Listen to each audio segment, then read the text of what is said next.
Baited. Everybody got baited. That's so good. That's so good that we got 1 second from going live before any of us noticed that we weren't recording the podcast at all, and we're just sitting around hitting buttons. Hey, that's called an audio shimmy right there. Oh yeah, is that Just take the audio throw. Exactly. I think this analogy is already falling to pieces. No, the audience tried to tech and there was no throw, so we walked back 2 steps and then we hit a button. Ugh. Hello. Oh, that's good stuff. Hey, Wooly, what's going on with you? How was your week today? How was your week today? How was your week this week? Doing good. Had a week. Did some stuff, had some fun. Yeah, let's feeling nice and energetic.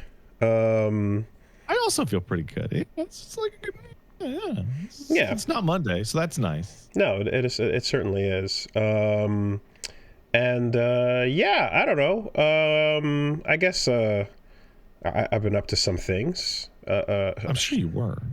There's one thing that I would like to know if you were up to, and I don't necessarily mean to talk about it right now. I just want to hedge my expectations for the remainder of this conversation as to whether or not you watched that TV show we talked about briefly last week.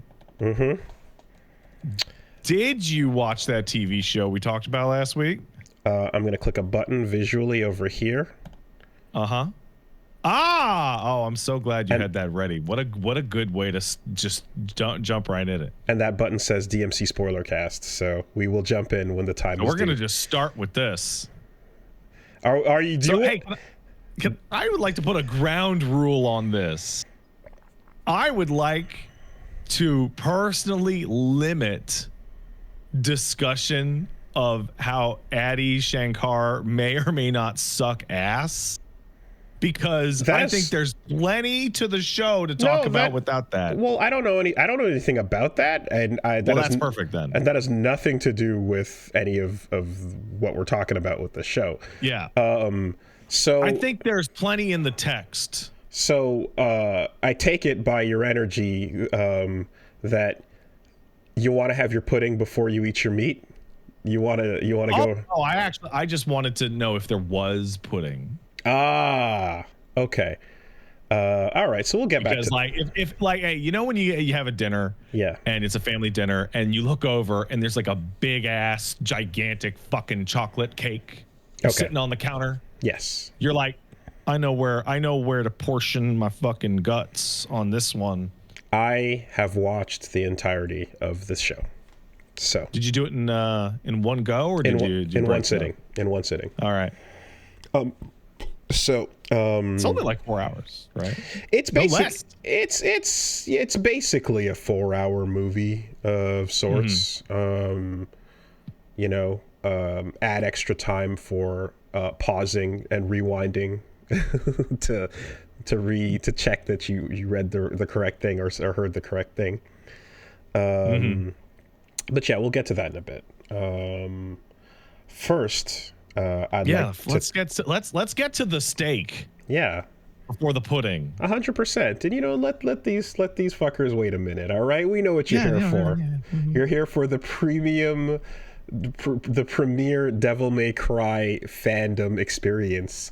You need an aperitif and an amuse-bouche. Yes. Before you get to dessert. And you tune into this podcast to hear the forefront of Devil May Cry opinions. So you're saying that? Is that true? I think it might be true. Yes, the premier opinions, such as what does it do in Gunslinger and Blorb. We think about that shit all the time, Wooly. I legitimately love that moment so much. Okay, you know what? We're starting now because I have to ask you something. We're starting. Never mind. Cancel. Undo it. Spoilercast is starting now. We're starting now because I have to ask you something. Yeah. I did not want to, because with that, we talk about these games a lot. We've been talking about them for a long time, and whatever, we could argue, we can say that we've been talking about them before they really caught on in a larger way. I have been talking about Devil May Cry, and to the point of including it in high school media projects back when I was in fucking high school. And so I know, and you know, despite appearances, you know, you're actually quite humble in many ways in life, in some ways. So I ask you, when you saw, just follow my thought. Wasn't ready for that. Okay, thank you. Follow. Yeah, sit down, be humble, but follow my thought process. When you saw that character with the skull bandana, did you have any thoughts? No, not really. Okay, because I didn't have too many thoughts either. And then a big character standing next to him that looked like the rest of that design appeared. And then right after that, there was a character on the team they went, "Hey, Pat, something, something, something."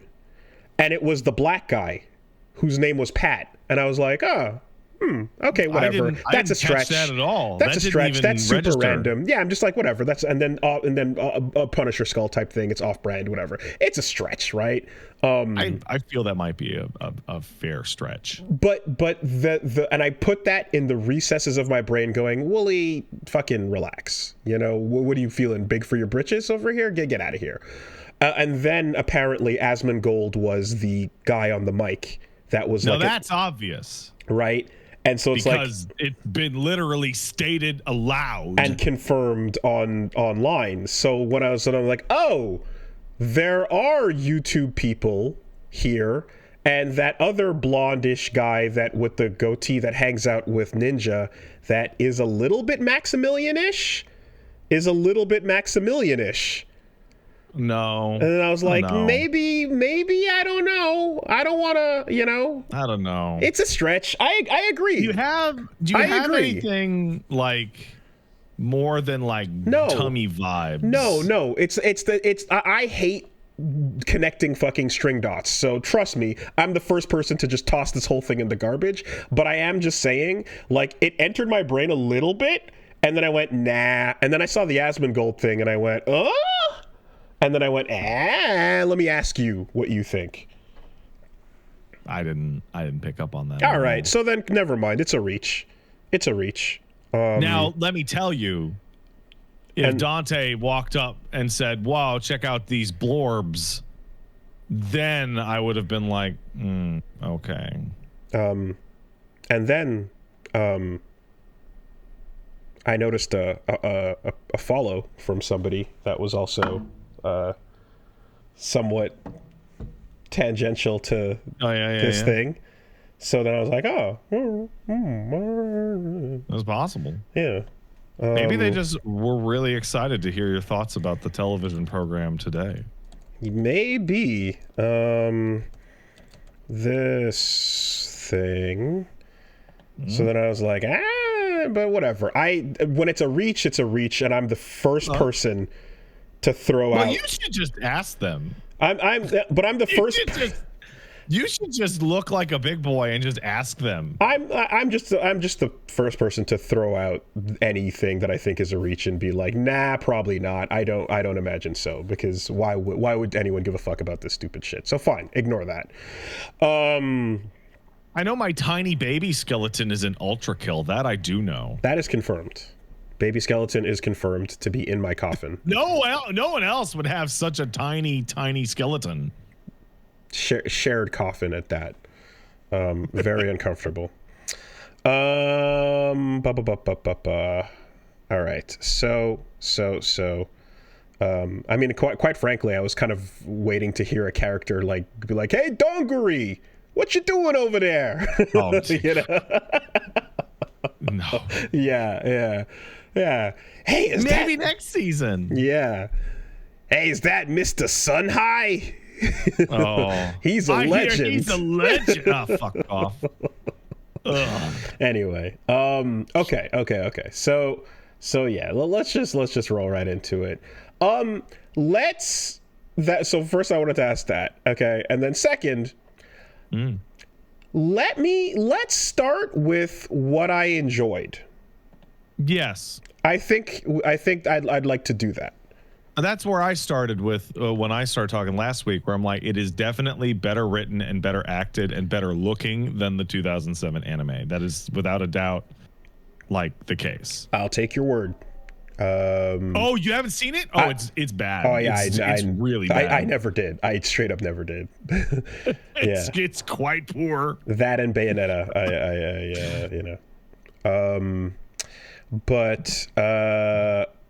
So what was it? The first off, what did I?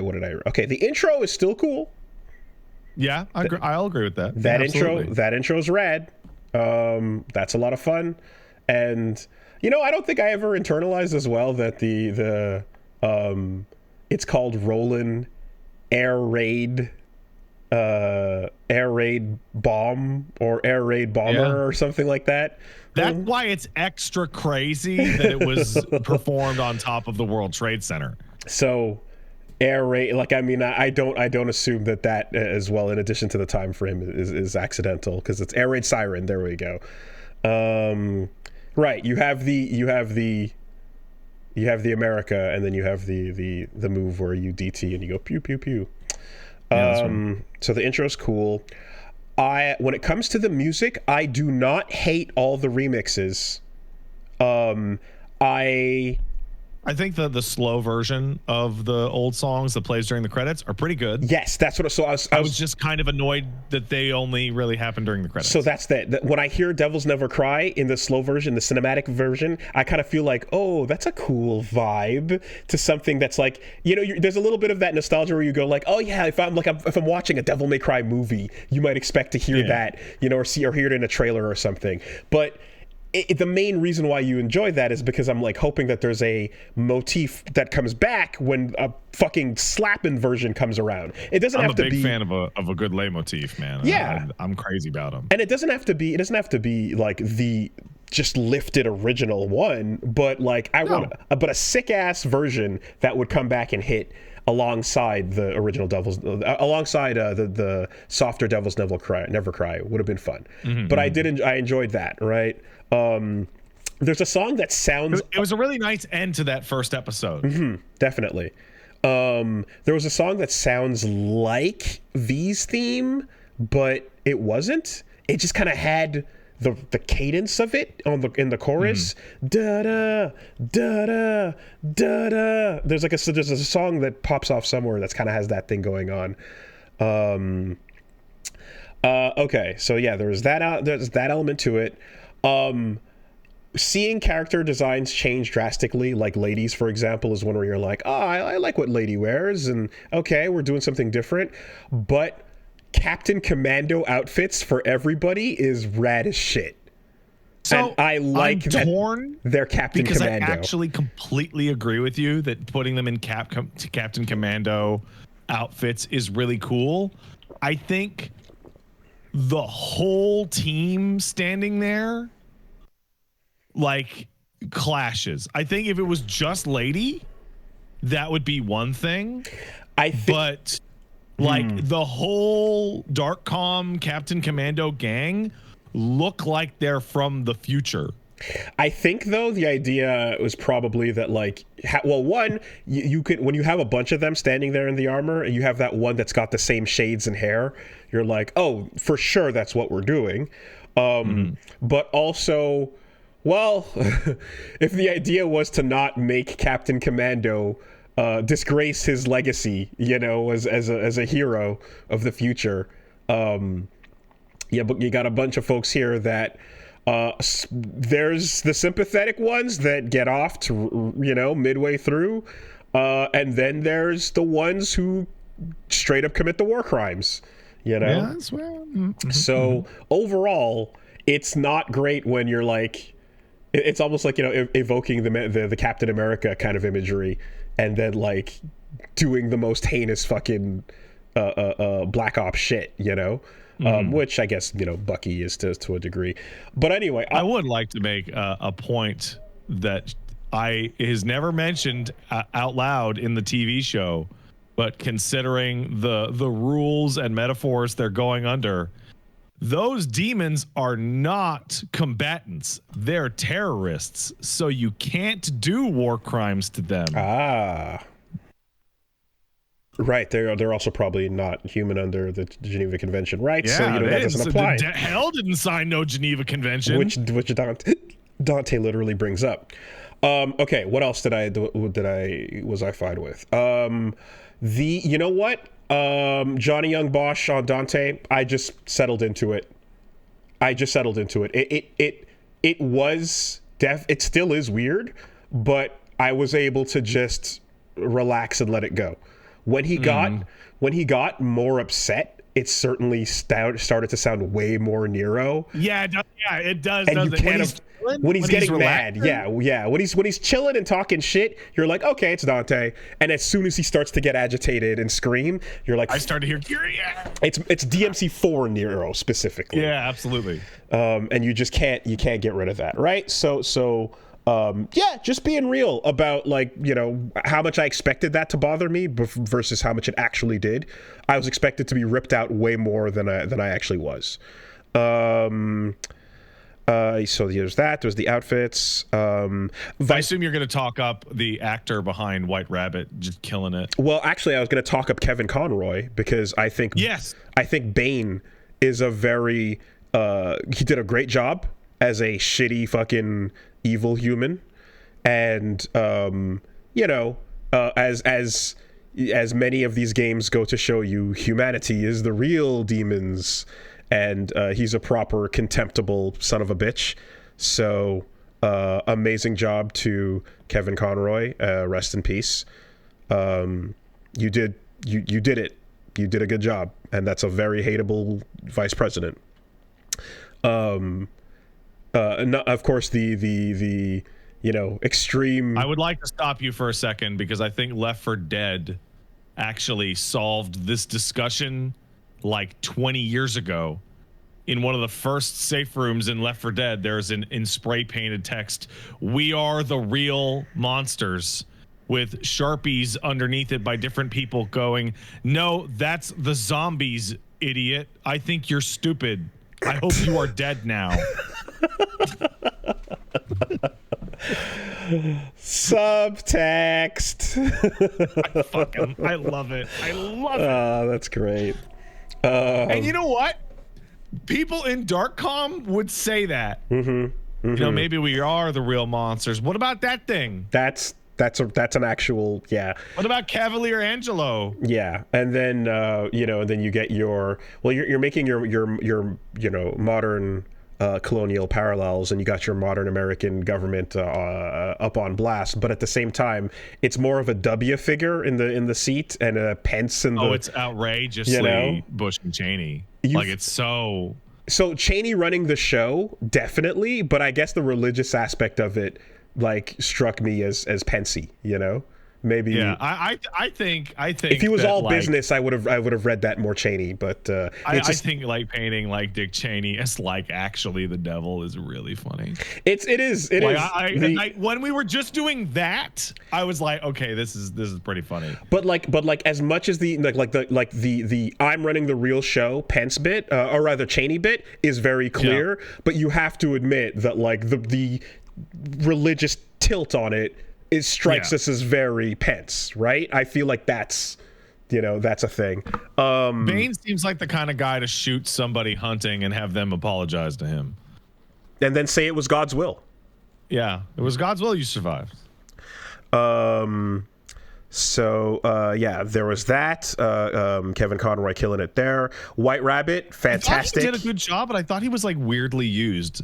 I had this weird, strange feeling that the only reason. Like that I feels like they sought him out so that when he says Mary's name, it sounds like Batman. I mean, when he literally says Arkham, you go, oh. Every time he says Arkham as the name, you just, I'm like, yeah, right, true. Her name is Arkham. That is in fact her name, but anyway, you can argue the presidential reference shit, but regardless, big religion. Then there's White Rabbit, who again yucked it up, and definitely. I feel like, Addy went to do the thing where it's like, if you're adding an original character, it has to be a good one. It can't be an annoying, shitty OC that feels Mary Sued into the situation. And now, to be fair, he is not an original character. Do tell. White Rabbit is from the DMC3 prequel manga. Oh. However, he is a relatively minor character. Whoopsie daisy. That manga. Well, there you go. News to me. Interesting. Okay. Yeah. Here, I'll get you some photos. Fake fan exposed. So they did a really cool job with him and his pop-offs, and there you go. Right on. His pop-offs and his motivations, and then kind of like underlining the parts where you're like, oh well, he has a point until he doesn't, and it's, I want to say it's that speech where he like digs in on Mundus, right, in particular, where you're like, oh, and he digs in on Sparda, where like you're like, okay, got it, see where you're coming from. And this is where a lot of those tweets about like, oh yeah, everyone seems to be, villains are the hero of their own story type of thing, a lot of that comes to mind there. So White Rabbit was cool.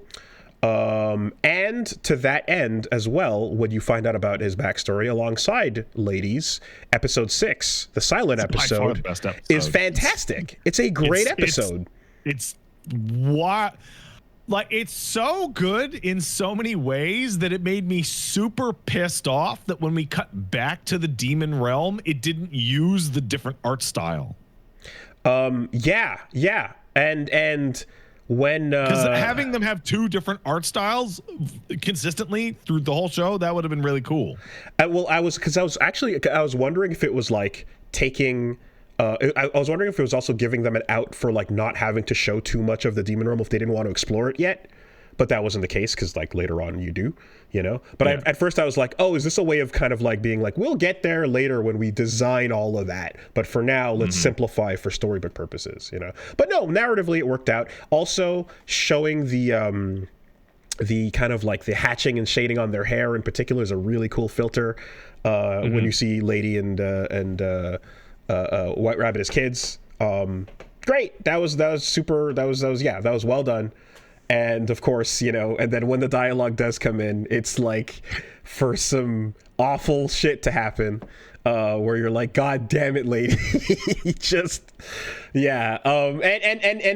And you can see too as well where it's like there is as much as she's being so stubborn and like hateable, like you can see that it's like she has a turn and she has these moments where she's supposed to become like more sympathetic, but like they happen so much later than like a functioning sympathetic human being would. They happen like an hour after anybody else would have caught up to like oh shit, wait. So I knew this was gonna happen because I think talking about Lady is like by far like the most interesting thing in the show, and like the bit that you're referring to is like she gets shown sympathy by the horrible dastardly demons, but like even in the explicit moment where she has been saved by a normal family, she is like shaking and ready to like shoot the baby and the little kid on the ground. It's like crazy. Right away. Like she's like trying to And like, if you're going off of the idea of like, well, she's traumatized and upset and she hates them and she's enacting that and whatnot, there's that idea of like, you can have that flash in your brain of like, oh, I want, and then wait, no, what am I doing, right? That like subconscious, all demons, no, wait, what? But the fact that she's like, no, actually, let's talk about it for a minute, how I'm about to wipe you out. And then the refugees themselves have to be like, we just risked our lives to save you. And like, that's the point, right? You're supposed to feel as incredulous about her doing that. Like that the intended emotion that we have in that moment is correct. But the reason why this is jarring, and this becomes the theme for the rest of it is just because of like knowing having any attachment to what that character was wrecks your brain, right? And a lot of the incredulity of all of this is based on having an attachment to the material it's based on. If this was all brand new and you're like, I don't know anything about this lady, you'd just be like, all right, yeah. Well, wow, she's a fucking asshole. All right, well, that's that. She's insane. But knowing that she's not that callous and not that mean and like would have this level of hatred, the first thing she says is she hates fucking demons and she's full of that. But like to not have that little switch that would go off in most other people's heads, I suppose. Like is strange, you know. I need especially to for a protagonist, I guess. Like the set of the sequence of events is a little backwards because the episode 6 flashback is like predates the beginning of the show. But like I went back and watched it to check. Okay, so we have a demons in like jump through a portal and Darkom's there and her gang is there, and we're like, oh no, the demons are coming through. And then a big monster shows up, which confirms to them that it was all a trick, right? The part that gets me, like by far, and you can go back and watch the scene, like when that big monster comes out and starts eating the demons, Lady's team opens up on like the women and kids first. That's exactly. No, that's where I was going. Is that like first? I was gonna. Then they make sure they take out almost all of them before she even realizes the big demon's about to crawl 100%. This is where I was going. Is like if you have no context for what you're looking at, and you're like demons are evil and whatever, and then you see someone come through and go, hey, just talk no jutsu, right? Like, please don't shoot me and my kids. Hold on a minute. And they're all like this, and then something else comes and goes, and you're like, I don't know what's going on. Kill them all, starting with the young. You're just get like the smallest targets first. Like, I mean, get the ads, right? You have to focus on the ads before you focus on the boss.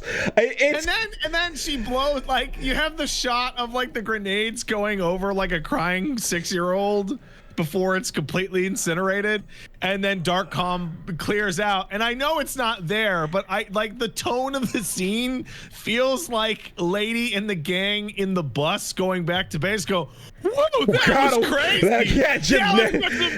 Bro. You see that shit? Wow. Barely got out of it. Hoorah. Oh, get some. Brr. Get some. Brr. You know, and yeah, no, like and the thing is, again, let's say we have no attachment to the past, right? If you are painting your characters with these flaws, it's very difficult to walk the audience over to their side when they late come to a reluctant agreement on, okay, I guess we'll be sympathetic, right? Her realization. And so, and then connected to this point, I guess we jumped forward a bit, but because we're just all over the place now. Like you mentioned last time, the idea of like, oh, demons are kind of like people. They're not just these big old freaks or whatever, but there's the sympathetic element, right? Yeah. Some are. There's a couple big demon monsters. Like that idea is not like inherently incompatible, but like, I would say it is. It's weird because what you get is just because here's the thing, right? But there's a difference between. Let me back up. In the games, there are demons that you're cool with and or sympathize with, right? And there are demons in the extended materials that, at the very least, are capable of intelligence and speech, and you know, like Phantom can talk to you. He's a giant lava spider, exactly. But he's like he's a person in his head. Beowulf is meant to be like, you're like, oh, that's a cool dude, right? You fought with Sparda and so on. Griffith's Shadow and Nightmare are all meant to be like, you know, tragic parts of V, and you're like, oh, it's them, right? I mean, literally, you can name Trish if you want to. It's a special exception, but like. There's that element where you're like, okay, demons tend to be these big old freak beasts, but you have these like ones where you're like, there's something to them. And I feel like what you kind of end up having on a broad categorization sense is like you have the demons that are like down for the fight, that are like, let's go, son of Sparda, we're both going to enjoy this, right? Yeah, Beowulf, Belial, Agni and Rudra, all leaning that are just, they're just like, let's lean into it. And to that end, when you beat them, there's this thing of like, well, they're not dead. They submitted, and you're using them as weapons now, right? Like Nevin. Yeah. So there's a little bit of like you've conquered them into submission, and now you can use them, right? It's like a Mega Man power, but better. Cerberus is doing his job at the bottom of the Temena Gru, right? Raw, silence, right? They're living on in that kind of like, oh, it's that cool thing, right? There's like Dante's like that has that relationship there or so, and then there's the true big evils that need to go. Right. Yeah. And Mundus, the final bosses of every single game. And in most cases, it's a human being getting all demoned up that you're like, yeah, human beings. Of note is that we are talking about higher order demons, your archangel or whatever equivalent in the demon realm, right? That can talk and can reason and all these things. Some people are pointing out that Agni and Rudra are like nice to you. They're friendly. Like genuinely, until they're like, well, we gotta guard this door, right? But at the top, when you have like guys like Mundus, which are just like the incarnation of misery and evil, right? Okay, sure. But what's important is that from the medium level down, we have freak beasts from a Doom level. We have slobbering monsters that represent 99.9% of all demons. And so where this gets complicated is because now we go, no, wait, there's just human beings with horns, right? And then barely, man, it's like a fucking eyebrow implant. They're Cardassians from fucking Star Trek. Say Kardashians, right? Like they just look like Kardashians. Yeah, the Cardis. Yeah, the dirty spoonheads. Got it. And then like Gene Roddenberry makeup, basically. Yeah. And then there's I'm actually an animal with a large terrorizing body, and I'm a predator. Like, yeah, I'm literally just a fucking hell elephant. Exactly. Like I'm not. There's no thought. Just eat, like monster type of thing. And also we don't talk about wildlife. The show never goes into it. But there is a massive subdivision of demons that are just ghosts of some specters and such. So then you go, all right, well, Dante's a devil hunter, and like I guess, is not an expert in them since he like doesn't really know enough about himself or so, which we'll get to in a second. But like there's the clear like, okay, well, I'm going after these things and we can take them out. They're bad, but they're not blanket bad, right? And then you have where Lady's at, where it's like he's like, wait, what? Like he's like half and half, and Lady's just full on Gestapo, as you mentioned, just all in, exterminate, wipe him out. And then you have Virgil, who is the person who I was like, oh, he's a piece of shit. He doesn't care about the human casualties of seeking power, and that is a problem, and you need to keep that in mind no matter how cool he is. And now you're like, he's freeing the innocent people. He's a gooder guy than anyone else in the show. You remember when I said I don't believe those old tweets? Virgil is heroic, like in the show, and he's going to be the antagonist, and he is going to be the antagonist with better reasons than any of the protagonists. And so you're like, the whole thing where it's like, oh, no wonder he's talking about him being misunderstood. Because in this version, he's a completely different person. He's literally a completely different person. The most sympathetic, person here. And then, like, I mean, not even to just like, okay, so we're ignoring the Nello Angelo mind control because you can just become human. Yes. So all right, there's no bit there. So whatever the consequence being, you know, him losing, or well, who knows what happened, but he serves Mundus. But the first thing you see of him is like, you make him like the hero of the show in one scene in a way that is like, it shits on whatever Lady's growth was, and even Dante's just like, I don't really know, I guess I'm doing this. Dante goes through that entire narrative with literally no personal growth whatsoever at all. I mean, that's the growth is discovery of who he is, and then that's not growth. He doesn't integrate it into his personality or change what he's doing.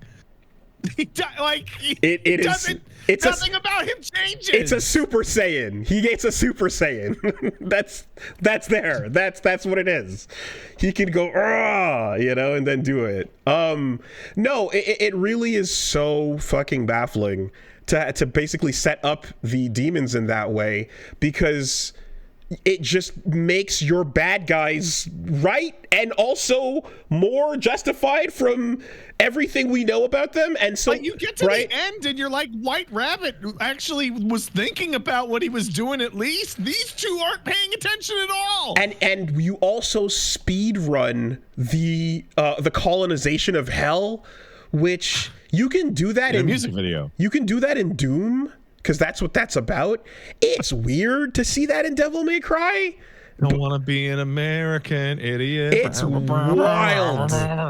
It is weird to see that in Devil May Cry. Like, you know, but you speedrun that bit and you're like, okay, so basically, right, American colonialism, the true evil.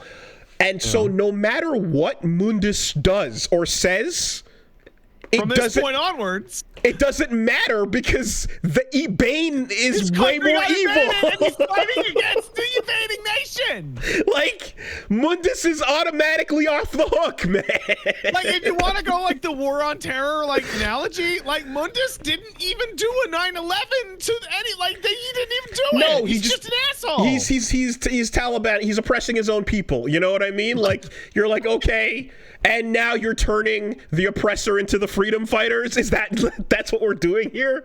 Into this, you know, like, yeah. I want to backtrack a little bit, because I want to talk about Dante, Lady, and Virgil. And because this is the adaptation criticism. This is not like show criticism. This is adaptation criticism, right? This is why I said that, like, your enjoyment of this is inversely proportional to how well you know these characters, right? Yeah. So I'll take Virgil. Virgil is like the simplest. Virgil has like a single defining personality trait over like fucking 7 games. And that is, he couldn't stop the bad thing happening to him in his life because he was a child. This traumatized him to get power. He then later did not have the power to stop bad things from happening to him when Mundus took him over, which re-traumatizes him to seek out more power. Like, he is a one-note character, and the games explore that, but like, that is his deal. And his idol is his father, is the most powerful thing ever. Right, the baddest in the entire universe. Right? So he's setting a goal for himself that is impossibly stratospheric. Right? Virgil saving anyone doesn't make any sense at all, unless he's going to eat them off screen later, or to get more power. Or Dante goes, you started this shit, you're gonna fucking fix it, and I'm dragging you by your ears. And he's like, oh, fine, let's go, like, fucking fix hell. Virgil shows up in the show, and the first thing he does is give someone else more power. He's what the fuck? Right. You know, so I mean, again, we don't know what his relationship with Mundus is. Beyond the idea that, like, well, he's working on the inside, man. Maybe, yeah. But if he's not brain slaved, then, like, yeah, well, we'll have to discover. But whatever the case is, it's not at all what we knew, and instead it's this inverted thing where you're like, you're just the most justified person here, and like you're Virgil's the real person, you know. The humans don't know about the storm that's coming. Virgil doesn't care.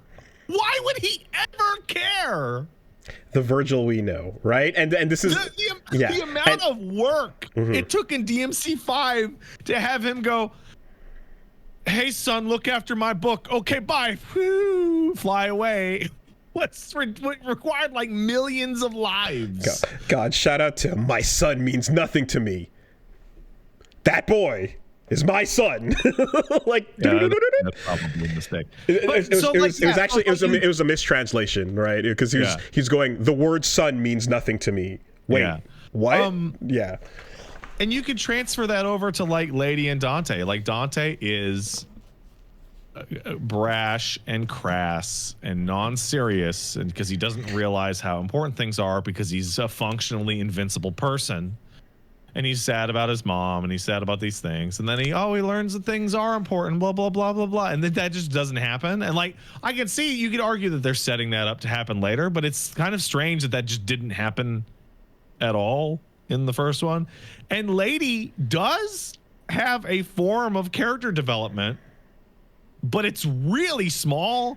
And it is essentially like forced on her by fate. Like she sees the family, right? And she sees the family, and she's like, oh, maybe not all demons. And then goes upstairs and starts shooting people in their hospital bed. Also, every time she has a moment of hesitation, and then she gets forced by like Bane to do the evil thing, she's about to do it until another giant threat pops up, like White Rabbit or whatever else. Yeah. There's always and the ending, she paralyzes Dante because multiple times she's like, I see your point, but I still gotta fucking follow orders. Oh, I love this boot. And then it goes eviler and badder, and she's mid tonguing the boot going, oh fuck, you know? Like, she still chooses the wrong path right after, and she's shown to be like, it's other shit is shown to distract, but you see that decision, right? So they've done something with Lady's character in her childhood flashbacks that cause that, like, I don't know if you picked up on it, and I'm kind of realizing it now because I'm thinking about her childhood flashbacks pre episode 6, right? They consistently portray her as a little girl who is like fantasizing about being a violent cop. She wants to be a big gun demon hunter. Like, she's like, she like this is her like literal childhood dream. Even before to like shoot monsters. Even before they got attacked, right? She points the gun at the thing as it's attacked. Like, she has that in her, right? The whole time. This bitch, fuck this monster. And I will say, Arkham and all that shit is like kind of like almost a moot point. But, like, she was gonna end up at Darkholm no matter what. Right, but like in terms of speed running the tragedy with the father and stuff, it's like, that's a fine, again, for the silent episode, I'm like, that's a fine way to speed run her past. It feels like the whole like fate took him in the fire when he attacked you, as opposed to you pulled the trigger. Feels like you're taking away a big part of right that. Well, don't worry, Wooly, because I didn't see Arkham's horribly violently charred corpse. True. Right, so the trigger can still be pulled on that. The devil trigger. okay, Wooly. Last week, I spoiled it a little, and I said, I don't think people should say game mechanic words out loud in a story. No, but here, and the thing is, right, is like, especially when you have ways of talking around it, like, I see a devil has awoken in you too, you know? That's such a cool line. I just scrolled past that post on the subreddit. But because it's the episode plot point that's like, no, we need you to awaken to this thing, then there's like just calling it by the mechanic, and you're here's the bit, right? Every time you look at that move list, I don't know about you, But to me, that's what Dante's calling it in his head as he's going deal impact, and he's doing fucking and he's like, yes, the moves are what they are calling it in their mind, right? Stinger, and now that's macabre, and he's like doing it in his head, being a cool guy. He's like, I'm so fucking cool, but you're not calling the devil trigger. It's the fucking devil move list in his brain, man. As a word has never been uttered by a character in Devil May Cry history ever. So, like, they talk a lot of shit during their moves, and like whatever. Like, there's times where they're yelling things out and such. But yeah, with moves, you can still make that more acceptable in the sense that if they're trying to style real hard and be cool, they can yell the name out and get away with it. Oh, someone's right. In DMC Devil May Cry's Virgil manga, Virgil does yell out devil trigger. I have seen that panel. Okay. Well, he also yells out "fuck you," And hey, you gotta homage all the Dino fuck yous by getting the cussing up a storm in this. I don't look. The idea of Lady being a big old swearing fuck whatever thing is like, yeah, if you want to do that, I guess that's fine. But it's too much. But it fucks up her scenes. But it's like, but when she refuses to tell you the story of what's of Sparda and all that stuff because she's too angry to deliver it, and like you can't, like. Yeah, you're so the character can't handle their own exposition. You're so angry. You're so hateful and angry that you can't even get it out. And in this world, right, in the hatred she's showing would make more sense in the world of big freak beasts and nothing else. Yes. But instead, because like when she's calling Dante like slurs and being like he's a devil, you can't trust him. She blew up like all those women and kids like years ago. Like that. Does she even remember that happening? That vitriol would be so much more justified for the game world, but instead hearing the sympathetic one, it's out of control. Yeah. And no, she like it takes a second and then she's like, oh, hey, that's the guy, right?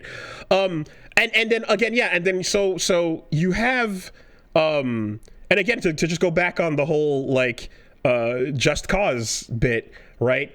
Power obsessed Virgil is actively giving away his amulet for what he believes is the right cause. Right? What? No, the right cause is me getting fucking buff as shit. And Dante is like, not in a million years. Never. No one's getting this amulet. They're like, Dante, it'll help save the world. Just give us. But it's my mommy's. No, I'm not going to give it to you. I'll never give it to you. And you're like, but Dante, but the planet needs it. And he's like, I don't give a fuck. And Virgil's like, if it's for the better good, if it's for the, it's so weird. And it's like, why adaptation problem? Like these characters, I like these characters a lot. These characters are at their core like fairly simple, and it's just the exploration of like fairly simple themes through like sincerity. But like all of the characters have been like inverted or like sidestepped. Like he is essentially, somebody in the chat just pointed out, by giving his amulet and his blood away, he's giving away his father's sword to some guy. He lets him rock with the sword. Like it's the most selfless. It's crazy selfless. It's so insane. Yeah. Right. Essentially, and again, it's like setting White Rabbit up to be because it's setting White Rabbit up to be like a Virgil in the season because Virgil's not there. Yeah. So he's like, here, you go take my stuff and you be Virgil for me. And then he literally cuts the thing in the drop off scene in the same way, right? But anyway, so yeah, attachment to any of the existing shit just makes that shit hurt more. The whole, okay, so there's, as you mentioned it, and I was going to come and say, there's a level of internal consistency with the world that exists that like Castlevania is like, okay, this system is what it is, and like you, and also shout outs to the rest of the fucking whatever, the Space Marines, you know what I mean, like the crew. I'm like, yeah, right, yeah, the crew's fine. I got no problems with them. But I have one problem with them. Okay. We follow them for like 5 episodes, and as they stand around and look badass, and then they all get punked out in like fucking 90 seconds. They do. Like, that crazy. Is true. And well, and related to that, ladies going through the raid is like, she gets more kills than Dante. She gets more play. She's more efficient. She beats Dante and more demons to a standstill, as you said, and then again on the rematches, and is actively like styling on crowd. Like, takes out so many of the bosses. It's crazy, and you're like, okay, I'm guessing he really likes her and thinks that she should get some play, but like, to the point where Dante's like shoved in the back of a truck or just completely out of commission or stuck in a plane. Lady takes out Plasma and Echidna while Dante is falling from the sky. Like, he's kidnapped in the truck and then kidnapped in a plane doing the thing while she's styling hard and doing and actually playing the game, so to speak, you know? And I mean, I don't know, like there's a potential like thing there where it's like, oh, let's give the side character more play. Let's like you know what I mean? And like, let's kind of like subvert it a little bit by going, oh, the super strong guy, let's actually make him be weaker or whatever, if that's what you're going for. Well, it's that he's dumb. But you can't do that for the whole season. and you already did it on the freeway.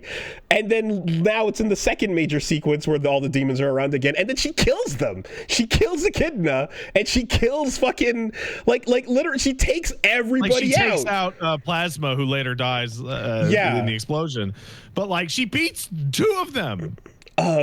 Is just way better and way more like, yeah, way, like, anyway, like we're rolling into the last episode where Dante's like, I have to take this more seriously, and Lady manages to trap him for like nearly the entire climax. Yeah.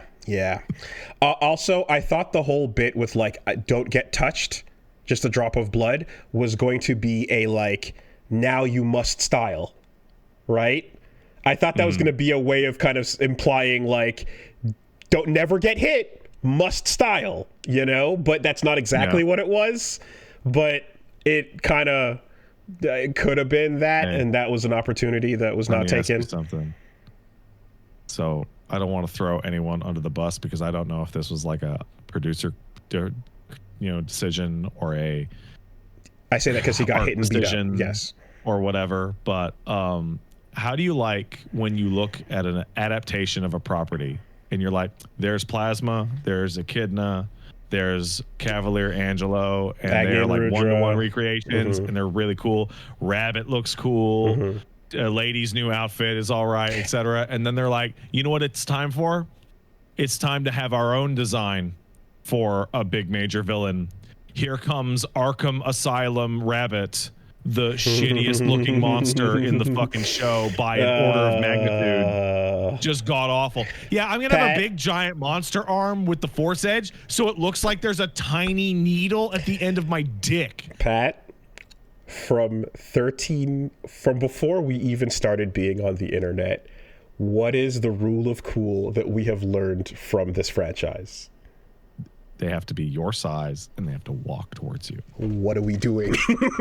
It's so simple. It's so simple, and every game understood this. Every other game that came afterwards that references understands this point. Miyazaki understands this point. The Souls franchise understands this point.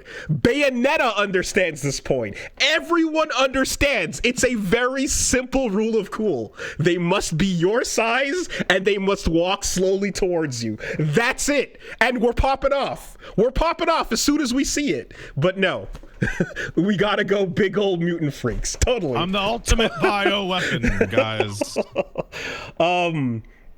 Yeah. Hey, hold on. We got a comment in the chat that goes to your point. Didn't the Force Edge corrupt Arkham or something and turn him into a big blob? Yes, that's the point. Arkham is stated out loud by Virgil. This cannot be the final boss. He's too lame. So you don't want to end the game like this. Blob and then you fight Virgil. Yeah. What the fuck? I was. I don't think showing the Devil Trigger under Hero Academia Blue Skies was the correct decision. Yeah. Though they did do the wings turn into the coat. Yeah. Which, good. Great. No, I don't. We talked about DT designs. I don't hate the version in this. And I hate it during broad daylight, specifically. It looks way better at the end on the bridge. I like the bits of Kaneko that it takes in there, and it mixes in a couple other things with it, you know. Mm-hmm. I guess the implication is that Nello Angelo is Virgil's DT? It is the implication, isn't it? Hey. Which I have a question for you. In a costume on the game, I guess, but do you hey. I would like to go down a thought experiment with you. Can we do that? Okay, I had other points and I'm losing them as we go. But don't worry, you'll remember them. I want to go down a thought experiment for you. Okay, so in DMC Devil May Cry, we are establishing that the average demon is like a normal person who happens to be from a different dimension, right? They're essentially a neighboring nation that has had its borders closed. Star Trek aliens. Right. Down to the sci-fi. Okay, so Dante is half devil, half demon, and that gives him powers, etc. But as we established, devils and demons that can like talk and reason and be like people are like people, right? Like the average devil that you run into is just like, I'm just hiding out in this fucking place to feed my family, yada yada, right? So when Dante turns into a devil and is overwhelmed with hatred and rage and violence from his devil side, what is the thematic parallel we're supposed to pull onto normal demons? Are they actually all secretly bursting with murder under the surface? Isn't the story like doing everything it can to like reverse that expectation? So wait, was Sparda like super evil and had to fight it? So or is it all deep? What the fuck? Hatred and evil is power, except don't look at the Undertale village right over there. there's a little Undertale village and little fucking Alphys and crew are running around in it. Deltarune is happening right over there, and just don't look because yes, hatred and evil is power. Yeah, no, talking about the rage and giving into it and all that, right? Any sort of, if you want to make it about like emotional control. It's genetic. It's like, oh, so they're all the kids too? They're all just and so then why isn't Lady popping her fucking DT? Did you notice that there was a okay, in the episode 3 Star Wars review that Red Letter Media put up, they invented the term backtracking, in which they described how like what's that? That's a term. Yeah, okay. I think they invented it, but regardless, they use the term backtracking to describe about how Anakin has been like a violent murderer for like multiple movies at this point.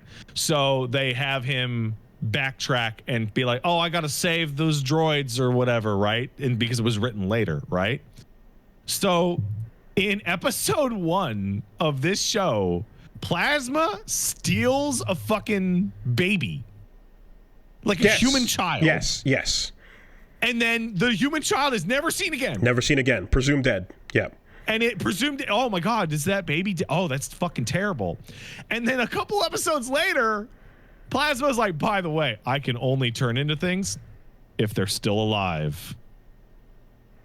So, oh, you know what? Plasma didn't kill that baby. Mm-hmm. That's how, you know, because otherwise he wouldn't have been able to pretend to be, because Plasma's not that evil. And then the mom is with the stroller when the big thing is about to bite them. Yeah. Right. So you see her again later. So yeah, no, there is that bit.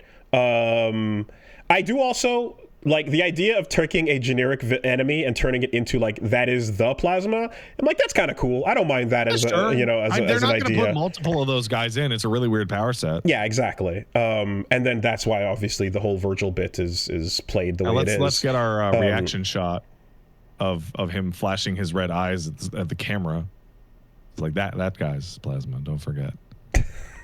You know what? Okay. Man, I just realized something really stupid. You know when he turns into Virgil and Dante's like, oh, my brother, that's impossible. And then later says, oh, yeah, he turned into my brother. That's not anything what he would look like anyway. Yeah, that line is weird. Right? Yeah. Okay. But like he looks exactly like what he would Virgil look like, in the final scene. Yeah. And the reason I'm realizing he's doing that is because he has met Virgil. Yes, correct. He literally knows Virgil. No, because I'm assuming that Virgil met everybody that was in on the plan. You know, the smorgasbord of demons from all the different, you know, games coming together. And they're like, he's playing off of the person he's met already. Because White Rabbit introduced him. But with that whole bit, the more you think about this fundamental change that you talked about last time, which is Dante just grew up not knowing he was a demon.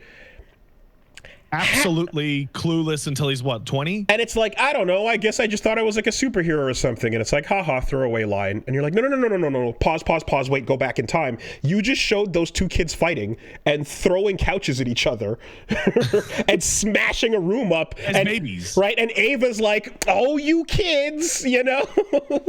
And they're fucking Dragon Ball fighting. And you're like, how did that work in this world? With even like the healing factor and like how did he internally he was just dumb? Your stomach got exploded out to the point where I think your spine was showing and you healed from it in 1 second and you're like, haha, that's crazy. The whole bit is just I'm just too dumb to figure out or to think about anything about that, but also like I'm good at hunting demons and I know I'm one of the special, you know, people that does that job because I'm hunting demons is my specialty. I don't know. There's also a Goldstein reference in there, like making Kalina Ann. I got a question for you. So Sparda seals off the demon world, right?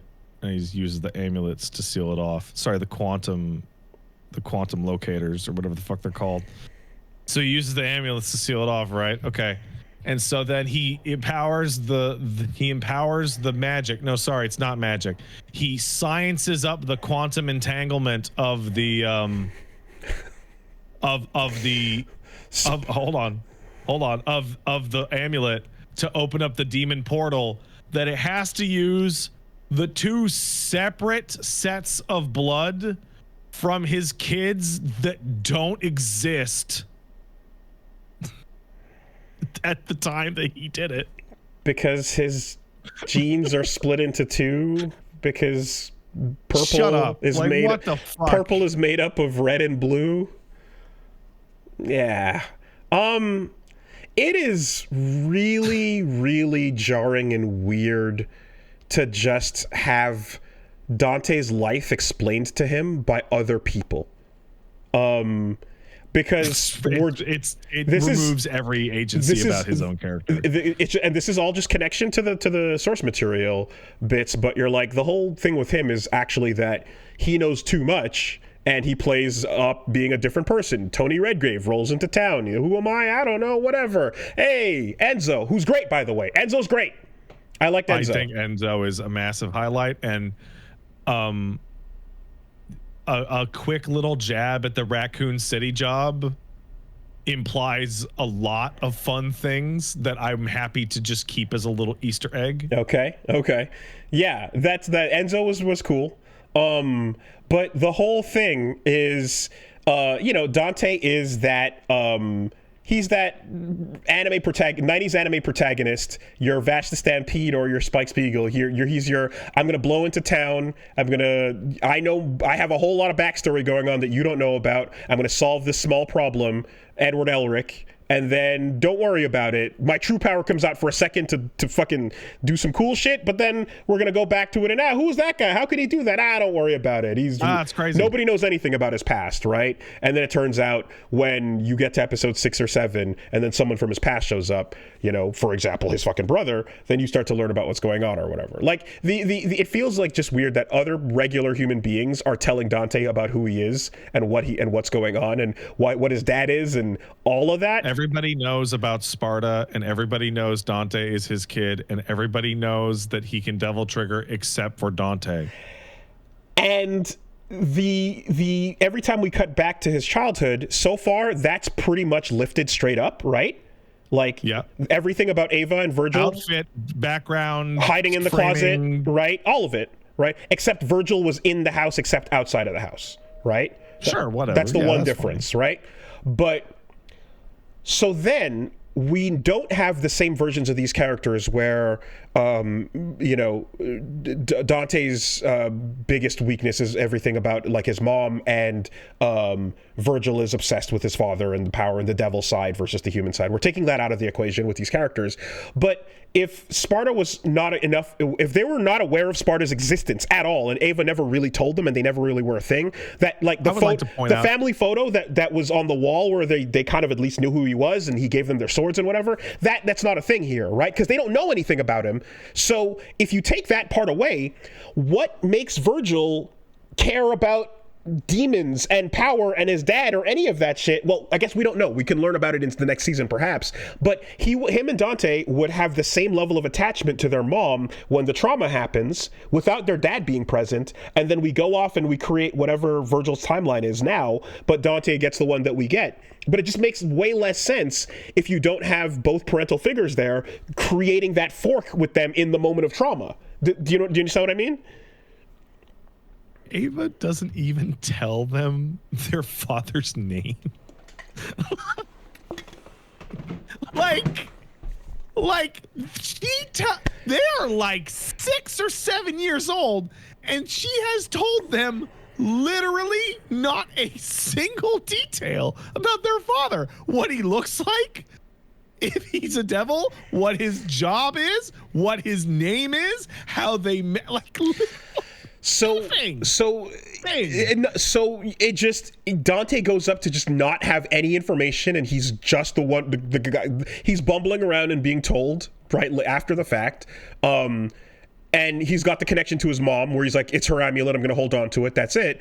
But Virgil can't possibly have anything resembling the connection we know to Sparda, because he's a mystery, at least until after they get attacked and that trauma thing moment occurs, right?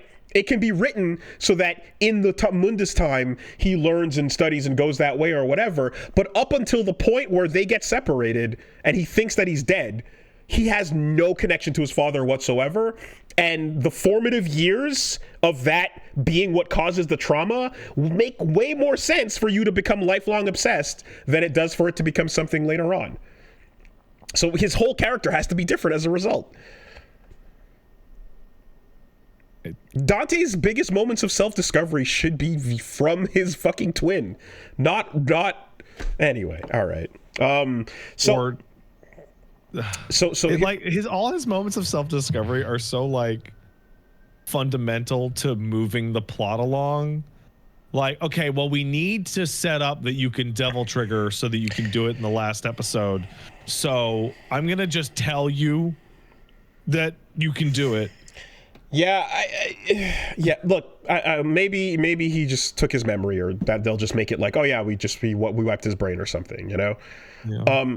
The strangest part about a lot of this is I remember a tweet when Addy was describing the two types of projects he works on, right? So the Addy Shankar bootleg universe, which is stuff like Punisher Dirty Laundry, and right? Stuff like that. So there's the company name, the production company, but then like you've got Captain Laserhawk and Guardians of Justice, and it's the description is the brand known for reimagining and remixing pop culture. Projects that will blend genres and styles, creating a unique alternative take on familiar characters, formats, and settings. And then the second category is Adi Shankar Animation, and this brand focuses on high-quality adaptations of beloved franchises and established franchises featuring mature themes and complex narratives. It adopts a sophisticated style that seeks to elevate the source material while paying deep respect to the original work. Devil May Cry, for some reason, is categorized as the latter and not the former, right? You have a broad category for remixes and faithful adaptation / retelling. And, well, it's not those words exactly, but when you have the level of change that this thing goes through, why categorize might as well all be completely new characters as the first one and not the second? I don't, like it, because this really does read like a bootleg universe when you break down all these things that we just talked about. Castlevania, and this is, again, I feel like, it's something when you're filling in a lot of the gaps. Trevor Belmont is from a NES game from the mid-90s that has no dialogue. So that fitting into this category, I'm like, sure, I can definitely get that. And I can understand as well the base thing where somebody that like wants to tell stories is not going to want to just do a retelling of a video game, right? Like there's always going to be that like, where can we find places to put more meaning into aspects of this lore or this setting that, you can derive something interesting from, right? Something you want to say about the world or about the characters and such. Like there's certainly enough of a discussion point about, trauma, family, and loss that you can focus on with these characters. But beyond that, you can, there's these, I can expect that there would be parts where you inject more into the lore of the city, the place, right? Everything about the government or all that stuff, but when you're doing so at expense of like the entire identity of everyone recognizable from the original thing, it just strikes so weird that if it were like it's I hate the sentence, but it's like if it were not called Devil May Cry, you'd probably be like, oh yeah, there's that new animated show. It's pretty interesting. It's got some cool stuff. That's what I came away from it. Yeah, there's that cool show. I'm like, the use of the existing characters is the problem. It's like the biggest problem with the show is that they have like put stickers of these characters' heads on these new characters, and the reality of like, well, would we be talking about it? Would other people be talking about it as much as an original thing? Possibly not. I don't know. But it is so weird going in with any foreknowledge on it. It's really strange to violently make these cuts to their backstories. Anyway. Can't wait to see what happens with BlazBlue. Can't wait to see what's BlazBlue. Can't wait to see season 2 with Arius. I mean, BlazBlue really already has its animation, but like, wow, Netflix BlazBlue? Damn. I'm ready to hear about the Black Beast and the Grimoire and yeah. Hey, I want to ask you something, because one of my complaints that you never addressed yourself was that I was fairly unimpressed with the action in this show. Like, it was fine to good. I should hold on a second. I need to elaborate. There was a tweet. Adi Shankar just tweeted out the BlazBlue logo. Nothing was announced. That was it. Here it comes. Yeah. You were saying about it was good, but I wasn't impressed like I was when I watched Castlevania. It was fine. It was cool. I didn't have any real complaints about it, but it definitely didn't have humongous pops. I mean, Lady did some cool shit, But then there's the stuff where you're like, ah, man, like this is a good studio. Studio Wit is talented. 3D. I think they just didn't get direction for cool things to put in the fights. 3D is just, and this is a problem I have with like other shows as well. Like we're not getting 3D there yet, man. Studio Mirror, not Wit. I know that anime is just going to look like this for a lot of the future going forward, and it's a little bit of a like deal with it. The medium has changed, but just kind of like sprites into 3D models had that problem. I'm just kind of like, yeah, 3D animation in anime, especially when you're doing it for like an affordable episodic release, there's always going to be that strange kind of like frame rate issue to it. There's always going to be that little like just there's a little bit of stiffness where you don't want it to be. You can tell when a jacket blowing in the wind on the back of a motorcycle is a stiff 3D model as opposed to... There's a couple really rough shots on that highway chase. Yeah, and it can be good, but the average level is not, right? That's the thing. I talked about Trigun Stampede and about how cool a lot of that looked, and I feel it's just not the average level for anime 3D is just not there yet. And it sucks because it's also the only solution for some things. 3D horses incoming. But yes. I just, every time I see that little Love me a good 3D horse. Every time I see that that stuttery frame rate, but it's not the Spider-Verse implementation of it where it feels like they're using the keyframes to the maximum effect, right? Then it sucks, man, because Spider-Verse has that frame rate thing going, but you're creating the feeling of like, again, like panels or action in a comic book. You're having moments of characters sliding and squashing and stretching for maximum impact. And in a lot of this kind of stuff on the highway, you're like, oh, we're jumping on the back of that truck, and Agni and Rudra are kind of doing the thing where they're standing stiff and turning their heads, but their whole bodies aren't turning. It's just a little bit of a... And... I genuinely don't understand why Agni and Rudra have heads, because I think the reason is so that they're easier to frame, so that they don't always have to have the swords in shot to speak, because you'd have to do angles where they just happen to be handing the sword, right? But it's one I don't know why with everyone else, with Echidna and the rest being like more or less the same, it's model rips, and so it's very strange for them to be changed to be that way. I don't know. Especially when you could have the sword talking and being the head if you wanted to do that whole bit. Like, you could have done it. Yeah, totally. Why wouldn't they have heads? Go play Devil May Cry 3. Because they don't have heads. Go play Devil May Cry 3. Agni and Rudra. Go look at the game that they come from. But just one thing I noticed is that, like, every time I have this feeling about 3D stuff, more and more people disagree with me, though. So that tells me that it's getting better. I feel like more people are comfortable with the level of that it's at / have been watching it for enough years now that it feels fairly normal. But it's just, you can always tell when something that's a mixed medium show switches over from one to the other, Absolutely. I have a question, and I want you and I guess our live audience to let me know if this is an unreasonable request, because I genuinely don't know. Like, it feels like it might be, but okay. So I'm going to use Castlevania as an example, right? Castlevania is a storied video game franchise.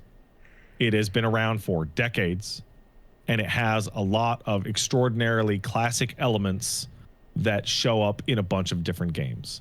So when you are watching Castlevania, you would expect the Belmont to have a whip, right? You might expect him to have a whip upgrade, which you then later see as the Morningstar whip. You expect him to throw a holy water at guys. You would expect him to have a cross weapon that he throws that returns to him like a boomerang. Things like this. You would expect Alucard to do like a back step that kind of looks like a teleport. I think I know where you're going. These things that are all over the place. Yeah. Right? That are super, super, super, like, iconic. Yeah. Devil May Cry is a franchise. is a series that is absolutely defined by an extremely large, and I don't think I'm hyperbolizing, a super iconic moveset. Absolutely, 100%. Like a moveset that people take the name of and apply to other things. In the way that Shoryuken DP has been used to describe that, everything. It has done the same across its move list, 100%. Stinger is what you and I call everything. That moves forward. I call Nero's, like, I forget what it is, shuffle, caliber, whatever. I call that fucking Stinger by accident. Streak. I call Streak Stinger because my brain goes Stinger. Sure. Every launcher is a high time. Especially if you can juggle afterwards with a ranged weapon. Every helm splitter is a helm splitter, even a helm breaker. I literally don't know what any other helm splitter in the history of anything is called other than helm splitter. Helm breaker is a helm splitter. Okay. I think it is really strange that a video game adaptation about a video game that is obsessed with its move list to the point where the trailer that changed the series trajectory in history, winning Game Trailer's best trailer of 2003, being the Devil May Cry 3 trailer, just has move names show up on the fucking screen. Rainstorm! Right? Fucking teenagers lose their minds. Does not have transition. Stinger, Helmbreaker, Round Trip. It doesn't have Rainstorm. Pat, it doesn't have. It has drives being done by the bad guy. Yeah. It has Agni and Rudra doing some of their moves. It doesn't even have the single most recorded on video Devil May Cry move of all time. A move that shows up in almost every trailer, a move that shows up in almost all of its commercials. It does not have twosome time, in which Dante crosses his arm over his shooting arm to shoot to his left or right or behind. It doesn't have any of it. Bitch, in any of its action scenes. Bitch, and it's weird. I will do you one better. The whole time I was watching, I was waiting for a semblance of a moment of a devil arm. And outside of grabbing Agni and Rudra's combined sword for a second, there is nothing. And then he beats a grunt in the last episode and grabs the big fists and uses those as he can't access his sword. And that's it. Like, there's a moment of, I can't reach my sword. Oh, shit. And you're like, okay, cool. He's going to have to do the thing, you know? No. And there's none of it. There's no acquiring a new weapon and going, oh, yeah, fuck yeah, this shit's rules. Okay, let's go, you know? Nothing. He didn't keep anything. There was nothing. The one or two demons he did kill, he did not get the weapons out of them. Yeah. Right? He could have kept Agni. He could have kept it. I was really expecting him to pick up and take Agni and Rudra, the swords. We got a round trip against the humans. Yeah, some people are saying there's a round trip. People are also saying that he may have killed a rabbit with a stinger, but it didn't look like that. Probably because it was the clash back and forth thing. I didn't read it that way, but there was a round trip against the grunts. Yeah. Someone in the chat mentions it, and I don't know how to feel about this because maybe that's me being nitpicky. I don't think that Dante should have beaten Nelo Calavier with his mind. I don't think he should have tricked the rival swordsman to death. Oh, you outthinking the knight? I think that's fucking weird.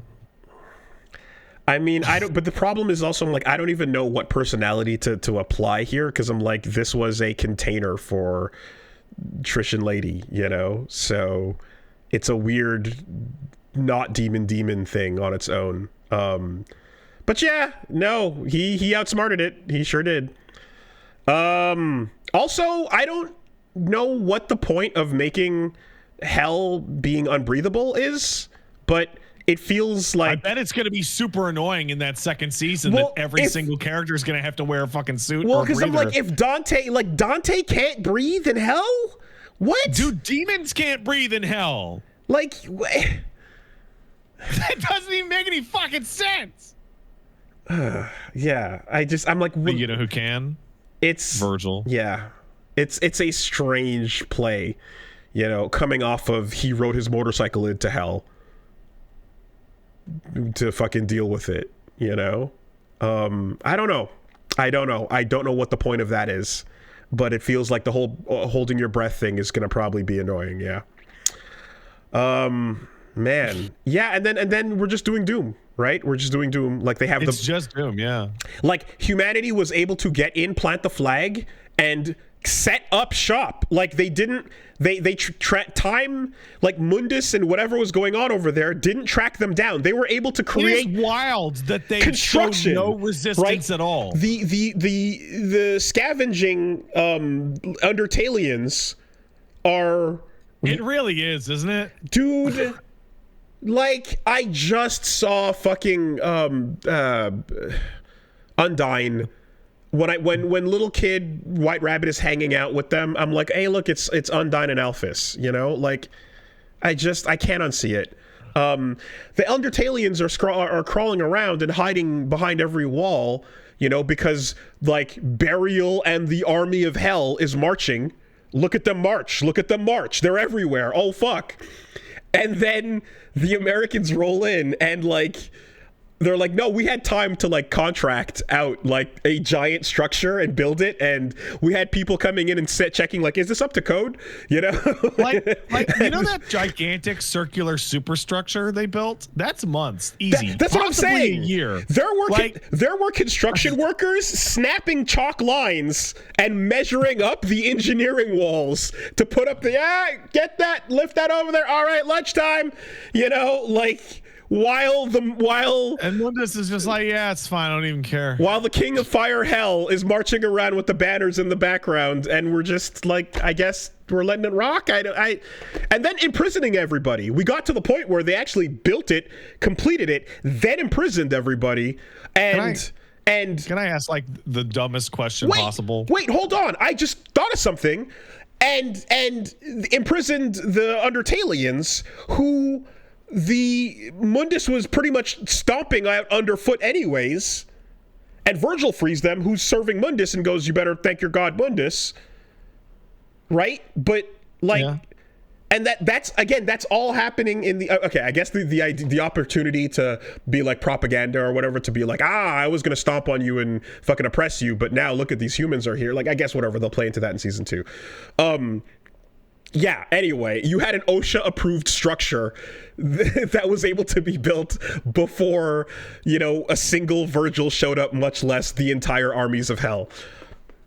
I have a stupid question. The VP is like, we have to kill every demon everywhere immediately. They show them dropping a fucking atom bomb at like on a random patch of dirt. Yep. Like there's nothing there. No. Like the shot they drop the atom, like it's a fucking empty field. Yeah. Well, I assume the thought is like, we just have to nuke whatever's right through this portal and set up shop in the fallout. But okay, so like every demon must go. Kill them all. Now build a big giant prison and take prisoners to hold. Why? Well, maybe we can, you know, exploit them and experiment on them and create slaves or create... It's just, it doesn't even feel consistent with the fucking... Yeah, maybe we can create some evil way to use them instead of just killing them. That prison is there so that Virgil has people to rescue. Yes, but it's also so that it can be called Abu Ghraib. Yeah. Like... Yeah. Mackay Ghraib, like that's what it is. It's so that we can have Virgil rescue them, and you're gonna have Nevin standing next to a Maccayan on a box like this, and she's going And you're gonna have one of those moments where you just see that photo and you're like, oh yeah, right, okay, that's what we're doing. That was already there. Did I miss it? Yes. Oh, like not the specific thing that you're describing, but yeah, no, there are shots of soldiers taking selfies with corpses. Oh yeah, in that yeah. montage. Yeah, for sure. I can't wait for Dante to switch out his red coat for a red, white, and blue coat. Well, he's been captured and frozen, right? Like, and his weapons have been stored away. So he is now Dante is a project of the U.S. government. Yes, American Devil May Cry. I can't wait for like anyone to start arguing with Virgil and for him to have the most correct, righteous, absolutely based in real takes. I think I'm getting ready to like. So like. Sometimes you need to learn how to like flex your arm, like your biceps and your triceps in such a way to lock your arm into place so that you don't take your phone and just whip it through your television. Because I'm expecting like Virgil to give a speech about how bad Sparda sucks. Class solidarity, Dante. Class solidarity. It was like how Sparda was actually the devil, the evil, and all this shit, and just like, why would they have Virgil fucking? Oh my god!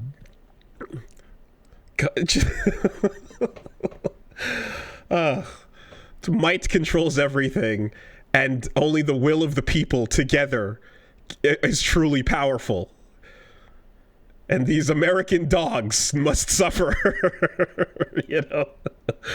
Like, yeah, it's, I mean, I don't know, man.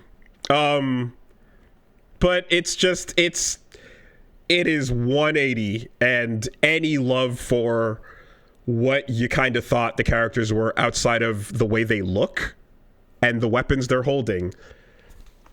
Yeah, not the way they use them. Appears to be out the window. You know what? Virgil did use an extremely recognizable move from the game. He did. He judgment cutted. He judgment nut ended. And you know what? I don't think that should have been the first thing we ever see Virgil do. I think you kind of blew your load on that. It's a bit overkill for opening up the prison gates. It's a bit overkill, you know? Yeah. So I saw people saying this before. And I would like to put this out into the ether as not a prediction, but a fear. I did not come up with this, but I saw someone say a couple weeks ago that they are genuinely expecting Virgil to activate the Temene Gru underneath the World Trade Center. And like, I thought that was ridiculous. I'm like sitting here like, and I'm like, man. But we already had the building already blew up. We already did it, right? There is a skyscraper that blows up. But the WTC is still there. It is. But I thought the analogy with the actual building, you know, was the heavy-handed one they were going for with the apartment block, you know? They could do it again. They could do it again. But I read that whole scene of the exploding building as, yeah, close enough. You got your point across. I was just going to say, imagine if the roles were reversed and the first time you see Dante, he shows up and then he Sin Devil triggers and then goes into judgment to open up a bunch of doors. Well, you can't do that because he's emulating when Sparda woke up to justice, which Sparda did not do. Sparda did not wake up to justice. Sparda said, man, man, I hate demons. I'm going to keep him on this side and go find myself a blonde. Well, excuse me. So in this world, right, when fucking Rabbit is like, he locked us in a prison and then kept himself safe on the other side, fuck dude, that guy. Is he like, sucks so bad. White Rabbit is completely correct, right? You can absolutely chastise and bitch out that motherfucker if you reinvent his entire actions. If you it was crazy how Sparda like erected the Berlin Wall and then went to West Germany to get married. Like, if you change everything about what he did, then you can absolutely go, yeah, that was crazy, right? It's insane to think that we thought that was heroic, because it's not the same guy, you know? If you're doing the thing, you see, usually that angle works if you take what we look at as a hero the whole time, or you have an expectation of it, and then you go, oh, well, think about this perspective. What about someone who, you know, had it from this side, right? There's Metal Gear Solid does a fantastic job of this from game to game, and particularly 3, and then I said why I actually still love the ending of Phantom Pain, you know, for what it does and what it represents and where it wraps that story up. I think as much as that game is remembered poorly in the franchise, what it does to the story is necessary to close it off there, and I love it. Fuck Big Boss. What a piece of shit. No legend. Only garbage. Only asshole. Only liar. This thing here is like, you can make a hypocrite out of an old hero if you write them to be a hypocrite. Like the phrasing of woke up to, like, we get almost no detail about Sparda in the games, but like the phrasing implies to me that there was like an active invasion of hell on Earth, and he literally beat everybody back through the door and then shut the door and then sealed the door and then gave up almost all his powers to seal the door and then went to try and have a normal life. And then found the hottest blonde with tig old bitties and just went to town. Hey, listen, there's like part of Sparda's backstory that is so interesting, but it's never spelled out loud. Sparda sealed the demon realm away 2,000 years ago. And then, like, after like 1970 years, was like, all right, it's time to have some kids. Like, yeah. Couldn't resist the snow bunny, you know. Just all that bug. That word a lot lately. All that bug demon life. A lot lately. Oh, it's been around. That ain't new. I'm gonna blame Marvel Rivals for the specific instances of me seeing it a lot. Oh, is that a new word to you? Because it ain't new to me, buddy. That word has been a part. That word has been a part of my lexicon for a very long time. Like, I had seen it way back, but I had not seen it like a lot. Oh yeah, no. That's language over here, buddy. That's nomenclature. But Sparda Bugman went, yeah, all right, I think it's time. You know, it's time to settle down. And then he had kids, and then he's like, I can't, I'm out. And then either died on the spot or left. Okay, here's a line though, when he's like, you truly are a child of aristocracy. I'm like, oh yeah, right. Because it's not about the floofy old style clothing from when you were children on a big manor. It's about the fact that you're young and carefree and just live doing whatever you want. And you don't have to struggle and fucking actually grind for a living, you know? And also because, like, even on like the show's internal demon logic, even as a half demon, Dante is a fucking freak. Like, Sparda was a cut above. Like, these guys aren't healing from their heads exploding off their fucking necks. Like Dante's regeneration is so over the top compared to everybody else he ever deals with. It's quite extreme. Yeah. Yeah, which, you know, I don't think we never see Dante get beheaded in the game or fucking face exploded, you know, but the implication that, I guess, if you stab him enough times, he'll stay down pretty weak and he'll eventually come back, sure. But we don't know the rules, though. We don't know the rules on I do know something. You know, I can tell you one thing. Beowulf, as a demon, was able to lose an eye. His eye did not permanently grow back. Yes, true. That means the demons don't necessarily heal from grievous limb loss. And again, like when fighting as younger versions of themselves, stabbing Dante enough times, eventually he's like, ah, and he'll fall asleep. Yeah. Sparda woke up to Snowbunnies. Thank you very much. Appreciate you. There you go. Man, yeah. It also, this is maybe, you know what, you want to talk about blowing your wad a little bit too early. I think the instinct to blow your wad also goes into, okay, so Echidna's from DMC4 and Agni and Ruja from DMC3. Oh yeah, they're going for like the greatest hits from and 5 Cavalier games. Is from the last one. Plasma's from this one, but fuck it, let's just grab them all, you know? Like you're blowing that wad by picking a who's who of the bosses from all the series because you just couldn't wait, you know? You know, you seeing Lucia and fucking Ouroboros at this point in the background. Yeah, sure, that's coming up, it's right around the corner. But everyone besides Plasma, it's like that could have been the DMC1, you know, crew. We didn't have to, you know, well, unless it doesn't come back for another season, I suppose. There's that idea, but it's already confirmed. It is confirmed, but maybe there's that thought about like we gotta hedge our bets and put in the cool stuff up front, because what if we save our time getting to it and then it never comes, you know? I think one of the reasons that they picked these specific gang is that they have to be vaguely human-sized because they have to fit in hallways and rooms.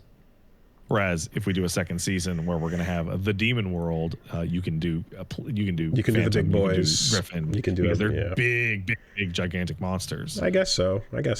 But like all of them, like we have to have Lady fight 5 Devil May Cry bosses simultaneously. Are you what? I categorize Echidna as giant though. Like when the giant snake is flying through the forest coming at you. You're right, yeah. She's humongous. You know, that's the size of Bale and the others. You notice her size changes in the show a lot, depending on whether she's taking the elevator or attacking you on a freeway. Yes, absolutely. She moves between like 10 and 25 feet tall, depending on the scene. 1,000,000%, right? Meanwhile, you're in the air in 4, like floating up as she's dragging you around. Yeah. Anyway, like Echidna can stand in that elevator. Like she's standing in front of a regular elevator and she's like 8 feet tall. So I guess it's just like, you know, do you bring in is Lucia and Ouroboros like 2 episodes of an arc, and then and then you go right into, you know, like Dante's Awakening shit. Do you end on a stinger for 4 with a Nero also voiced by Johnny Young Bosch? I think they should get Ruben Langdon in to do Nero. Dan Southworth, actually. Dan Southworth. Yeah. I'm not letting you before die. We leave off, I really want to take to task adaptation is my primary issue here, and it's so deep. And we talked about why are these characters not like the characters if you're going to use these characters. But the change to the general setting, the change to Dante knowing about his history, the change to Lady's personality, they're really corny about it in the games. They're super, super, super corny.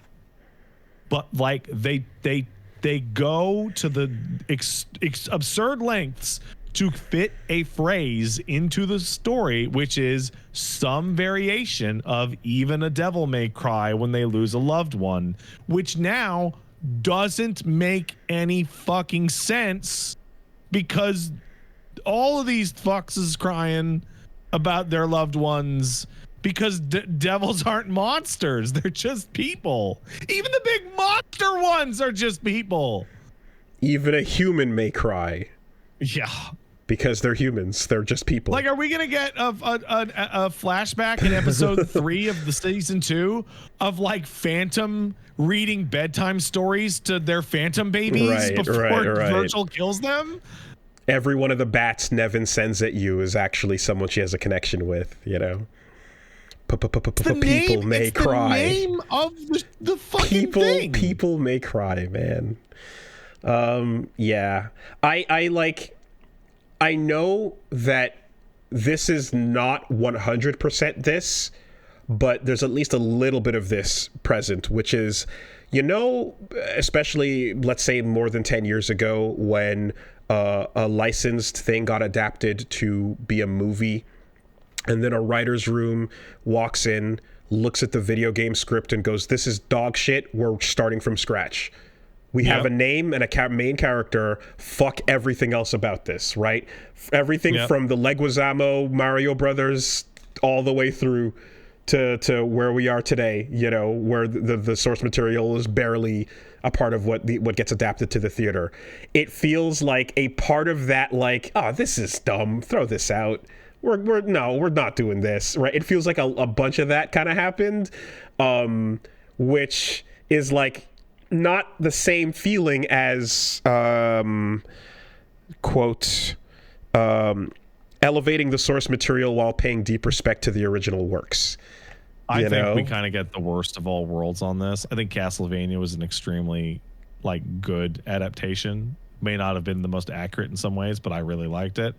I feel like DMC Devil May Cry, the TV show, it feels like if the Bob Hoskins John Leguizamo movie was exactly the same but looked like the new CG Mario.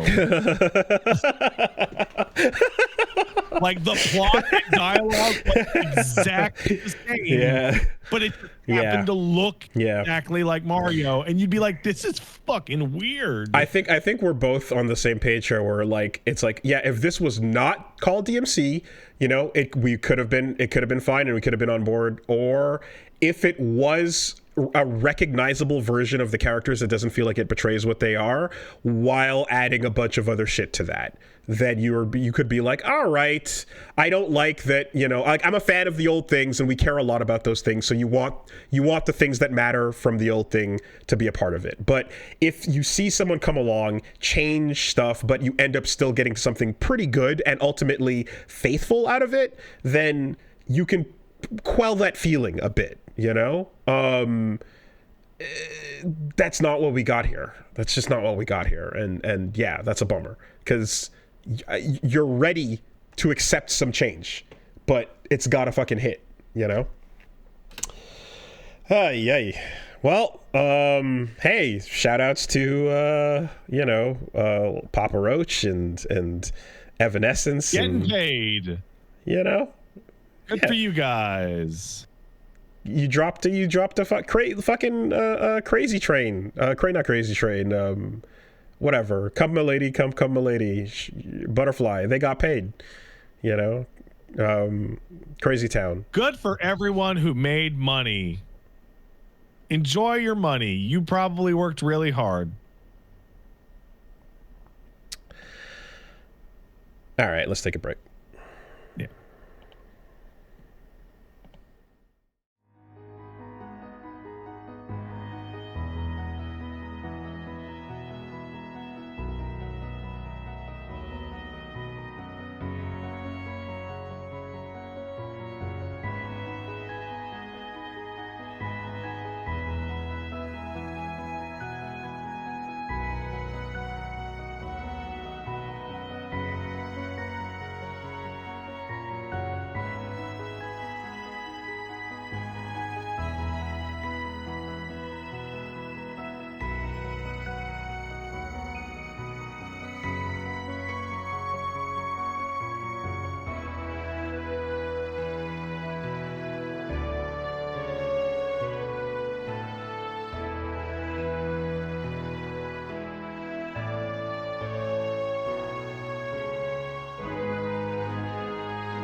All right. Let's take a quick word from our sponsors. I love sponsor.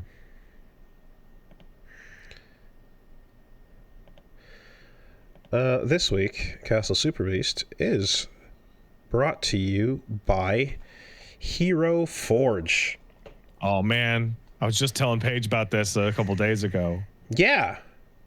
If you're D&Ding, if you're doing tabletop stuff, if you're, looking for, if you're playing any games, or if you just want cool collectible miniatures, Hero Forge is an awesome site that you go to, which has essentially a character creator that goes really in depth for you to build whatever type of character you'd like and print out a little 3D version that is ready to use for a tabletop miniature. So I've been showing the little example each time, so I'll show it off again if I can get the focus right.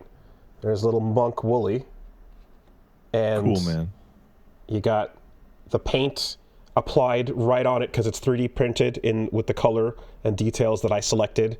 And then the bottom of the base, you can put your own words and naming and whatever details you'd like. You get to select the base as well. I picked the dojo floor.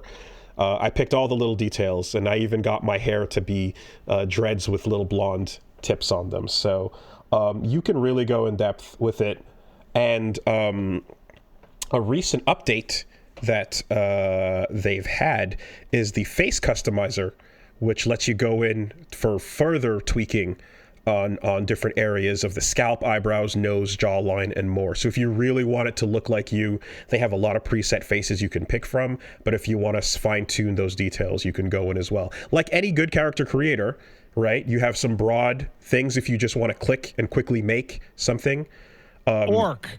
Yeah. Hit me with an orc. You need a bunch of stuff to go, hit it, right? But if you want to go in and fine tune your main characters or the the important characters you want to play as, you can go in as well and take as much time or as little time. You can do it quickly, or you can go in depth and spend the time I like to spend on a character creator. Which is much. It's a lot. Yeah, I appreciate the ability to fine tune. But yeah, lots of presets for you to go with as well. Posable ears, facial hair system, mustaches, and just a whole lot of unparalleled detail as well. And they've also got the level of detail they're printing out is super duper fine. You don't just also have to go with the miniatures as well. They've got acrylic standees if you want to print out those options as well. You can choose different types of materials for optimal ink adhesion, for resistance. The standees are a pretty solid budget-friendly option as well if you want to just print out your character and have them ready to go after designing them on Hero Forge. Their printing process, the specs for the premium plastic minis are 35 by 30 by 30 microns. So that means that, like, if you have a feather on a griffin, you can see all the sharp details on the feather. It's awesome. Super cool. Microns is small, man. Yeah. And this is the type of thing that, like, these days, if you're, as you're getting into these types of, there's more and more tabletop options out there for you.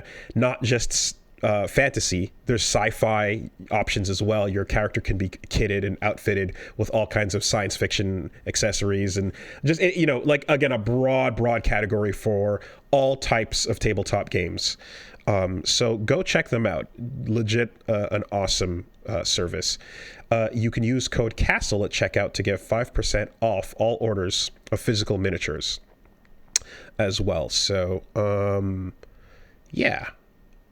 Oh yeah, and before I forget to, kit bashing is a feature that pro subscribers can use, where you can customize even more. And basically with kit bashing, you can add up to 20 items or other objects onto your existing model. So you can just go all the way in and create a multi-armed whatever demon, or if your character has a lot of specific accessories, or if there's something you want to do that's particularly complex and high concept, but requires multiple models all together, or multiple items or accessories all put together, just go with the kit bashing option, and you can really fine tune the detail on that as well.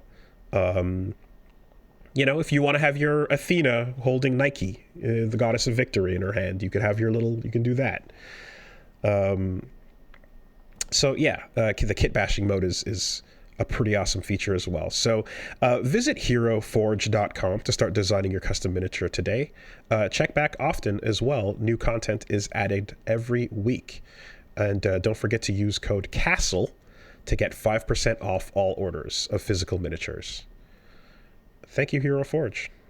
Thanks, Hero Forge. This week, the podcast is sponsored by Shopify. Cha-ching is the sale of a sale that you made on Shopify. Even though you don't have the cool little cash registers anymore, you can still do it on a website.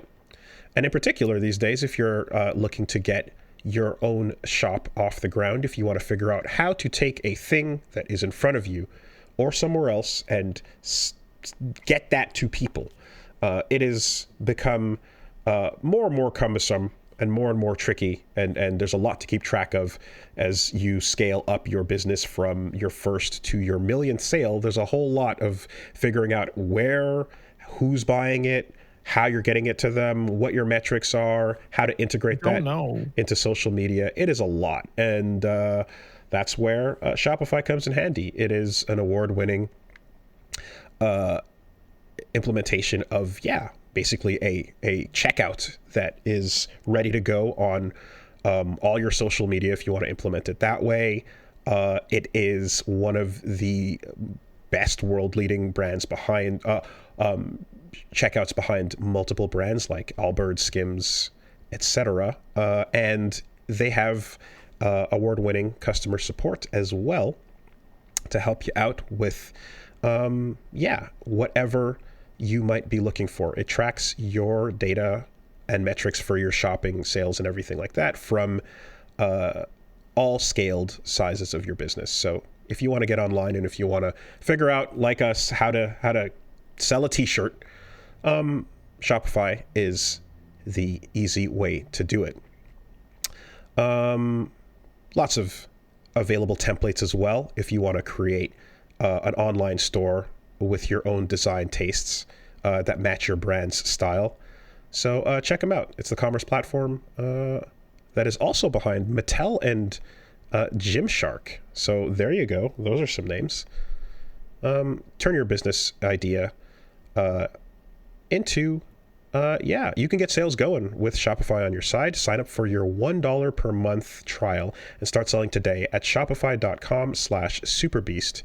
That's shopify.com/superbeast. One more time, shopify.com/superbeast. Thank you, Shopify.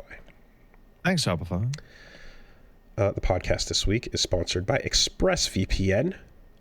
Oh, hey, ExpressVPN. Hey. I just tried to listen to the Mad World soundtrack on Spotify, and Spotify told me that I was stupid. Well, that's a shame.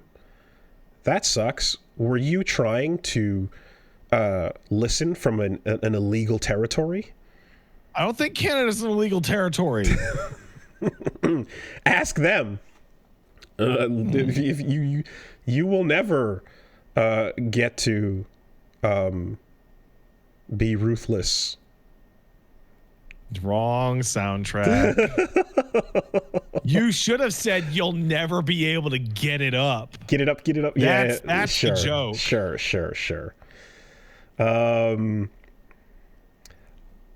Going online without ExpressVPN is like driving without... Okay, you know what? Mad World and Anarchy Reigns kind of bleed together a little bit. They really do. If I had not listened to the soundtrack literally yesterday, I would have made the same mistake. But the problem is, I went through my playlist and I just curated all the best parts of the. Oh, you just did a combination thing. I just on my exact. So I just had a lineup of all the Anarchy Reigns bits. So I'm like, I had those on the brain. Going online without ExpressVPN is like driving without car insurance. You might be at... Don't do that. You really don't do that. You will get in trouble. You might be a great driver, But with all the crazy people on the road these days, why would you take that risk? That's not the main reason, I would say. That is a good reason, right? Taking the risk is probably a bad idea. But also, it's insanely super duper stupid illegal. And it's illegal in that way that it'll cost you money, and you don't like that. Also, points on your license and a suspension. You know, it's a whole thing. It's bad and it's dumb. Don't do it. So, you wanna be protected and you wanna be safe, and yeah, that's where ExpressVPN comes in. Every time you connect to an unencrypted network online, cafes, hotels, airports, etc., your online data is not secure. Any hacker on the same network can gain access and steal your personal data. You know what? I'd even say the word hacker is a misnomer at this point, because you're barely hacking. You can kind of just like find connections on the same hub. You know, a kid with a 12-year-old with some cheap hardware is all it takes. You know, the word hacking implies like a difficult thing. It's become so streamlined and easy to just grab data. And you can now sell that data up to $1,000 per person on the dark web in particular. So stop hackers from stealing your data. Create a secure encrypted tunnel between your device and the internet. And yeah, ExpressVPN in particular, as we just mentioned, particularly useful when you are also like, I want to listen to this, and you're like told that you can't. And I'm like, well, I disagree. I want to listen. All you got to do is click the button. That was a good jump. Yeah. That was pretty impressive. Holy crap.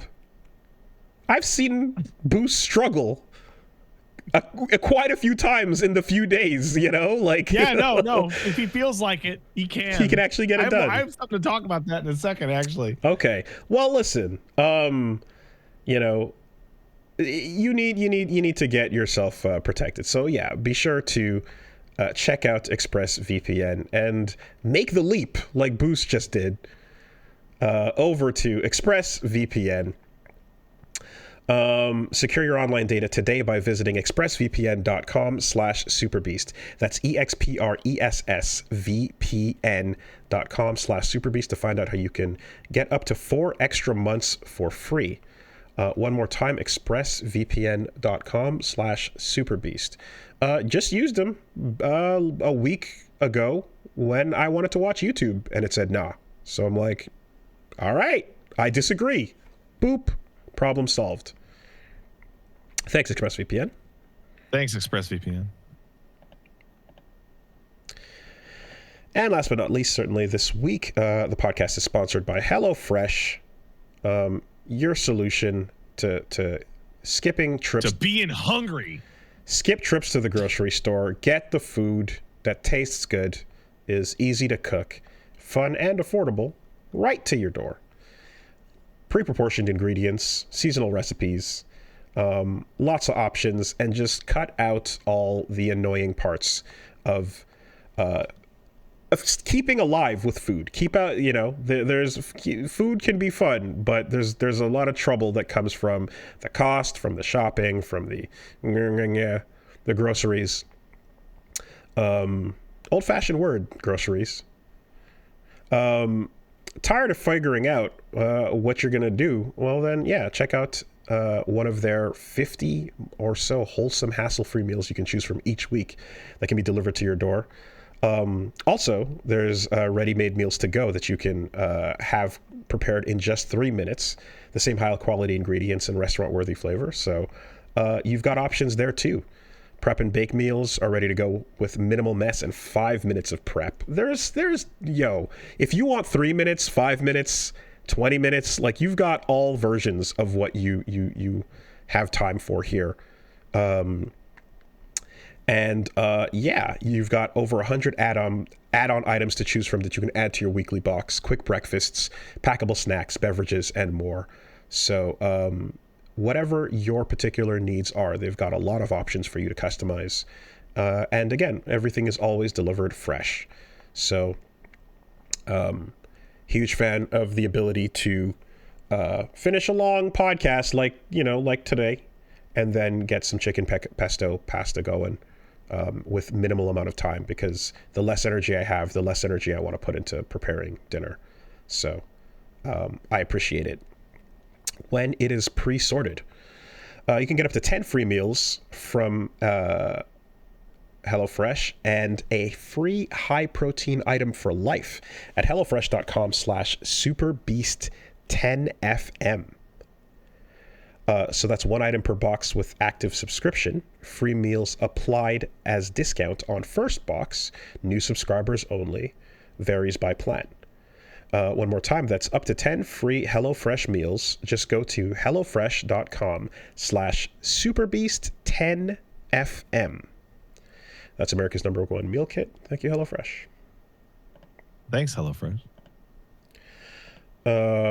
What that boost do? So I think this dog is faking it.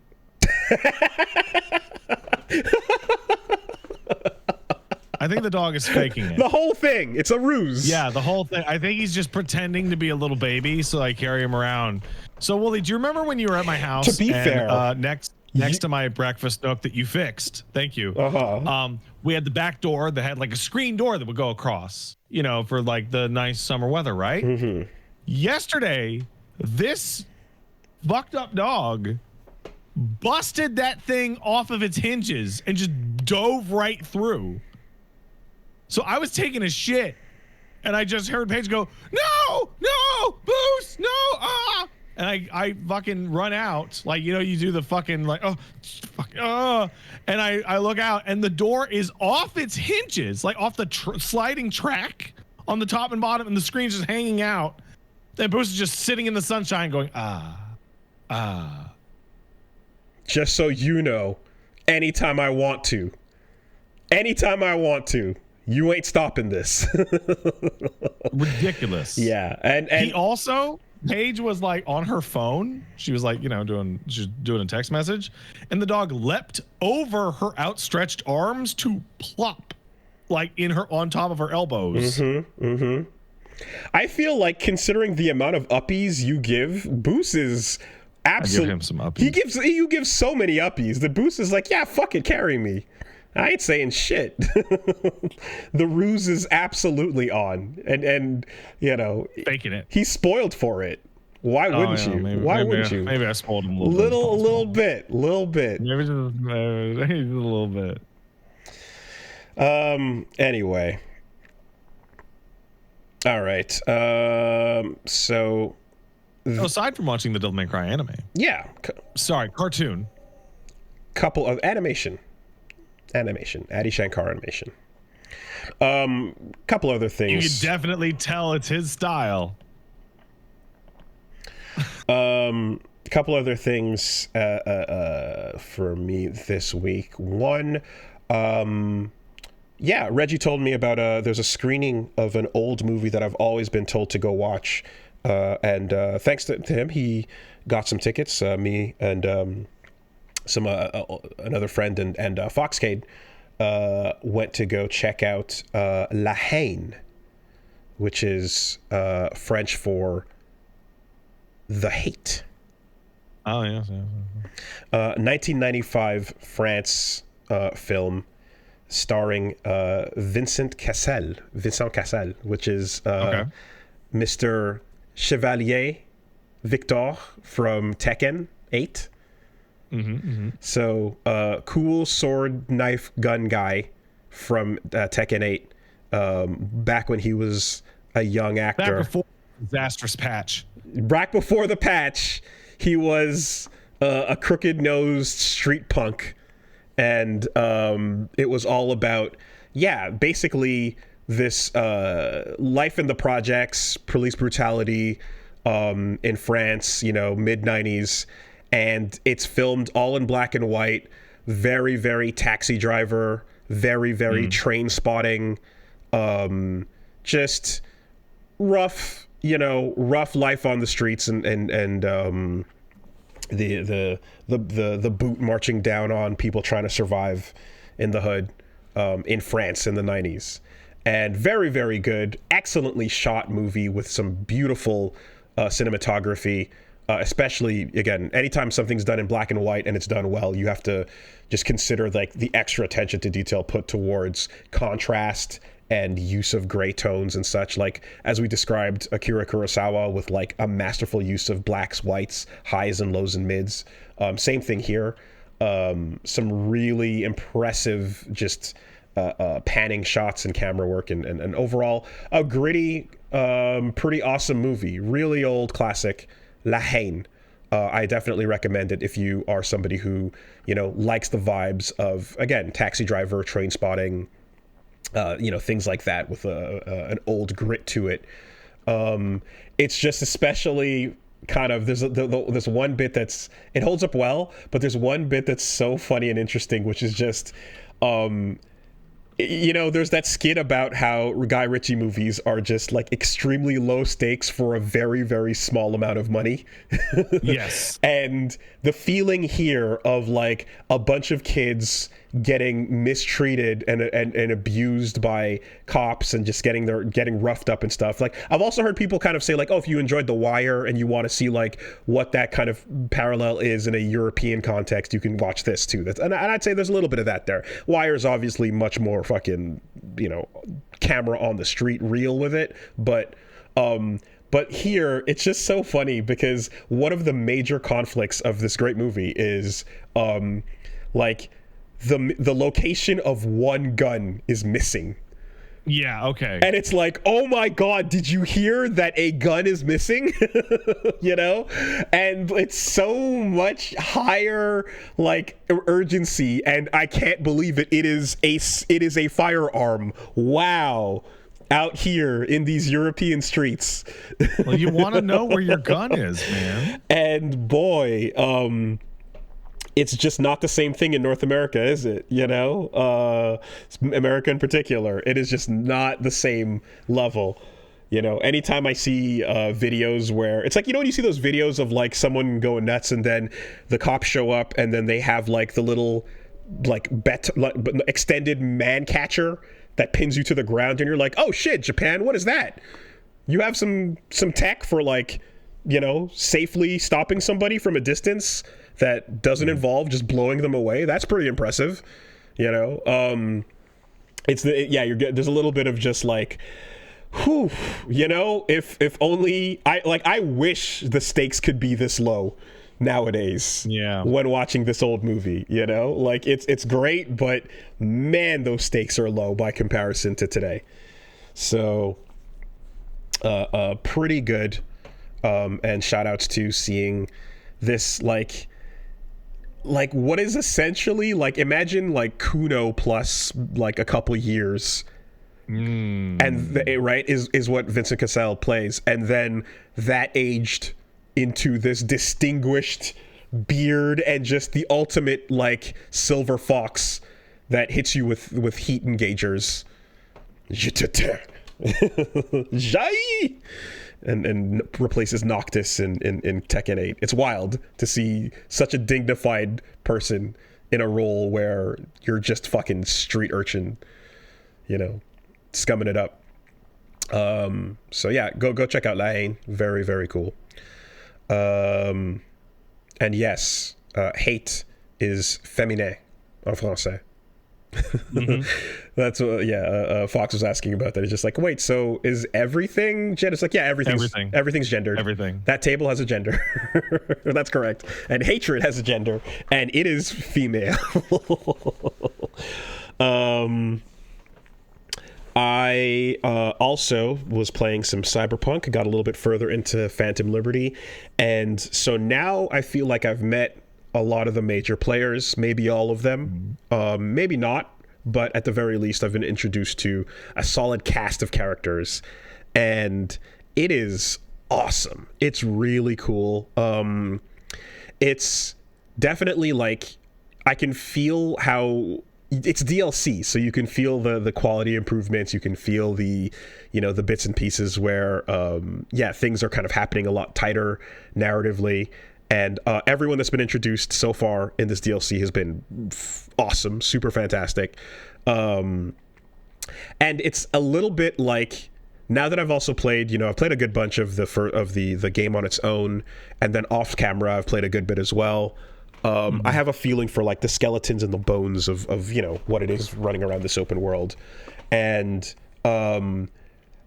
yeah, I guess what you're getting out of like Phantom Liberty, since it was made, like as again a quality later on thing, feels I guess a bit more of like maybe a Cyberpunk 2 would be like this, That is how I remember people talking about. Yeah. Project Liberty. Yeah, it feels like a Cyberpunk. Phantom Liberty. It feels Phantom like Liberty. Yeah, it feels like a slice of what Cyberpunk 2 would be, and I mean, hopefully, right? There's a whole long intro on rails that is fantastic, and then you get out, and then it opens up in a really cool way, and then it recloses off again, and then it reopens up even bigger, and it's even better when it opens up again, and it feels great, and I people warned me that like coming back out of this into the main game is going to be extra jarring, and I'm ready for that. I understand, but I just want to 100% underline the quality difference and how much I'm enjoying it. Ran into fucking Susie. God. I don't know what the expectation was with Susie's implementation, but between Susie and like Jesse Cox and some of these other people popping up, man, everyone is just the dumbest, absolute stupidest cameos ever. Susie's in particular is, I don't know if have you seen like what it is? I've seen about 100 videos of her running people over with her car, but not much else. Okay, so it has not happened to me. I managed to avoid it. Well, yes, because everyone talks about how Susie runs you over with her car. But I didn't know. It wasn't even something I like. The way it happens is an unexpected thing. If you happen to like do the wrong thing in this scenario, if you're a little too hasty, it can get you. Yeah, all you have to do is walk forward into the left in front of the car, and then she's going. There you go. Whenever that might be, but how you meet up with her and start talking is it's hilarious, and I just remember seeing that shot from like I think it was like art of the render of her face in the trailer or so, or in one of the I think when Susan maybe tweeted about it, and I was like, oh cool, look at that, that's awesome, but it does not convey the level of goof that the actual mission brings. You kind of see her like standing there being like, oh yeah, that's a character, okay, and then in context it's some dumb shit, so it's very funny. Gonna continue chipping away at that this week, and I believe as well the 2XKO Alpha Lab is opening up this weekend. So how is that? Yeah, that should be coming. Should I have a fucking mail about that? Check your email. I believe so. I got the last one.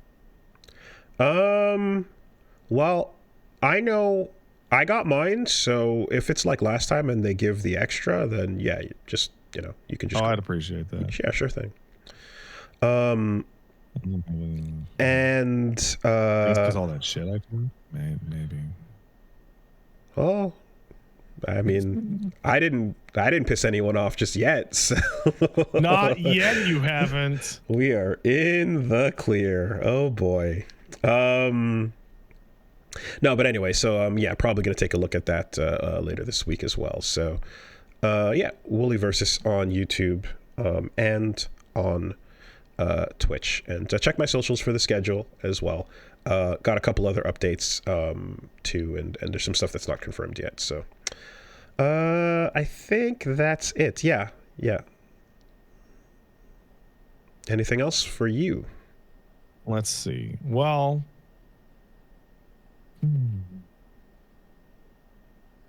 have you heard so I played a ton of games this past week, little quick looks at them. There's one in particular I would like to talk to you about. Have you heard of Blueprints? I have now. Okay. I did. Yeah, I did. Appreciate the code, by the way. I did install that. Haven't taken a look at it yet, though. Blueprints is a super, super cool game that I had like a last second change of heart on. Oh yeah. And it's weird. So blueprints, you get it? It's like blueprints, huh? Yeah, well, that immediately upon saying it out loud, I was like, oh yeah, okay. Yeah, but I don't know what the game is, you know. Like a House of Leaves style video game, which basically means that it is about a house and exploring that house, and a house that has an impossible internal layout. Basically, it is Myst, but a roguelike. Okay. And impossible architecture? So basically, you walk into the front door, and you have 3 doors in the foyer, and door number 1 goes to the left, door number 2 goes ahead of you, and door number 3 goes to your right. And the goal is ostensibly to make it to the final room of the mansion, which is all the way at the back, right? And when you walk up to door number 1 and open it, it gives you 3 rooms that it could be when you open the door. And so you'll pick like the lavatory, and you'll open it up and, oh, it's the bathroom.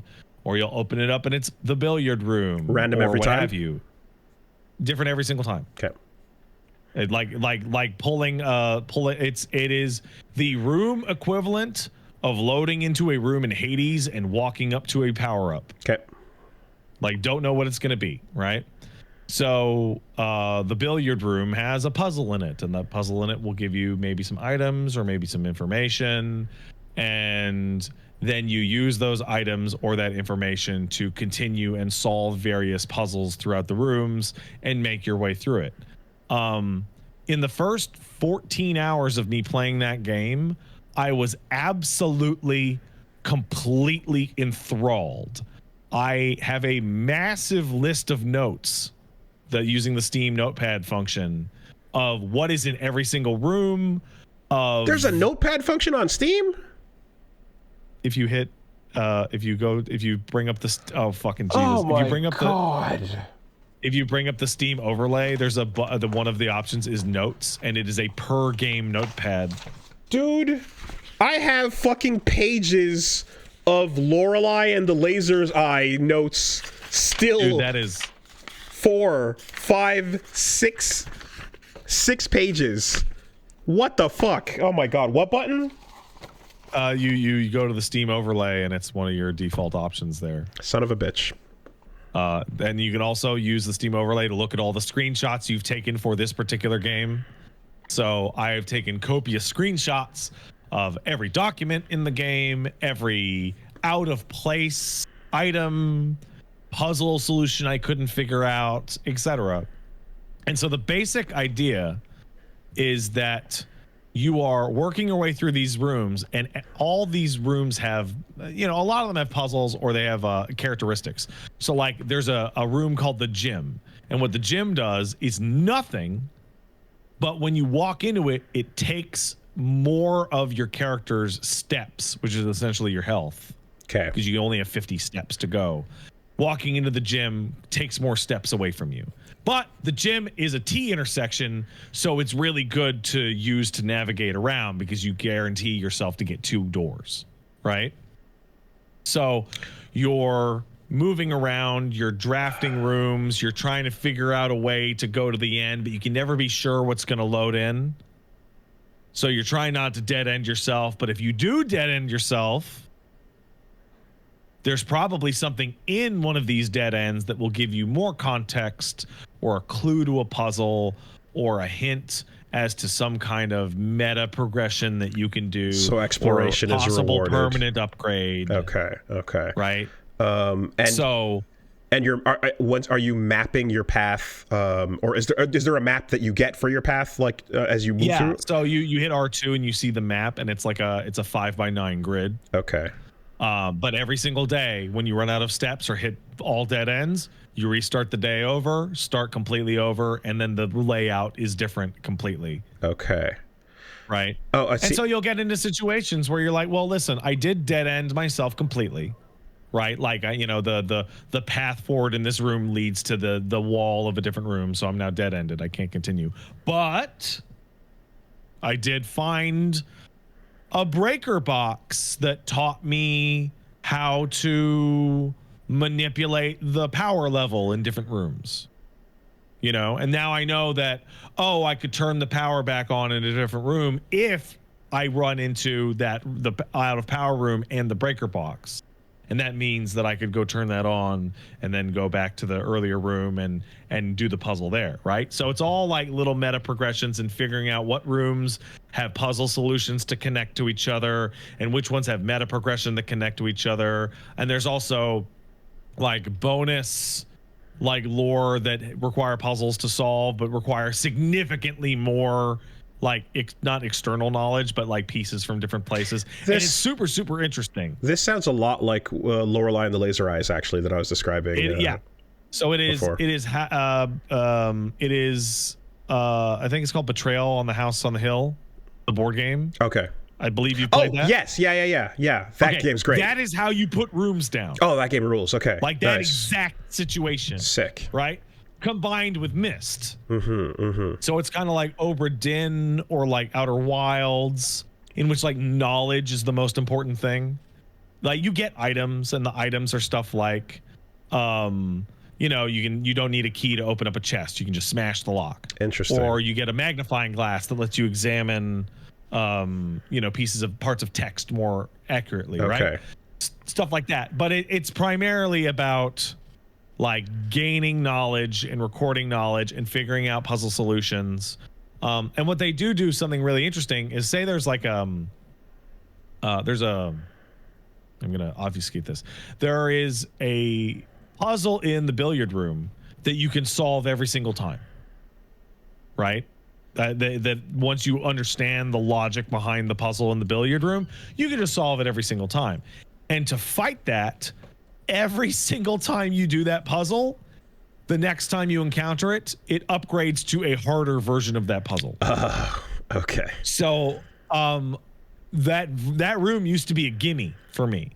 Oh. And now that I've done it like 15 times, that puzzle is now fairly difficult. And there is even though I understand all the rules. And there's a death state. The death state is running out of steps. Every time you cross into a new room, you use one step. Okay. Yeah. Because like in a lot of cases, so backtracking costs a lot of steps. In a lot of cases, there's no death state. There's just solve the puzzle or you're stuck. But in this case, you have a limit. And, you know, you can find bananas or apples, and those give you extra steps. Or, you know, you can find a kitchen, and you can spend money to buy extra food. And there's all these little tiny things that are really, really interesting. You're finding out details from photos that help you examine areas outside the house. To get meta progression. Like there's permanent upgrades, and they're all really powerful, but they're very hard to get. There's mechanics to upgrade a room into a better version of that room that either has a stronger bonus or like more doors or, you know, stuff like that. Okay. And I was like absolutely, completely enraptured. And then I ran into the game's singular flaw, which is the same flaw every single negative review on Steam talks about. And that is, I have a number of puzzle solutions that I have 100% completely solved, but I cannot get the rooms to manifest. So like, there is a puzzle in a room that I have definitively solved, but it requires a specific room to spawn next to it to turn the puzzle on. And the RNG is not working out. Won't allow them to happen. Gotcha. And it is making me crazy. Okay. It's the RNG. Like it is absolutely. And because like I've been talking about this, and I've been trying to figure out why it's making me so nuts. And it's because when I'm playing Hades and I get the most dog shit powers ever, I still get to play Hades and fight and give my shot against it. But the gameplay of Blueprints is correlating information and solving puzzles. and I am like 9 gameplay days in a row of no new information and no new puzzle solutions because I can't get any of the new rooms to spawn or any of the right rooms to spawn next to each other, and it's stuck. It is so violently infuriating because I am being actively blocked from playing the game by the game. Do you have to just like, is there a certain number of like steps or days before you know? No, there's an infinite series of days. Okay. You just keep playing for, a year. It doesn't matter. So you don't have to kill yourself and go, try again type of thing. Right. Okay. But it's like, and how many room variations are there? These ones before. Like, how many room variations are there that you would? There are over 100 rooms. Okay. So and you can only spawn in 45 because of the way the grid is built. Mm-hmm. And some rooms are rarer than others. And part of the problem is that some of the rare rooms have puzzles in them. And then the solutions to those puzzles are found in more common rooms. But I can't get back to the rare rooms to solve their puzzles. There is a internal logic about where to place rooms as you go through to manipulate the RNG, right? So, for example, I found a document in a room that said, hey, this color of room tends to spawn exclusively along the edges of the house. Right? So I'm like, oh, okay. If I want to find a specific type of room, I have better luck going along the edges and hopefully running into it, right? But finding that piece of information was also RNG. Okay. And I have spoken to somebody who has worked with the game, and they have informed me that there is a document that has the information I need to manipulate the RNG to get the rooms I want.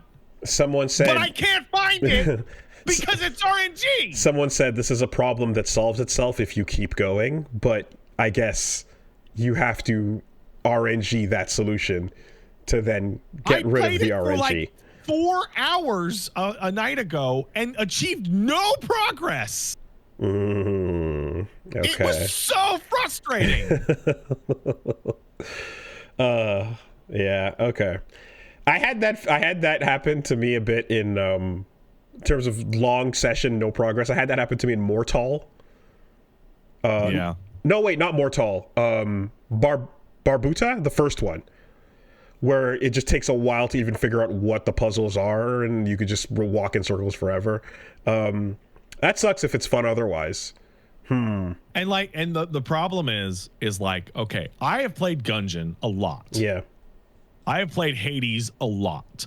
And I have had a full day of playing Gungeon and made no progress. Right? I didn't do any of the quests that I set out to do. I made very little currency to unlock guns. I didn't kill any of the pass. I didn't get any of the unique items. I didn't unlock anything, right? But when I was doing that in Gungeon, I was still playing Gungeon and getting better at playing the action portion of Gungeon. When I'm playing Blueprints and I'm doing 9 days in a row of drafting the house and trying to go, come on, lab. Mm-hmm. Come on, lab. Mm-hmm. As I go through, it's super frustrating. And I can even understand that there is an argument to be made that what I am not doing is trying to understand the underlying logic of the drafting and where things go and how to blow dead ends here, and here to hopefully get more hallways later and blah, blah, blah, blah, blah. But that type of meta knowledge is not a puzzle, like a dartboard puzzle or a lie puzzle or a math puzzle. that is something I am really, really fucking bad at when I play like Slay the Spire or something like that. Figuring out the logistics of the war of the secrets that you have to uncover by thinking it out. And like the game seems to like know this, because there are like a lot of puzzle solutions. There's the hint, then there's the bigger hint, and then if you play long enough, here's the document that just tells you how to do it. Okay. Like eventually, like there's a pump room puzzle that has like a diagram on the wall to figure out. But later there is also like a fucking manual that you can just read, and it just tells you how to run the fucking pump room. It's really interesting. Right? This reminds me a bit of when I was talking about 1,000 Times Resist and how moment-to-moment gameplay in a different genre can cover over slumps. But like in this case, that's not the genre. Therefore, I don't have moment-to-moment gameplay. You just feel the slump. Yeah. And I'm thinking of like in Barbuta's case, it's like it is a test of patience to like how willing are you to just move slow. Yeah, so how willing are you to just slowly push yourself up against every surface until you get something or notice something or something catches your eye. It's really, really subtle. I'm curious to know if like finding the solution to this RNG problem will like switch it back around to being fun again, But so I came to like a very strange conclusion, and this is my gut feeling. I feel like there are people that are just like, this is like one of the greatest games of all time, and I can feel it in there. You know what I mean? Like I can feel like when I played Obra Dinn. Okay. Like I was like, this is really. I'm dumb. Oh shit, I'm dumb. Like I'm too dumb to get to the greatest game of all time playing Obra Dinn. Interesting. Okay. I felt that with Outer Wilds. Outer Wilds is one of the greatest games of all time. Easy.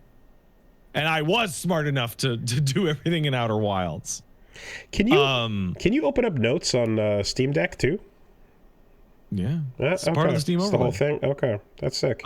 Seems like it's an update from last year. I'm seeing.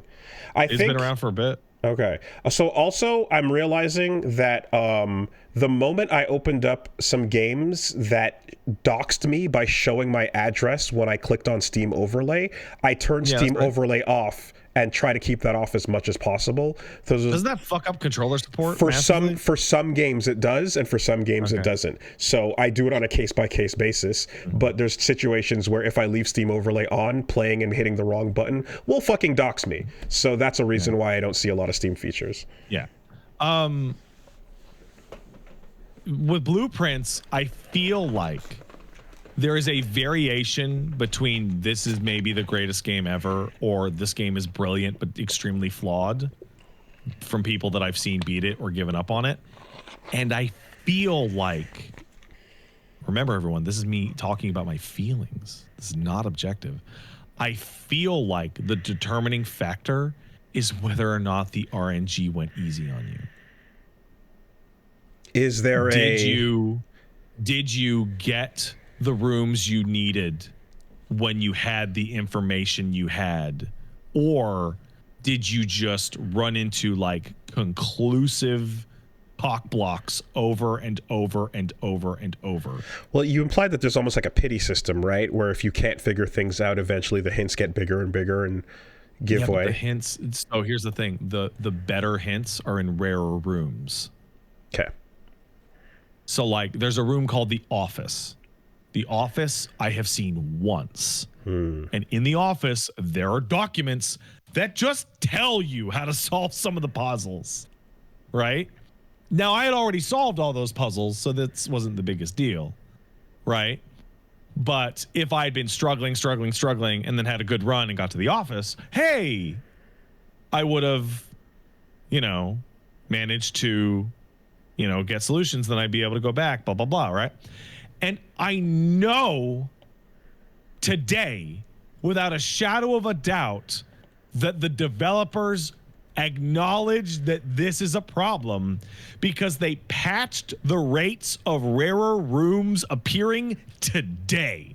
Oh, okay. A patch went out this morning that increased the likelihood of rarer rooms appearing. Now, it's not any of the rooms that I need, but still. Yeah, I guess you just have to roll the fucking dice then.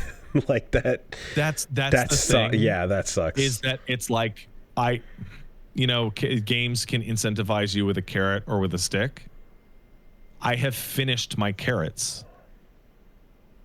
And I just keep going back into the house for more carrots. And you're getting sticked. I am hungry for carrot. And it is a very serious problem because the gameplay of the game is thinking. Right? There's no action component of any kind. There is only brain.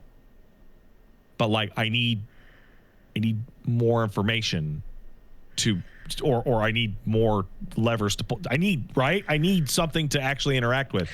And what's there is and what you are seeing is compelling when you discover it. Super compelling. Okay. Super compelling. Like I'm at like 10 hours or no, I'm at like 12, 13 hours. And like I found the freezer. There's a room that's the freezer. It's like a fucking walk-in freezer. I saw it for the first time 2 nights ago. And there is like a series of puzzles in there that I have no idea how to solve. And my first thought entering was not, oh, cool, what a cool puzzle. My first thought was, I better figure this shit out as good as I can now because I don't know when the next time I'm ever going to see this fucking room is because I've seen it once. The room that I need to solve other rooms' puzzles, I have seen once ever. And I solved it on stream and I solved the internal puzzle there. But it needs to connect to other rooms to solve their puzzles, and I have never seen it again. When you're playing a game like this, right, or like Baba, for example, do you have the pace is all on your brain. So do you have a method of like thinking for stream? Because I've noticed with myself, there's a moment of like, I go through it at a regular pace and then I have a repeat and then I'll have a silent stop and go. And then there's a point where I'm like panicking because I'm like, oh, nothing is happening and this is not going to move forward until you figure it out. And like, you just have to like navigate or narrate your thought process to exhaustion. And that starts burning me out way quicker. So the game actually does really well on this respect. So I played this game for about I don't know, I want to say like 6-7 hours on stream. Like I played a lot of it. And what the core thing that I ended up doing, it was the same thing that I've been playing at home, was okay, brand new room. All right, let's take screenshots of every single piece of text. Let's take a screenshot of everything goofy in the room that could be possibly a puzzle solution. Let's attempt to solve all the puzzles that exist within. Let's remember its layout. And there's a list. Once you encounter a room, it goes to a list so you can look at it later. Okay, let's see. Let's go over my notes and see if any information here reintegrates with other things that I know, right? Let's type those notes out. And we're done whether or not we solved the thing in here or not. Like, can I figure it out? No. Do I have what I need to figure it out? No. Do I have the item that I need to figure it out? No. Etc. Right? Okay. Well, I'm going to move on and hopefully I'll encounter a new room that has a new piece of information. And as long as in a single run you get one new piece of information, it feels like it's worth it. Even if it's a single detail. Like, hey, red rooms act all like this, or green rooms all act like this, that kind of thing, right? And the version, the thing that I'm dealing with has been like hours and hours. But on my VOD, there is a version of this problem that was not hours and hours. It was maybe about an hour. And it was, I have solved a puzzle conclusively, but in order to get the number I need to be able to turn power on to a different room, and I need to acquire a magnifying glass. And chat got to sit with me as I went through like 8 runs of, I got the room with the power and the room, no magnifying glass. I got the room and the magnifying glass, no power. I got the magnifying glass and the ability to turn the power on, no room. Just like over and over and over and over. And I'm well aware that like there might have been other things I could have picked up, and I was kind of tunneling because I wanted the solution. Yeah. But I have the solution in my hand and in my head. So I'm just not allowed to attempt it. So this is where sometimes RNG gets balanced and tweaked for like game progression purposes in games. Like, is this a game where if you know how to use those 3 things together and they're in your mind, but you're not able to get them in this run, is there perhaps a different combination of things that has been made? No, this thing has one solution. No. But what I mean is there a completely different thing that's like, actually, you should be grabbing a different item for a different room there's tons of much more available, and it's basically saying, forget about power and magnifying glasses for now. There's another thing here that's easier that you should be focusing on. So, well, not necessarily focusing on, but then if you can't get the thing that you know how to solve, your next goal should be just find a room you haven't seen. So like if you're building a Balatro run with a certain deck and you just can't get the Joker that you need for the perfect synergy, you gotta go, all right, we're 3 rounds in and I'm not finding that Joker. What else can I do here? Maybe I can turn this run into something else, you know? And the problem is, fairly simply, that the further you get into the game, the more likely it is that you have seen and solved all the rooms you encounter on a run. Right? When I started out and I got stuck on like this puzzle or that puzzle, well, most of the new rooms I encountered were either new or I couldn't solve them. So like whatever, I have tons to correlate, I have tons to write down, I have tons to take screenshots of. But like now, like I can do the parlor and billiard puzzles no problem. I know how all the hallways fit together. I know when I should use the astronomy office or not. I know how to deal with the security room, et cetera, et cetera, et cetera. So these don't become thinking puzzles. These become like placement, like tasks. And I could get in a situation like I had like multiple runs the other night where like I did not encounter a single new room at all.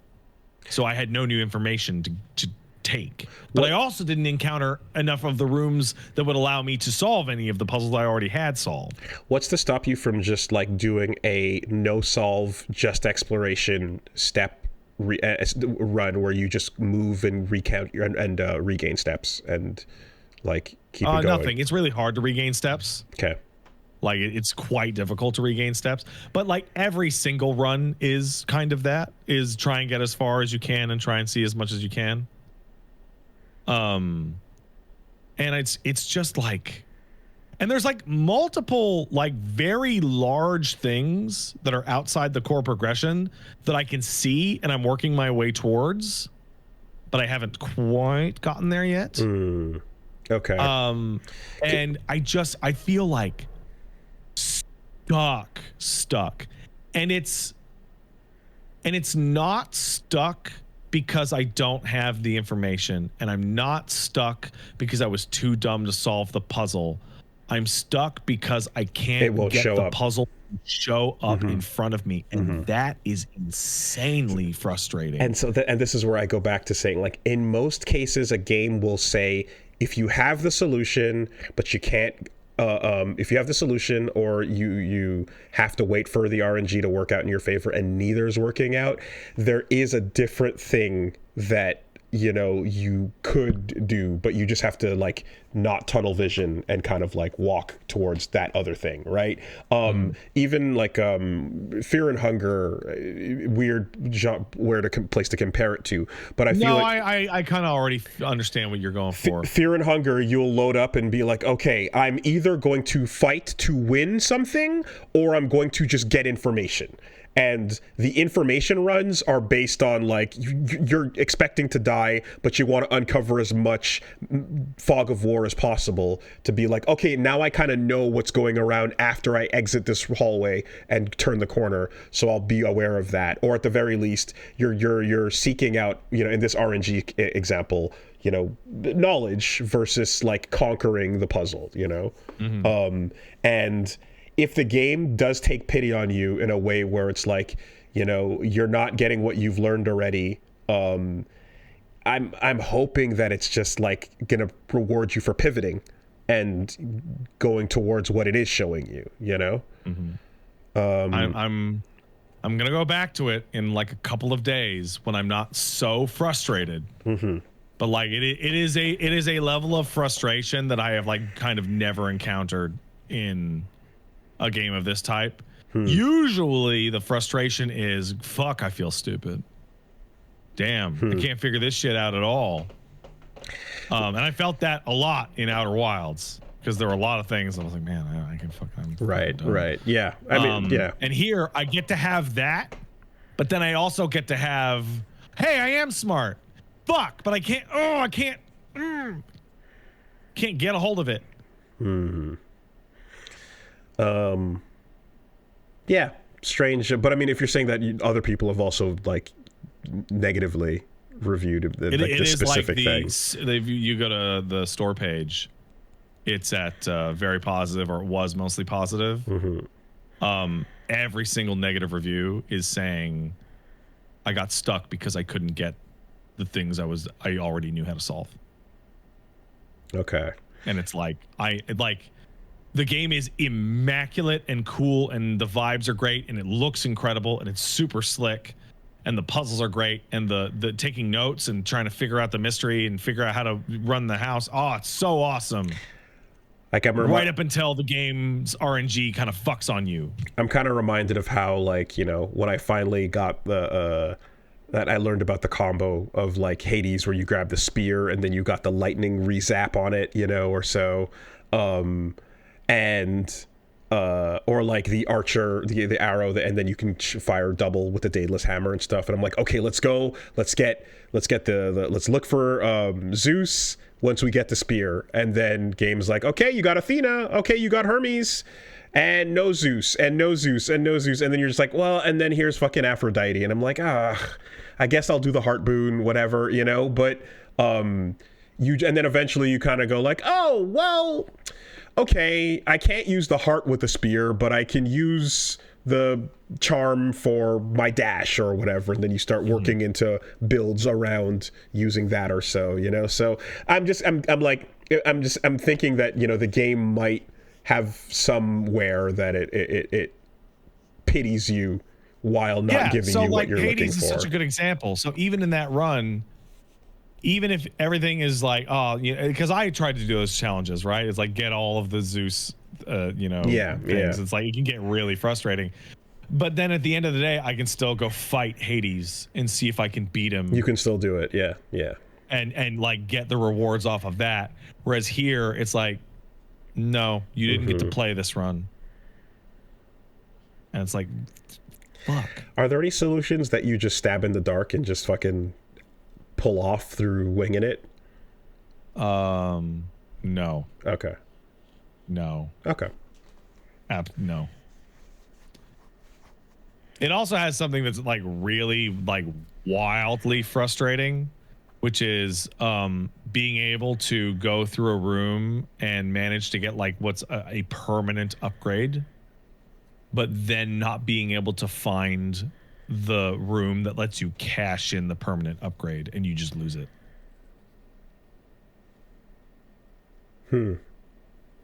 and it's like fucking real frustrating.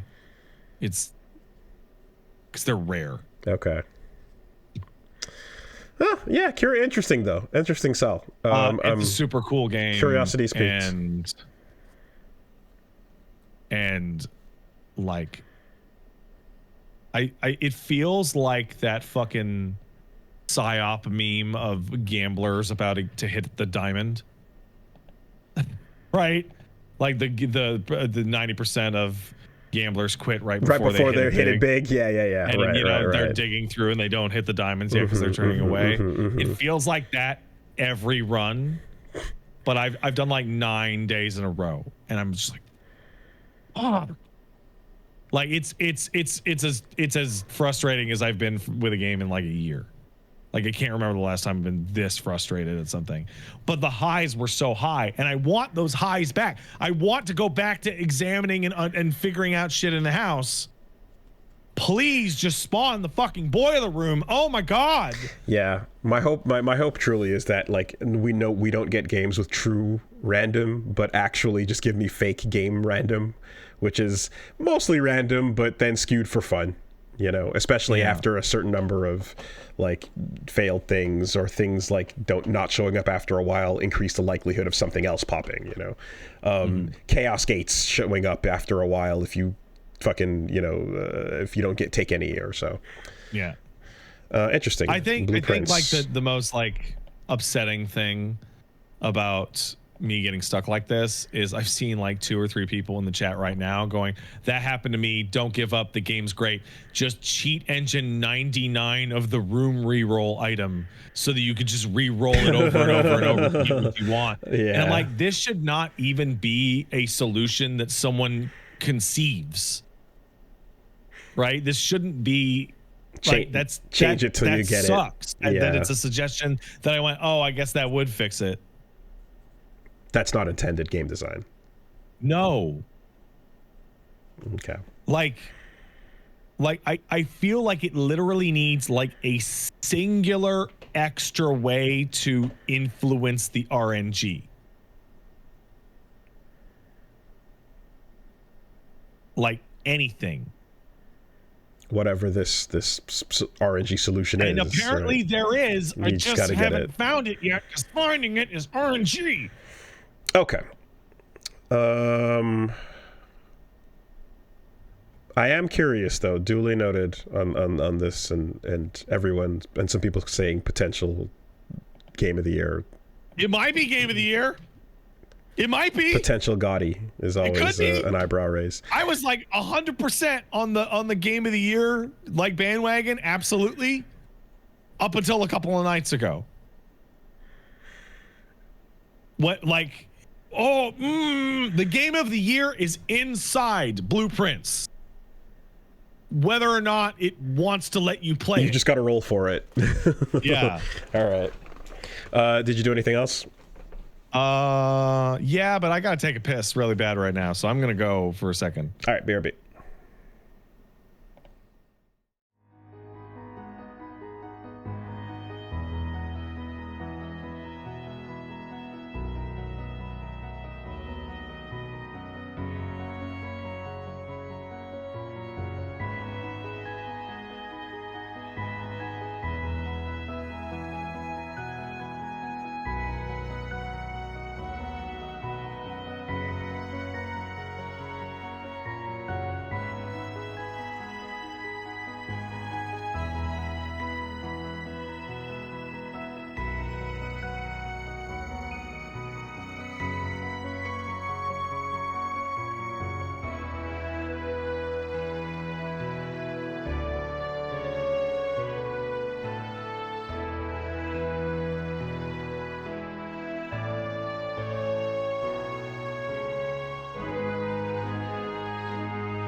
Knight.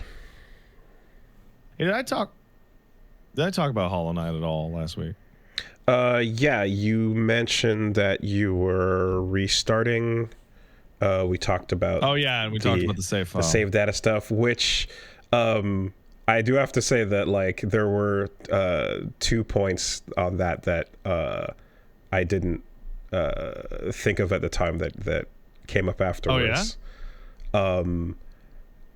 When the one thing was when sometimes like if you're playing like a game like a Souls game or something and DLC comes out, and it's useful to be able to like pop it in and go load that DLC up if you have to go find it. That is a completely different scenario though.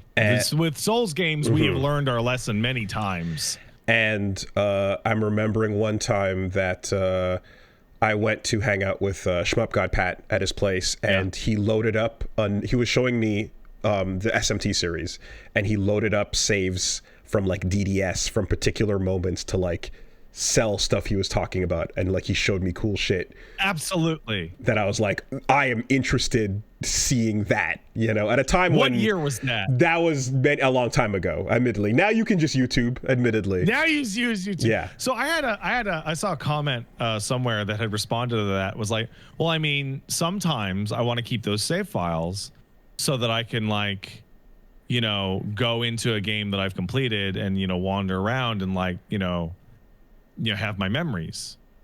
To which my response would be that my memories are for my memories, and that if I don't remember anything, then I might as well play it again because I don't remember anything. I think a big part of the fundamental disagreement here is just that like the default state of affairs is doing nothing means the save exists, and you have to actively take a step to remove it from existence. That's true. So that's the part where I'm like, why take the step? Just leave reality where it is. But anyway, go on.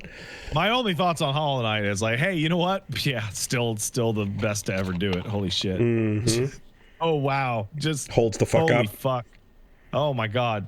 I also played like a huge amount of embargoed games last week, like a weirdly gigantic amount of embargoed games that I'm gonna do a really quick dash through. Into the Dead Darkest Days, that zombie game that's in 2D. It's this War of Mine but zombies. It's pretty cool. Okay, that's a good way to just okay. Monaco 2 is Monaco 2, and it's cool like Monaco was. Okay, I've heard a lot about Monaco, but I don't actually know what Monaco is. Monaco's a sneaking / heist game that was represented by little pixel dudes, and it was really charming. And Monaco 2 is similarly charming and looks nicer and has a little bit more depth, and it's really cool. Okay. Monaco 2 remains also cool. I hopped into Amplitude sent me and put me into the Endless Legend 2 preview program. So I got a good early look at Endless Legend 2, which is Amplitude's 4X Civilization style games. They've done Endless Legend. They've done also Endless Space, which is their Space 4X. Endless Legend 2 is super cool. It has a lot of really interesting things that change it from the Civ formula, particularly a focus on like questing and a more in-depth combat system that actually is good this time. But both of the runs that I did on stream ended because a bunch of fucking angry unicorns killed my ass and just completely killed all of my armies. So maybe I should focus on military next time. I took a look at a game called Peppered, which is a platformer in which you usually get like basically a huge amount of branching paths. Very irreverent writing, really charming. I'd recommend it. It's really cool. Okay. And I also took a look at the early access game called Stygian Outer Gods, which is very early Cthulhu game. Much like all Cthulhu games, is perpetually blue-green and really mean difficulty-wise and kind of jank, but pretty cool. It's like a first-person, almost like a Deus Ex style game, but Cthulhu. Innsmouth type cool. Shit? What's that? Innsmouth type shit? Yes, very much. It's Kingsport. Okay. Not Innsmouth, but yeah, no, absolutely. Fish people. But I also played Rematch, the soccer game by the Sifu gang. Yes, FIFU. FIFU. A title so good, I never want to call it Rematch ever again. Yeah. Perfect. So we have talked a lot about how it'd be really nice soccer Absolver. If sports games were good. That'd be cool. Well, sports games are good when you have a turbo button. Yeah. So, FIFU is really great. Is really, really great. Nice. So there's three things. Number one is the focus is on playing soccer or footy, depending on where you live, as a team. When you load into FIFU, you are not playing a cursor that takes mind control of different players as they gain the ball. You are entering into 4v4 or 5v5 multiplayer matches in which you are playing one guy on the team. Yes. Man, the dream back in the day was to play a game of Madden with everybody on controller playing the position and just going hard as your one job. You're blocking. I'm a lineman. Yeah. That's what I do. The second part is before I move on, it's like the fact that you're playing multiplayer means that sometimes you don't get the ball. Sometimes you're just running defense on like the east side of the field and blocking the other guy so that the goalie doesn't shoot it towards him. What this means is that you are just like second to second playing the game at like you are constantly juking in front of other people and jockeying for position, ball or not. You have a nice little mini map in the bottom right to tell you where the ball is while all the other players are. The tricky part about this type of setup, of course, is that like what does playing without the ball feel like, and how fun is it positioning and doing a lot of the work? Because particularly games like football and basketball are like the difference between like not knowing what you're doing and like great players is what you're doing when you don't have the ball, you know? And how engaging is that in this case? So here come the controls. The second great thing is the controls. It controls really well. Your character has just enough weight on them, like turn radius. Like you have jogging, you have sprinting, and then you have really fucking sprinting, like sprinting for real. Turbo. Yeah. So when you do have the ball, you have pass, you have shoot. Shooting is fascinating. It gives you a cursor to the center of the screen wherever you happen to be when you hold the right trigger, and then the length of time you hold that right trigger is how strong it is. And then you use the left stick to determine the spin on the ball when it hits. Oh, okay. So like when you go to shoot your shot, you're like locking your angle into place and then shooting your shot like a billiards game. Okay, so you point the camera with the right stick. And you lock in your angle. And then hit the spin on it for a little mix. And then you're using your spin and your power. Cool. So what you can do with that is that you can aim it up and then spin it down to go over people's heads. Nice. Yeah. You can go around people. Like it's a lot of control. You also have the X button will quickly pass to yourself in any direction you hit the pad. So if somebody's coming at you to slide, you can immediately pass to yourself to the right and dodge around them. There's a button to volley the ball up to yourself to essentially do like an NBA street like style juke crossover, but you're just like kicking it up over yourself and over the defender. One of those moves that makes a bunch of like European kids go yeah. And someone passes in the videos the ball to you. Yeah, you can get your kick ready so that it fires off the kick as soon as the ball reaches you. The part where it really, really genuinely, like all of a sudden I was like, oh shit, this is, was that clicking in on the right stick, a button that you'll have always active because you're always turning the camera, is, hey dude, I'm open. Your character will yell, yo, I'm open, or give me the ball. And when you do that, the person with the ball will see in a red line the angle to that person, even if they're out of sight or off your camera. So I have been blocked by defenders, and I'll hear, hey, I'm open, and a line will go to like my 8 o'clock, and I can pass along that line, and it will go to the teammate who said, hey, I'm open, but it will go to where they were when they called it out. Okay. So if they keep running, I will actually pass behind them. Do you have to aim the pass, or is it a automatic? Yeah, you have to aim the pass. Okay. Oh, wow. Ooh, that is skilled. Okay. Yeah.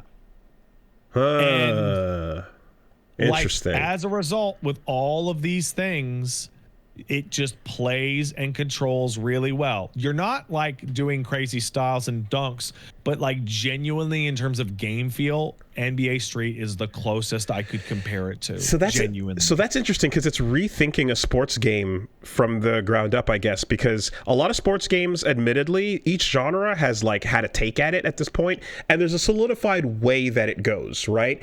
You passing to yourself, you take control of whoever actively has the ball. You don't have to aim the pass. It's like whoever's nearest and the most open. And then a couple of like essentially having the game mostly resemble what the players and AI would look like, but having you control that a little bit so that it feels like it's the sport. But this sounds like it's way more manual. So here's where the controls like get even more interesting. So you have your it's called tackle. It's not a tackle. It's you putting your foot out to like knock the ball out. Soccer tackle. Yeah, that's what that means. If you're running, it's a slide. Yes. Right. That is what tackle means in soccer context. Yeah. And the defense against that as a defender, the defense against that as the guy with the ball is to pass to yourself. Right. So you see somebody coming in for the slide, pass it to the right, and your character will like hop over the slide and you'll keep it. Right. This is more interesting because the fastest way to run is to not have control of the ball. When you have control of the ball, your character is slower than everyone else because you have to maintain control of the ball. So the fastest way to get down the field is to pass it ahead of yourself and lose control of the ball and then catch up to it. Which is what a breakaway actually looks like in real life. But it makes it easier for people to just grab it because they don't have to remove it from your control. It's really cool and it feels really good. Yeah, so you're saying that it's like Street-like, but it's also taking very simulation-esque, decisions with the controls there. Yeah, that's cool. And the last thing is that that's realistic. Looks impeccable. So it looks like you're playing in a real soccer field. But if you get close enough to the edges, you discover that you're actually playing in a gigantic TV rectangle, because when you score a goal, the screens that are covering every single surface change into a completely new environment. So goal, the start of the match, you're playing in a classic soccer stadium. Somebody gets a goal, now you're playing in like the Lion King's version of Africa. You get another goal, now you're playing underwater, and it's pure visual. Like, it has no bearing, but it looks a lot fucking more interesting than playing on a fucking soccer field for 40 minutes. Well, I don't know. I mean, I was going to ask, like, while you're playing, are there ultras in the stands performing blood sacrifices as they hold up their burning fucking flares? It just looks pretty. And do the country chant. It just looks pretty. It looks really good. Okay. And I played a couple of matches and I got a couple of goals and I was super excited and it was really great.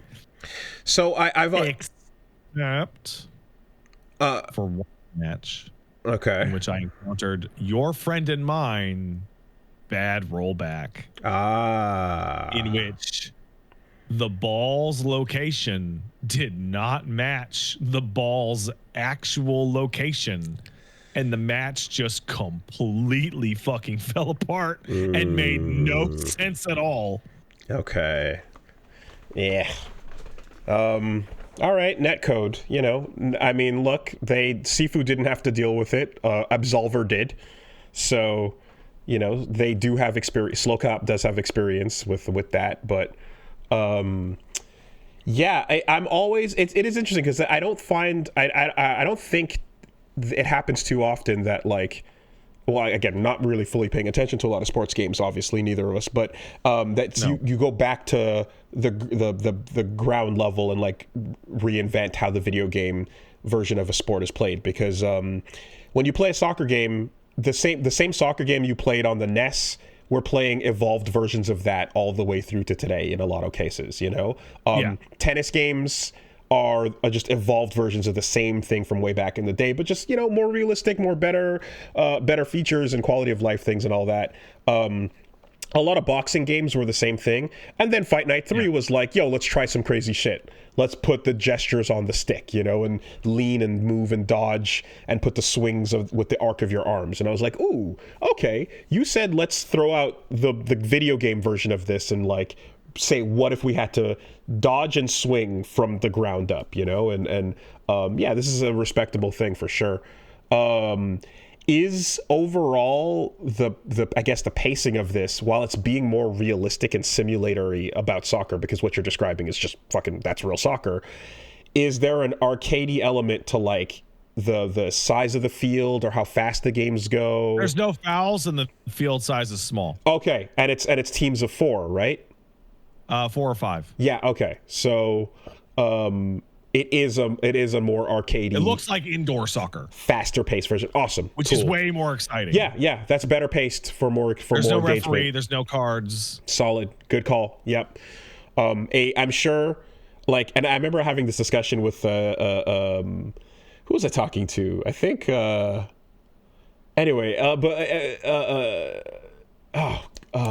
Leon Massey, actually. We were talking about you know, soccer and everything, and like, there is like, the pacing, kind of like baseball today, has become the tradition, has become part of it. The large field, the low scoring game, a lot of that is now just baked into tradition. Even though I'm super an advocate for, like, fucking indoor soccer, smaller field, more fun, more engagement, more game.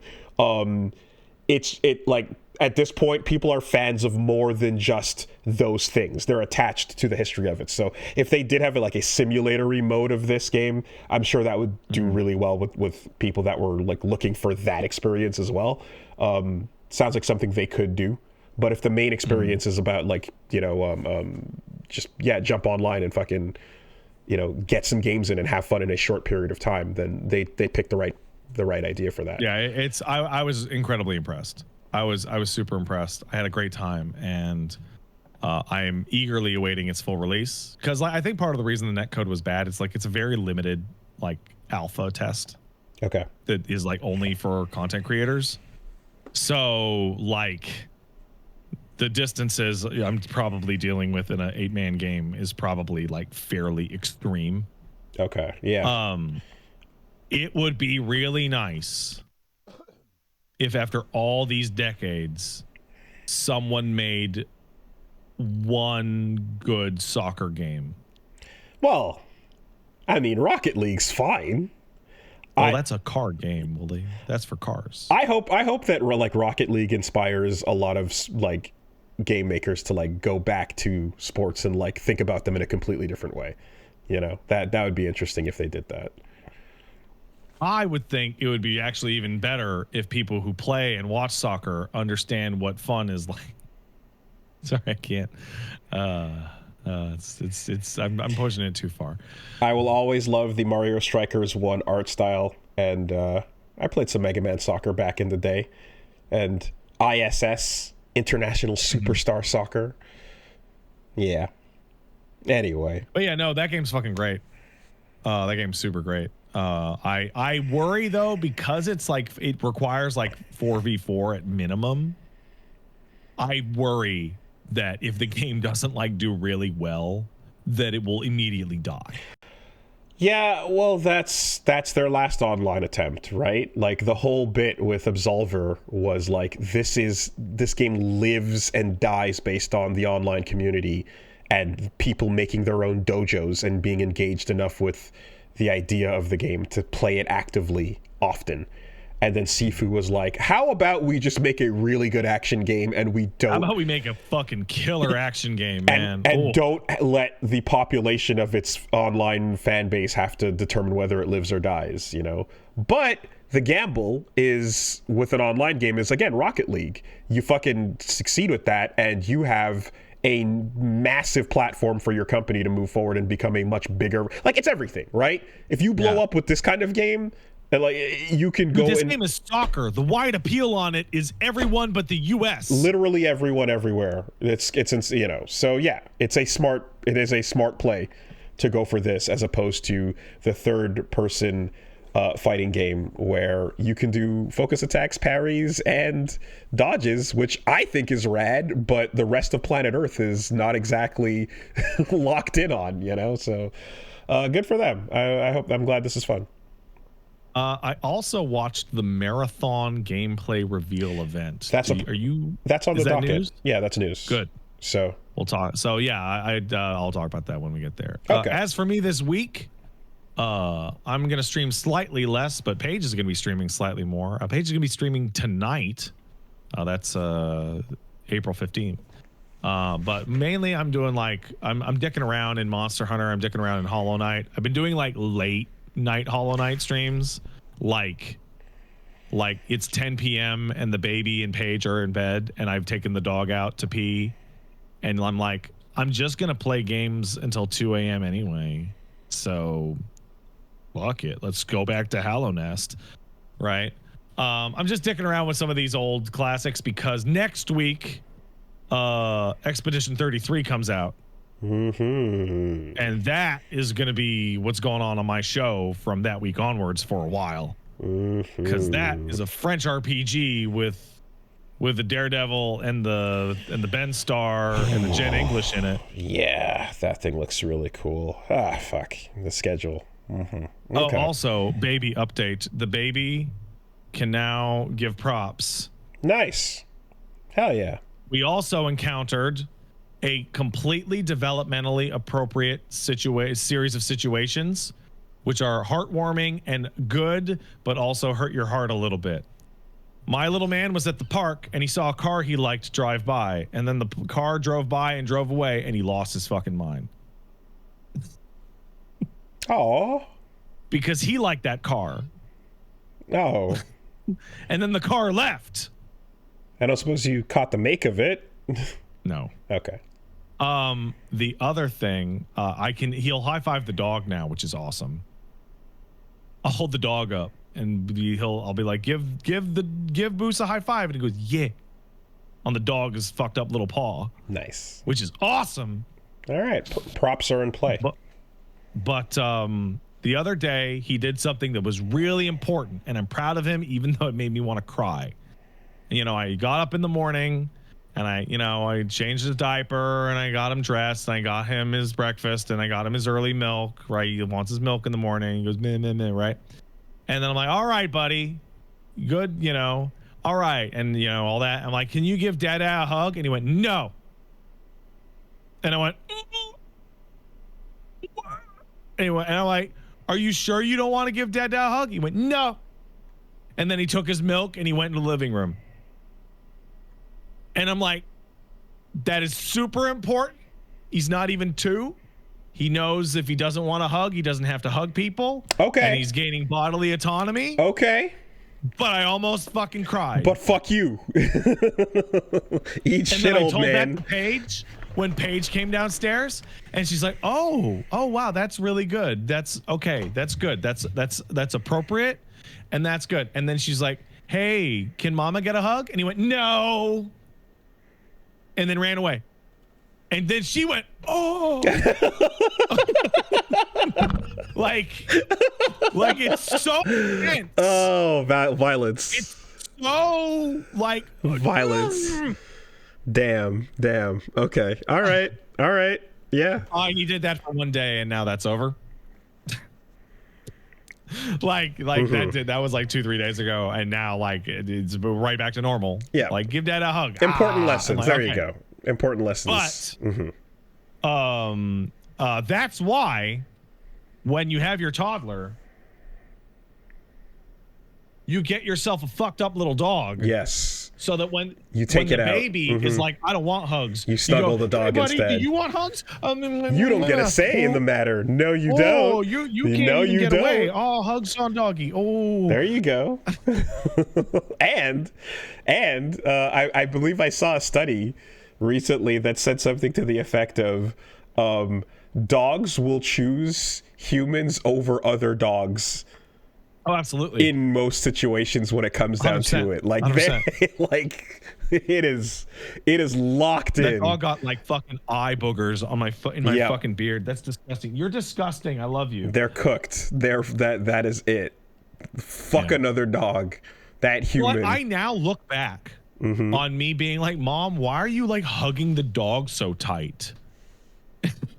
And she's like, when I was like 10, it's like, because you won't hug me because you're a big child. And you're too cool to hug your mom. And I was like, whatever. That's weirdo. That's what that's for. Yeah. Dude, he's the best. He's so smart. Oh. Sidebar, I didn't mention it, but Venom is very cool in Guilty Gear Strive. You know what? I don't mean to be dismissive, like genuinely, and I mean this with all the positive love in my heart. Yeah, no shit, Venom's cool. Yeah, guess what? Venom's cool as fuck. Pool character playing pool. It is what it is. Did Leon call you on the phone to like scream about Venom's jump arcs? No, but the simplification of the character, it's interesting because like Leon. they took some tools away and they simplified his formations and stuff.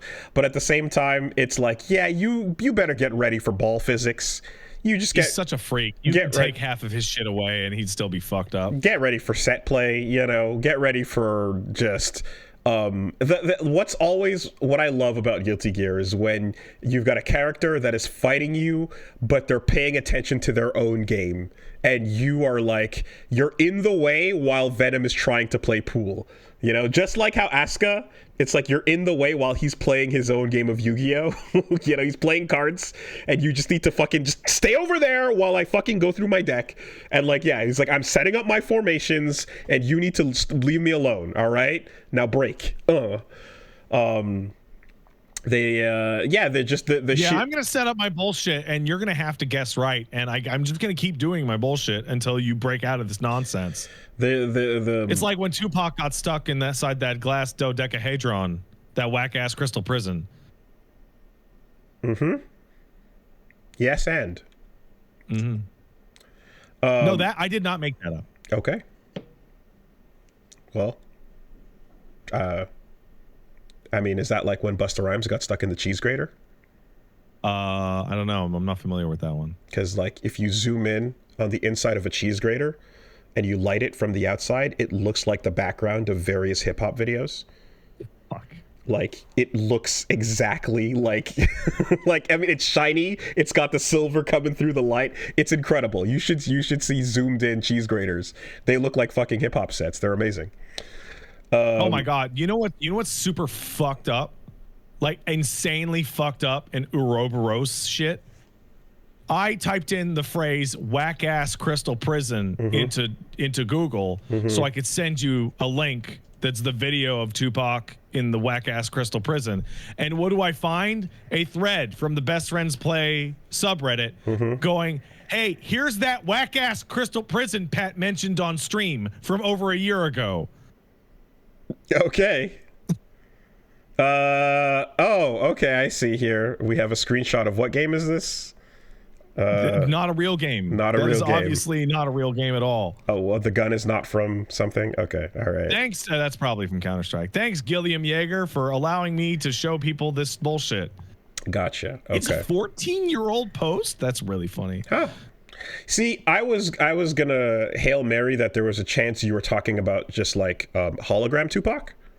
No, he could never be trapped. He has no physical dimensions. But this is, I'm like, okay, this is actually just, all right, got it. Anyway, what's going on? Well, speaking of balls and setting them up. Nice. Huh? I saw a fucking Reddit post the other day with a video of Halo Infinite and somebody asking, why do people keep twerking on me after they've killed me in Halo? And I wanted to kill myself. Because the children think that that's twerking instead of dipping your balls into their mouth. They don't know that it's a teabag. They don't know that it's the balls in the mouth. They think they're shaking the ass. No, Venom shakes his ass. Everybody else is teabagging. He really does. Yo, throws it the fuck back, by the way. But not the right Venom. It should be Guilty Gear Venom. We can 2025. Every time he passes by a shadowy doorway, he goes, Zato? Oh my god. And then just starts going for it. 2025 can only handle so much. He's got some hot buns for you because he works at a bakery. There you go. He makes it clap. You know that drop it low kind of edit of that every character gets, like Vegeta and Luigi and stuff. The one with Broly? Broly drops it low too. Yeah, exactly. You know, I definitely could see that for Venom, 100%. And Zato's not trying not to look. For real. You ever be like so internet brain rotted that you say something out loud and someone hears you and then you have to try and work back the sequence of events and they just look at you like you're an insane person? I saw an edit of that drop it low like sprite, but it was a character I didn't recognize. And I went, why is Broly's ass on the screen? And Paige looked at me and went, what the fuck are you, what Broly? It's Omni-Man. And it's Omni-Man. I couldn't figure out how to get the dots back because I don't even remember. Well, anyway, speaking of setting up balls, we got some steel ones. And this is not like they've been confirmed and they've been announced, but finally we got confirmed it like 3 times now. Exactly. So this is a bit of a reboot type situation where it's like we have announced this is for the 4th time that Steel Ball Run is happening, but this was on JoJo Day. They showed us a key visual. So it's not a key visual. Not exactly a confirmation. We already had that. Not exactly a trailer. There's no footage, but there's a visual, and we get to see what the characters are going to look like. And they have been simplified for sanity, because who the fuck is going to animate a bunch of stars and details on those pants? So I super duper get it, and that's okay. 100%. I feel no ire in my heart. But those motherfuckers have yet to show us a moving horse, and until they do, I'm. So this does show me, because I remember I brought it up to you, like, could they just replace all of them with motorcycles? And you had to think about it for like a second. Maybe penny farthings to keep the era. So what I would like is that every time they're riding a horse, the camera just pans up and there's just like the horse's ears. Well, that's what we were saying last time. Is like, yeah, just keep the legs off screen and have it be like that, you know. Honestly, like, okay, make sure that the 3D horses are good and not bad, because as we've noted, there is bad 3D and there's good 3D, and I hope it's the good kind. And folks are telling me that if I watch more anime, I'd see a lot more of the good stuff. So I'm like, cool. I'm glad that there's more good. That is like the insane cope ramblings of people who bought in. Like, yes, if I eat more food, I'm more likely to have good food. I'm also more likely to have really bad food. I know that if it's 2D, we are probably never going to see the end of the show. Like, the commitment to 2D drawing of them every week is batshit. I don't want that for them. I don't want David Production to have to go through that. I want an elegant solution that is sane for them, and I hope that we just have the good 3D. I mean, you could just like replace all the horses with the chicks from Pretty Derby and just not acknowledge it even once. Okay. And they don't talk at all or anything. They make horse noises and they just hit the neigh. Just no. Okay. We could even use some My Little Ponies if you'd like. You know, dude, whatever. Yeah. Okay. Just animate them like South Park. I don't give a shit. You know what? Yeah, animate them like South Park. Animate the horses like South Park. Everybody else is JoJo animation, and the fucking horses are just going like like fucking like invert left right left right like right. Terrence and Phillips shit. But more important than the horses, most important, they need to go back to weekly releases. Yes, absolutely, 100%. I still haven't finished part 6 because of that. It's great, and I hope they really... Netflix is now not fully committed to drops the way they used to. There's more and more stuff that comes out episodically. Obviously, like Crunchyroll is more used to going through it on a simultaneous simulcast thing, but Netflix has been more willing to go like one by one, and I fucking wish they do that here, because this is peak JoJo. My favorite part incoming. I'll leave it there. I mean, best part, but we can have that debate. But God, do I not want all of that to be just spoiled by having the binge drop? This is just the journey that everybody goes on a week-to-week basis with JoJo needs to be episodically dropped, man. God. Totally agree, 100%. Yeah, and I hope everybody... Well, I mean, there's still some time before it fucking drops, but like, there's so much here that I want to pop off about, moment by moment, and not in summary. So, shout outs to that, and JoJo Day, which is a thing. Other exciting announcements too. New Ghost in the Shell anime by Science SARU, cool. who did Devilman Cryberry and Crybaby, and Dan Da Dan. Crybaby still fucks me up every once in a while, so I just think about that show and I go, ooh, yep, okay. And the most important detail is when you look at the major, it's the fucking manga, dude. It is the original manga style. Not that the adaptations have not been like awesome, and I feel like to the movie as well, like the original animated movie was a super badass version of that character that like lives on in most people's heads, because when you saw that key visual go up, people were going like, God damn it, this sucks, more anime looking, more childish bullshit. When are we gonna get a mature looking Ghost in the Shell again? And it's like, you motherfuckers, this is the source, so not knowing what Masamune Shiro's art style looks like is a fucking tragedy, but what are you gonna do? But either way, it's so sick that they're going back to that. Prior to that, the PS1 games cutscenes were like the closest thing that kind of pseudo scratched on that a little bit. What's weird, I guess, though, is the like going to that art style, fucking hype, super sick. That's dope. Is it going to also be faithful to the books as well? That's a huge question. And if so, holy shit, those books are weird and tonally dissonant and crazy, even by Ghost in the Shell standards, and that's what I'm wondering. Like, do you go faithful on the material and the look, or just the look,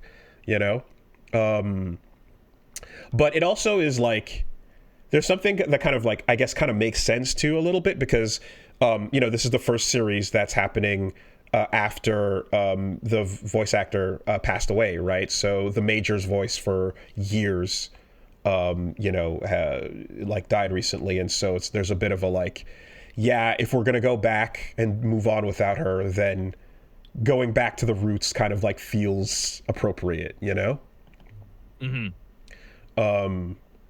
I think it was on the Friendcast when I think I read the sequel and like talked about it. It's been so long that I don't fully remember, but I just remember, like, I don't remember the details of how or why, but I remember being extremely confused and coming back and talking about Ghost in the Shell 2, the manga, and how just fucking crazy that thing goes. It loses.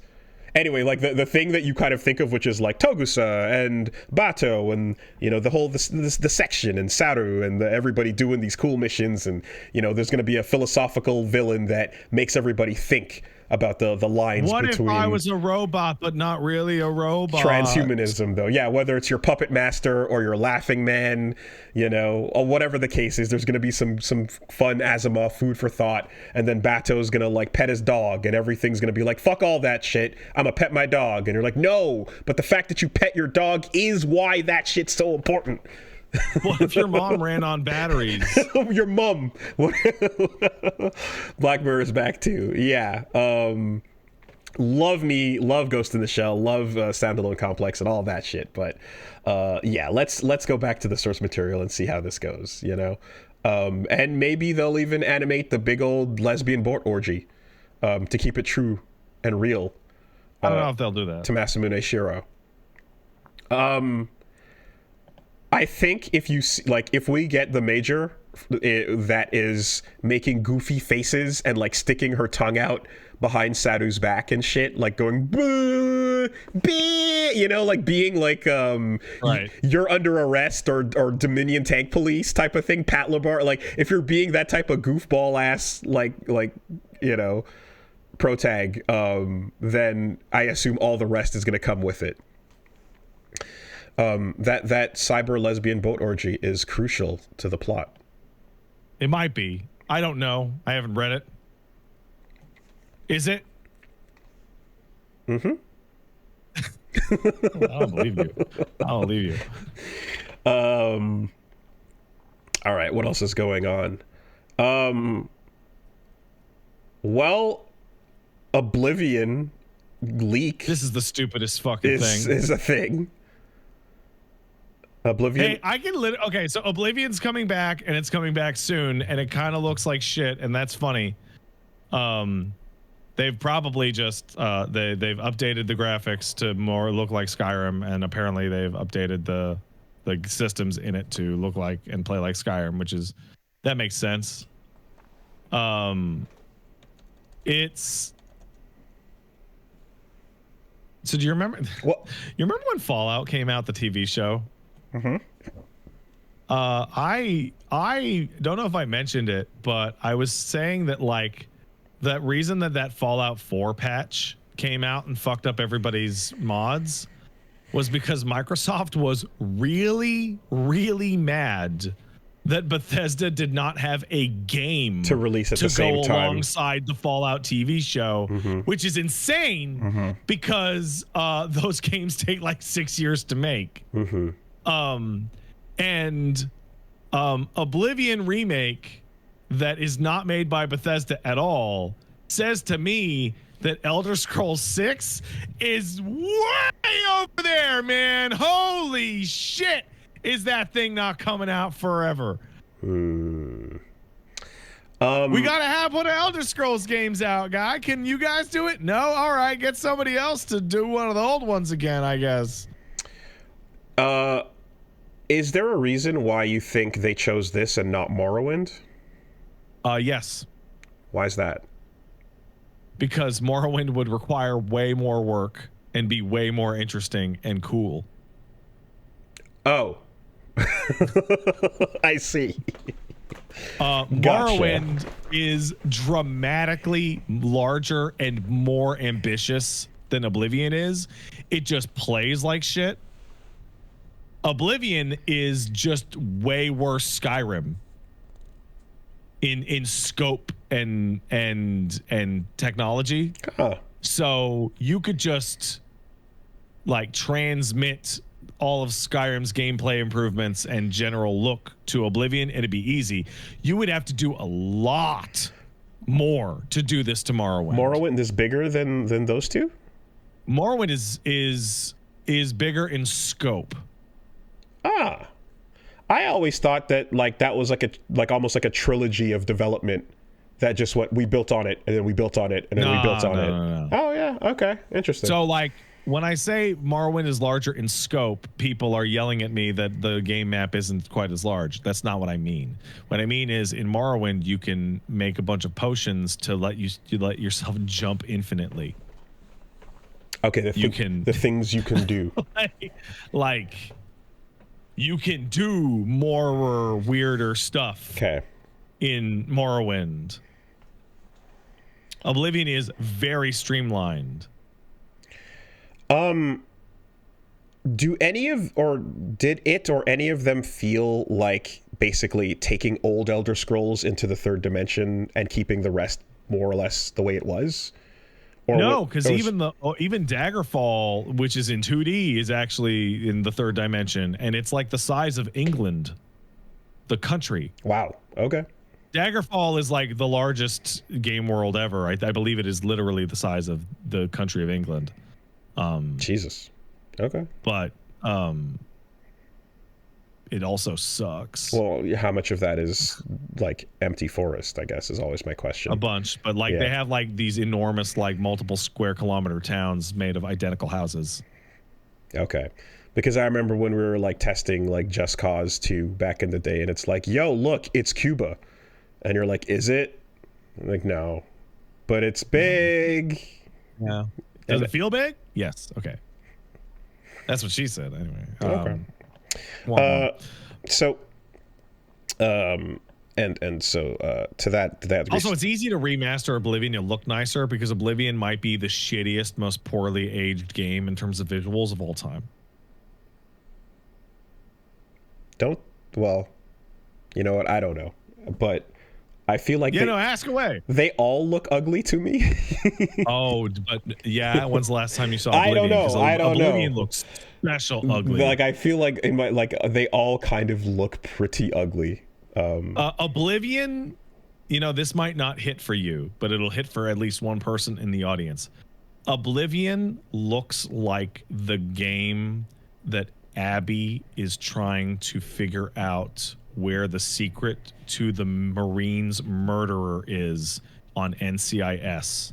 Oh, the fake video the game in the game. Yeah, the game on the TV show, the game in the movies. I mean NCIS specifically. Low budget, but your mom and dad still watch it for some reason because they really like Jethro Gibbs. And Abby's cool, and Ducky had that song from the 70s. Anyway. Oblivion looks like super shit. Like super, super garbage. Man.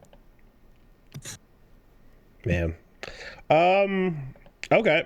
Here's a fucking screenshot for you, Wooly. This is a perfect example. Here you go. Well, I guess I always think though, I'm like, did modders then mod it into being less ugly, like aggressively? No, there's nothing to be done. Okay. No, it's fucked. I mean, they tried, but there's only so much you can shine a turd. Wow. Yeah. Okay. Yeah, dude, it looks like a fake fucking video game. Like legit. It is unique in its awfulness. And one of the things about Oblivion that makes it look super, super god-awful shit is that they went for the single most generic possible setting like they've ever done. So Cyrodiil in lore is supposed to be like this incredibly dense forest that is like temperate and tropical, but instead they made it like off-brand Rome with just rolling hills and like boreal forests, and it looks like nothing. Okay. There's like nothing unique about the entire setting until you get to the expansion. When you talk about games that they play on TV or in the movies, like that's definitely one of them. And then the others that immediately come to mind are like EverQuest is a game that is played by TV characters. Absolutely. Yeah. And like, I don't know, maybe like Kingsfield, a little bit. Well, here's the thing. I'm of the belief, specifically with you, that Oblivion looks like what you think EverQuest looked like. EverQuest did a lot of damage to my early game psyche. You always go to EverQuest specifically because I hated it so much. Oh, dude, you're right. It made me so angry. It made me so angry. EverQuest 2 looks way worse. Actually, oh man, I just grew up. EverQuest 2 is maybe like the ugliest MMO ever. Yeah, I just grew up despising things that looked like that, and I just no sauce. And it was the peak prime Western ass thing. Like I just big weeaboo fucking energy coming off of just like, oh yeah, Japanese games don't look like that. No, they don't. You know, everyone looks cooler and does cooler shit. Come on. Yeah. Where's the sauce? Yeah, anyway. And I mean, look, we got there, but like to some degree, it's still more or less real. The ramifications, the damage is the shadow remains cast. Anyways, so speaking of buggy shit, we talked about that Tekken 8 situation. There has been some updates. Apparently there's going to be an emergency patch. Well, so they announced an emergency patch beforehand, and they elaborated a little bit more on what it'll include. So at first they just mentioned fixing Paul and Jack with these particular things they were doing. In this case, they're saying overall, there was an announcement that was basically just going, hey guys, look, we know. Yeah, we completely agree. This is not what we said we were going to do. We fucked up. And we're going to adjust the game and continue looking at different things. And they're not undoing and rolling back and taking away the changes. They're going to adjust them, and it's going to take some time to do so. In the meantime, they've increased life so that you can take more mix-ups. Instead of 2, you'll take 3 that now, wild, I guess, you know? And people are like, guys, what the fuck? We're like, oh, like, some people read that and went, oh, I guess we're out. Like, we're cooked. It's done, you know? Dude, so I don't know what the tipping point for everybody was, and I know we talked about it for like 40 minutes to an hour, but like, when I was scrolling down my YouTube subscriptions and I saw that Sajam has a fucking hour and 12-minute interview discussing the disastrous Tekken 8 Season 2 patch with Phi DX. Yeah. I'm like, holy fucking shit. I have never seen him talk about a patch for more than like 25 fucking minutes. And holy fuck. And Phi goes into detail. Like, he really breaks it down, like, for anyone, just like if you're coming at this from an outsider or like from a Street Fighter player's perspective and stuff, you know, yeah, he does it. And so Phi DX, like, he's been like talking the most about this, honestly. I feel like he's in the spotlight for it. But it's so interesting because it goes further, because one, Harada also spoke. He broke radio silence where somebody kind of said like, hey, this unwarranted shit is you know, like a backlash or whatever. You know, these people are being loud, but don't worry, thank you for the game and thank you for speaking up and da-da-da. And Harada quote tweeted the person and went, no, this is warranted. The backlash is justified. Right? Oh yeah, stop dick riding me. Get off it. Straight up. And I love that. And you know what? Like, this is, and it's true, like, he has, when people have gotten upset enough at the game, like with the stages beforehand and the season pass and stuff, like I said, he has been like, okay, yeah, no, we're gonna try it, we're gonna fix that, we fucked up. He's admitted that before. And when you think about it, it's like Tekken is his life's work. Right? Yes. It is literally his life's work. It's his legacy. So I get him being like, yeah, let me actually come out and say, like, don't even try, you know, to be like, no, I'm going to position myself against that and stuff. It's unfortunate that, like, it sounds like there's some shit going on with, like, other devs, and, you know, there's been some blocks, and I'm not too sure exactly what's happening. Like, people have been talking about, like, Michael Murray blocking them, and, you know, then Aris's stream. There's all kinds of shenanigans going up and around and so on. But overall, it sounds like, you know, he's like, yeah, no, this is a warranted backlash and we're gonna fix it. But undoing it completely, I guess, is just not in the cards. So it's gonna have to be a slow adjustment of, like, taking the move. They specifically acknowledge the moves that are selfish, you know, the tracking 50-50, really high risk, really low risk, really high reward moves are going to get adjusted, you know, and I guess they're kind of committing to this decision instead of, like, fully pulling back out of it. But what's happened since then, people have started finding other shit. And so it's like, now it's not just about, like, the new aggressive moves. There's these bugs, one of which is when Anna slaps you and you try to, and then you input a counter slap, her move list becomes yours, and now we're seeing people doing Anna combos in swapping move sets, and it's this confusing, like, why the fuck is this happening? People without rocket launchers are doing rocket launcher moves, and it just became, like, the most busted looking insane shit, right? Like, literally your character starts taking on the wrong moveset entirely. The insane tweets and videos of that make it look like a complete mess. And someone recently, like in the last couple days, went into the code and found the exact problem. And it's the actual reason why this happens is super fascinating, in my opinion. I love it that we're in the era of people can dive in and go, yeah, I found it. I found the problem. Somebody fucked this up, and they point at it. But it's fucked up in a way because of the creativity of what they were going for. So when Anna does a back two, I think, like is the input, like slap, right? What happens, or what's supposed to happen, is the game checks to see if the person getting slapped is female.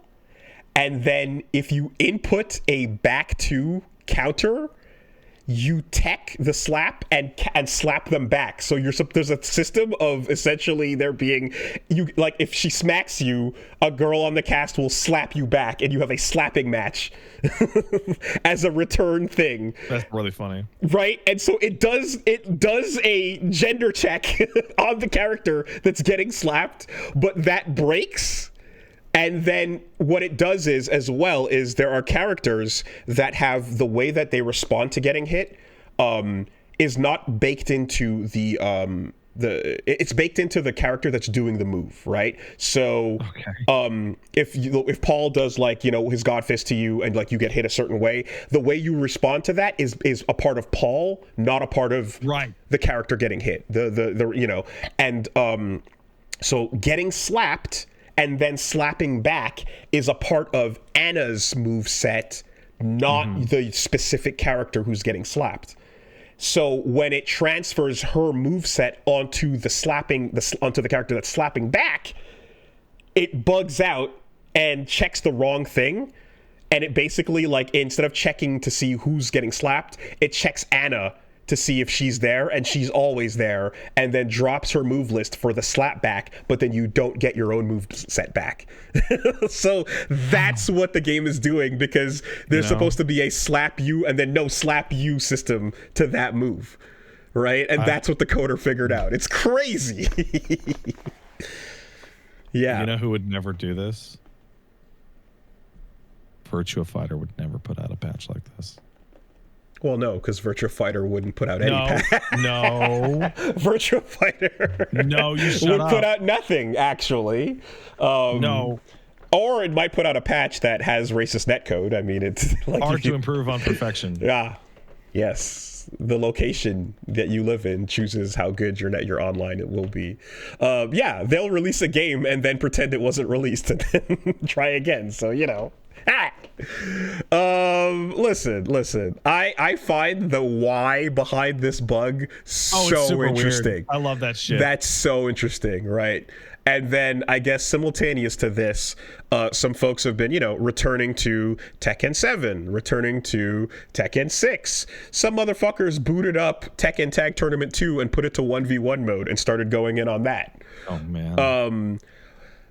Some modders have removed heat from Tekken 8 and just put the footage out, and people are like crying. Like, you know that you ever see that picture from the manga with the bear that's just got tears in its eyes, or like or like, you know, It's Always Sunny with Frank just being like, I understand.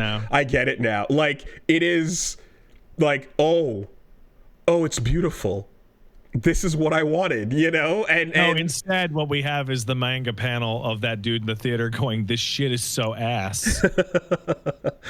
I mean, it's funny because there are moments without heat where they still have heat engager moves, and so the reaction to those is like not set properly. But overall, people are like, I will suck your dick. Please give me this mod. Like, please, we want to play this, you know? And then also what's happened with Season 2's patch is there's a change that has involved in order to avoid certain situations when you're getting comboed off the wall, when you get dropped to the ground, sometimes you automatically tech backwards, right? Like before you just have the control to pick your direction and stuff. But to avoid, so it's a way to avoid certain like really aggressive situations. They put this thing to be like, no, you'll always tech backwards and such. Forcing that means there are ways to do a combo to somebody where you hit them into the wall and then they bounce onto the ground and always tech backwards towards you with their back towards you so they can't escape your setup, so you can actually do a touch of death now. And like there's someone using law there's real touch of deaths because of this update. So I know it's not the case in like fighting games, but in a lot of competitive games, if they had to release a patch that was this hated, they would roll it all the completely way back until they had a better solution. It is weird that they have not rolled it all the way back until they have a better solution. Well, there's a saving face element to this that I think is present. I don't know that they've ever said cancel, undo, never mind, right? Undo the update live. I don't think that's ever happened. I think there's a bit of a, we made a decision, we're gonna stand by it and continue tweaking to fix things that were unintended, but we're moving in this direction, as opposed to we fucked up the course, we're not going that way at all. You know, I think it would be better in this situation, and I think it would probably be way, you know, it would be, for this level of vitriol and anger, it would be a much better call. But there's something about just like not wanting to look like. Some people in chat have said that they can't do it without removing Anna, and people paid for Anna. Well, so because Anna exists in the new system. No, but I mean, it would have to basically be like we're rolling back everything but the character, right? Yeah. So you would be like every other change we're undoing, and it would just be this wild like hybrid live, you know. But in any case, yeah, there's a thing with that, which is like, I bet you there's a bit of a face thing and a bit of a like, you know, bad leadership looking thing, and just kind of like we stay the course and we fix as we go. We don't control Z, you know. That is a really bad attitude for a live game that people have to play for it to exist. Yeah, competitively at that, you know. I agree. But it would, in this case, it would also be the simplest way, right? Because there are more things people hate about what's new than about what's old. You know, they're lamenting for that old version where they're like, oh man, you know, back when it was like, oh, fucking Dragunov, what an annoying character to fight. It's like yearning for those days, you know? So I don't know. And obviously, the idea of like rolling back the changes, realistically, what that looks like is not actually rolling back the game, but making a new version where those changes don't exist in the balance. Right. It's still a new version thing with Anna present, but the move changes and details and stuff that they did, like those things you then start adjusting from scratch on, right? Okay, so that's what's going on with Tekken 8. Just before we went live as well, just a little bit, there's some tweets that have gone out, but Capcom Fighting Collection 2, the version that the game that has CVS2 and Rival Schools Project Justice, all the games you would never want to play, Star Gladiator, all the good shit. Yeah, so that's going to be coming soon. There's some footage where who was it? Tyrant was playing CVS2 and noticed that the standard version is easy operation. CVS2 EO version, which means that's the version of the game that has no roll canceling. And if you're an old fighting game player that remembers Capcom vs SNK 2, you know how insane those words are, because the game exists and is a competitive thing and did not die sooner because of roll canceling. It's a bug that competitively saved the game, and they are officially not putting out that version that has it. And this is like, we've done this before, and it's so baffling that they're doing this again. This happened with Third Strike when they fixed quote unquote the bugs and things like Aegis Reflector, and everyone hated that. They're like, no, we've been used to this competitive version of the game. That's what we want to play. Don't take those those bugs out because they're part of the meta now, right? No, we're fixing the bugs. We fixed the bugs. It's better now. And then they did that to Marvel 2, and Marvel 2 as well has a bunch of stuff that they're like, these are part of the meta. There's bugs that are actually like game breaking, like freeze stupid shit that are a problem, but there's stuff that is part of the meta as well. And then they change that stuff, and the competitive players are like, well, fuck this. I don't want to play this version of the game. This is not the game I love, you know? And so same thing here in CVS2's case. And it's like, this is really crazy because, like, I mean, when you go look up like anything, let's say you're someone who was like, I want to learn how to play this old game and I want to get into it, you know? You start with the basics and what's there, and then you start getting into like, you know, like Super Combo is like a wiki online, for example, where they get into tech for characters and these old classics. And like this bug, roll canceling, is so intrinsically part of the identity of the game that it factors into every character's discussion. It factors into the tier list of who's strong and who's weak. It's like, it's just been the whole game. It's crazy to think that they'd be like, yeah, throw all that out here. No, just not this, you know, and be like, yeah, you're going to play a different version of it now. And it's not at all the thing that people love. And what everyone, especially those who you're selling this to, love is the version that has this as part of the meta, you know? It's so crazy. I'm baffled because you would think that when you're releasing games like this on this collection, especially because I'm like, it's nice to have a way to play them, that you'd have somebody that's like on the team that is like super duper. This is the right version, guys. Yes, they know what people want, they know what people care about, and they're like, yeah, the audience that you're trying to win over, you want to show new people, you know, these old games, and you want to introduce a new audience, but you want to basically win over people that are playing Fightcade, right? You want to win over people that are fans that never stopped from back in the day, that love these old games. It's crazy that they do this.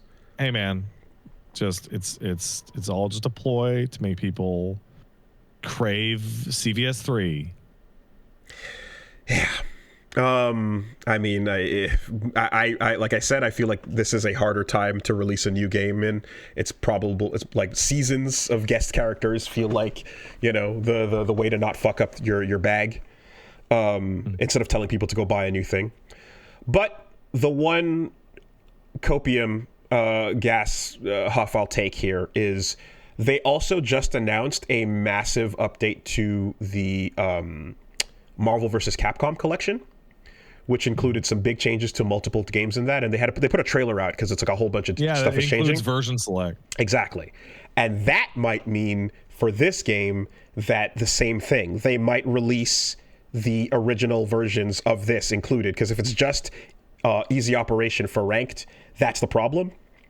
And if they let you pick the previous versions of CVS2, then all's well, you know?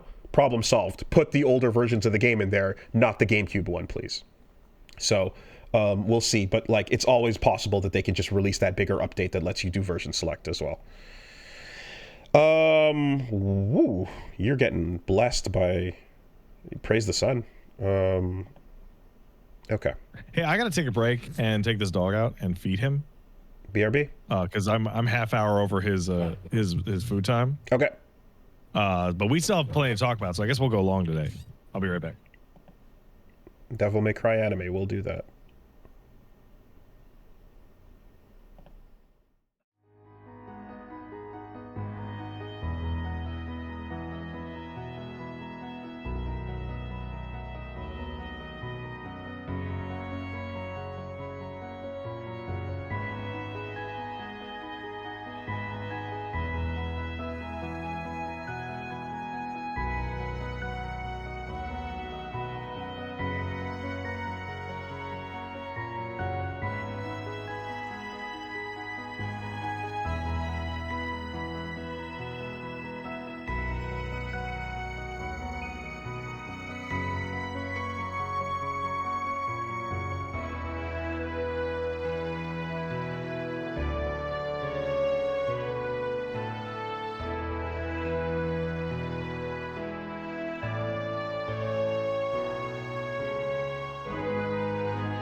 Okay.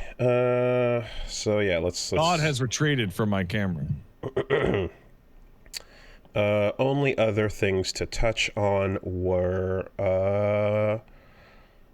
yeah, so the marathon gameplay reveal happened. I'm sure, I know, yeah, so you took a look. I know there's the extended gameplay reveal and then there's the short trailer, right?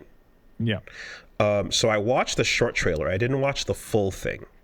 And as an outsider, just watching that trailer, I was like, that seems like a cool thing. Yeah. I don't know the source material. I don't know Durandal, you know, and stuff like that. But I'm like, the art style looks cool. I like the use of color. I do like the art style. I think it looks kind of like a futuristic Mirror's Edge kind of thing. Yeah, I enjoy what they're doing with the use of color and the design on the various like characters and the world and the buildings and stuff. And you know, I guess a team extraction shooter type game is what the deal is. I don't have, so like we talked about with Devil May Cry before, I don't have attachment to the source material, so I kind of just saw something that I thought was like, oh, that looks cool, that looks interesting, you know. And that's the end of thought. Head empty.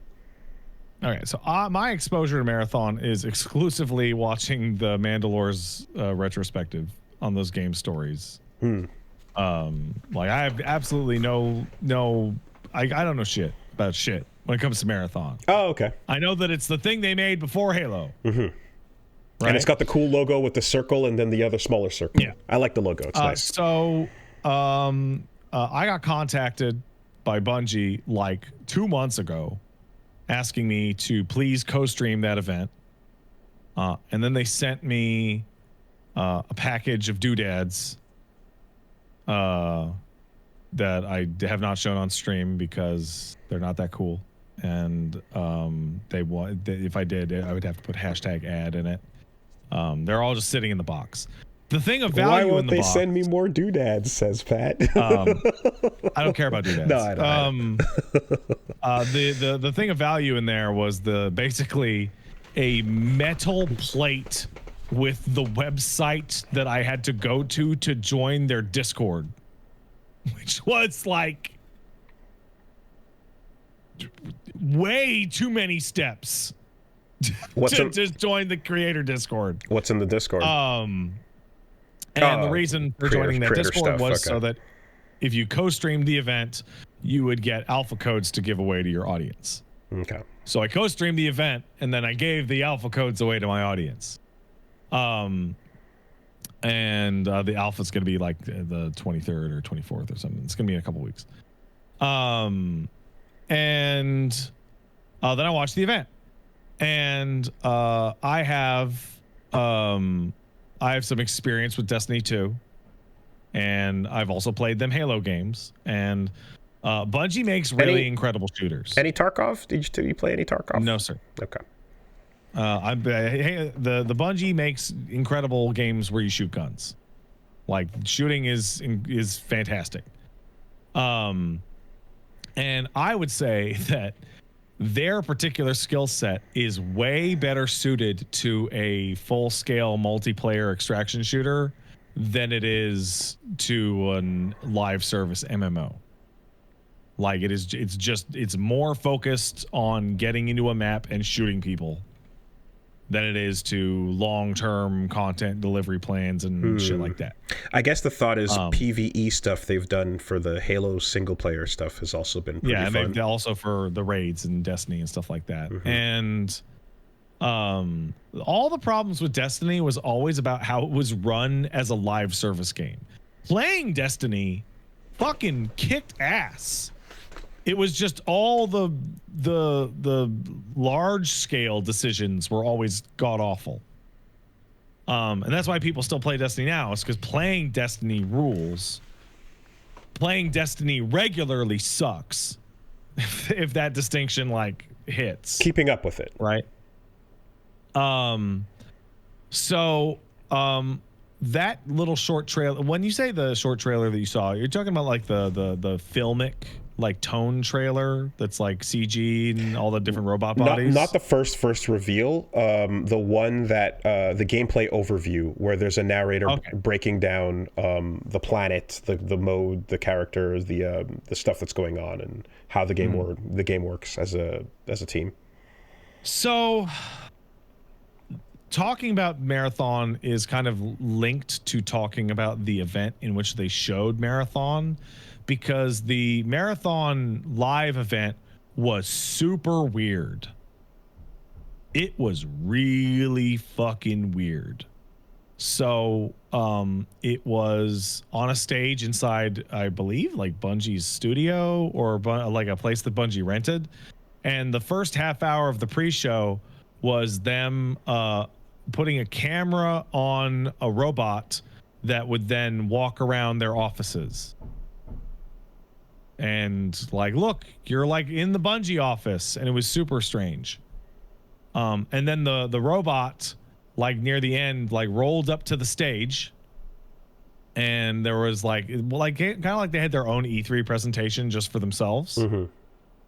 And the first thing that they showed off was the live studio audience made entirely of Bungie developers that were all there to sit in and cheer when trailers went up and when the devs said funny jokes. And it was fucking super weird, like right off the bat. Okay, so just fucking strange. If you need a little perspective on that type of thing in development, that's normal for studios to do internally if they have like a studio room or a presentation room.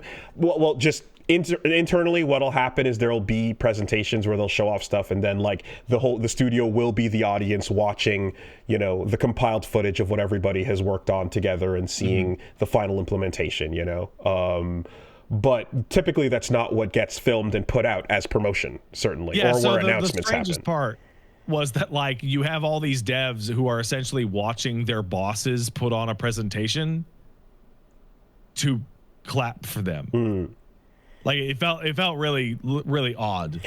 So then they showed the gameplay overview when it's not and stuff like that. Sorry, when it's not for showing people who the audience. Yeah, I understand that. It's a more normal thing internally, but for that to go external is odd for people to learn about the game that way. Because it's in front of the audience, so that like when they show it off and everyone's like, as opposed to the real audience. Yes, 100%. Like that's not the real audience. That's the people working on the game. That's them. And then they did the gameplay overview, and then they did some interviews, you know, back and forth questions and answers with like a bunch of the leads. And then they showed some more gameplay, and there was an incredibly strange tone to them talking about the game that I will blame the setup. And maybe what you said earlier is like, this is more normal for internal use only rather than showing it off to everybody. You had 3 devs talking and like one guy interviewing them. And like they kept talking about the game and the characters in it and the experience they were having like the game was out and the audience already knew and was familiar with like the classes and the characters because the audience in the room was familiar with the characters.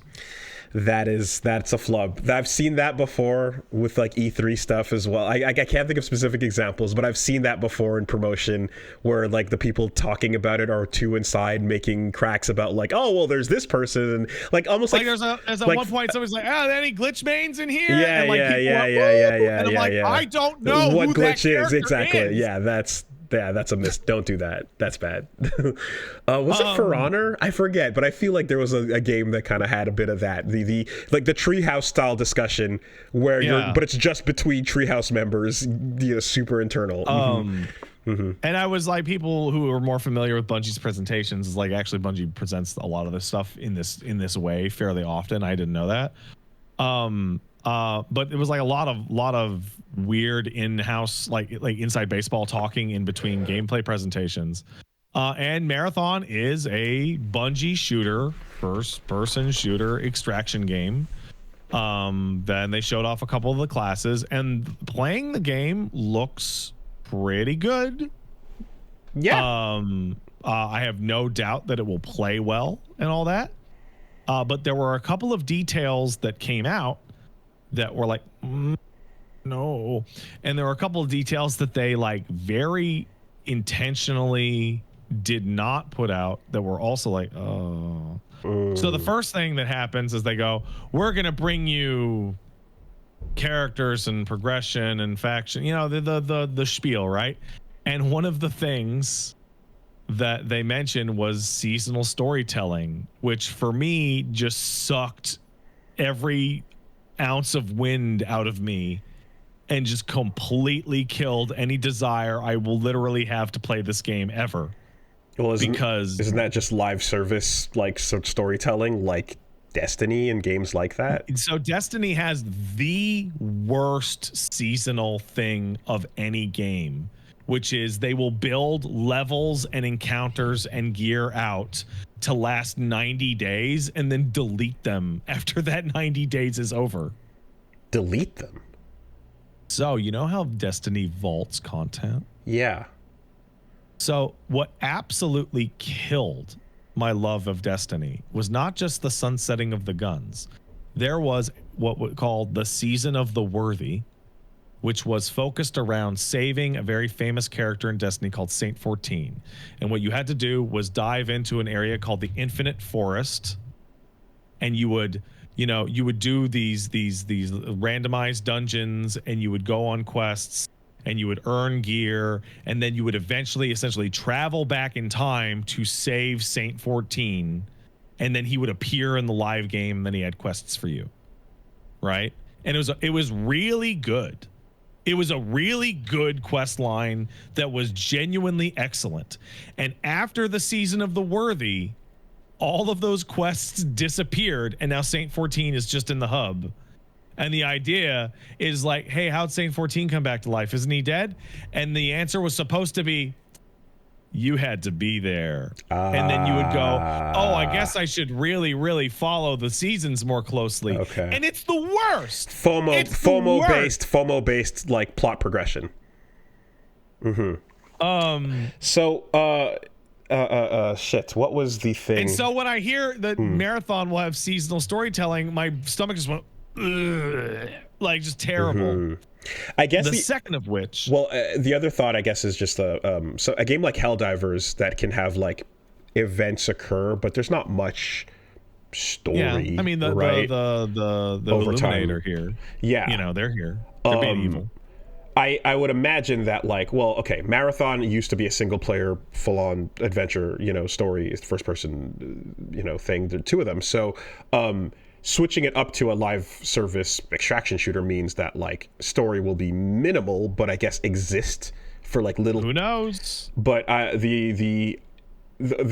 imagine the move here is like you kind of sprinkle references to things that people might know or like from the previous games, but overall the narrative is not the main reason you're jumping in because it's a live PvP shooter, So somebody in the chat, thanks Monkey Weed, points out that Guild Wars 2 did this style of seasonal content, and it was such a hated disaster that after 5 seasons of it, they actually retrofitted it as DLC and then made all storylines shit onwards permanent. Like, it's the only game I've ever seen like go, nah, fuck it, go back. And they went back to the old model of just we put it out and it's out. So that seasonal content thing, ooh, not very good. So is this Is this kind of like with Rivals, where there's just like, oh, now we're doing the New York City, the Baxter Building, and Dracula. Okay, well now we're moving on to the Hellfire Gala. Like that. But imagine it was like for Destiny. Imagine it was like quests and levels and activity. Because missing out on a Rivals event is not a big deal. It's just a cool thing with some costumes and then some lore bits and pages. But overall, I guess it's not like an ongoing. You fucking missed out and you don't understand what you're looking at type of thing. Right. So they did that, and then the next thing they said is like, hey guys, this is a 3-man game, so you'll queue up as a team, and don't worry, for you tough guys out there, you can queue solo if you want into the mode where everyone else is teams of 3. Yeah, I saw that in the trailer. Which is like No, that's not what. Why the fuck is this such a fucking focus for you in Apex? Why is this so fucking important? Why can't I just fucking play a version of the game that's free for all? Like, why? Why does it have to be fucking not 3v3? Like, god damn it. Not looking into that feature, I kind of was wondering, I'm like, if you go in solo, do you get like better rewards, or is there like a balance around that or something? No, you get shit. Okay. I don't get it. I don't get it. Even fucking Fortnite has fucking solo only. Why aren't you as good as Fortnite? Oh, where everybody else is solo as a mode, you mean? Yeah. Yeah. Okay. No, that's what I mean. When I say solo queue, I'm like, why are you?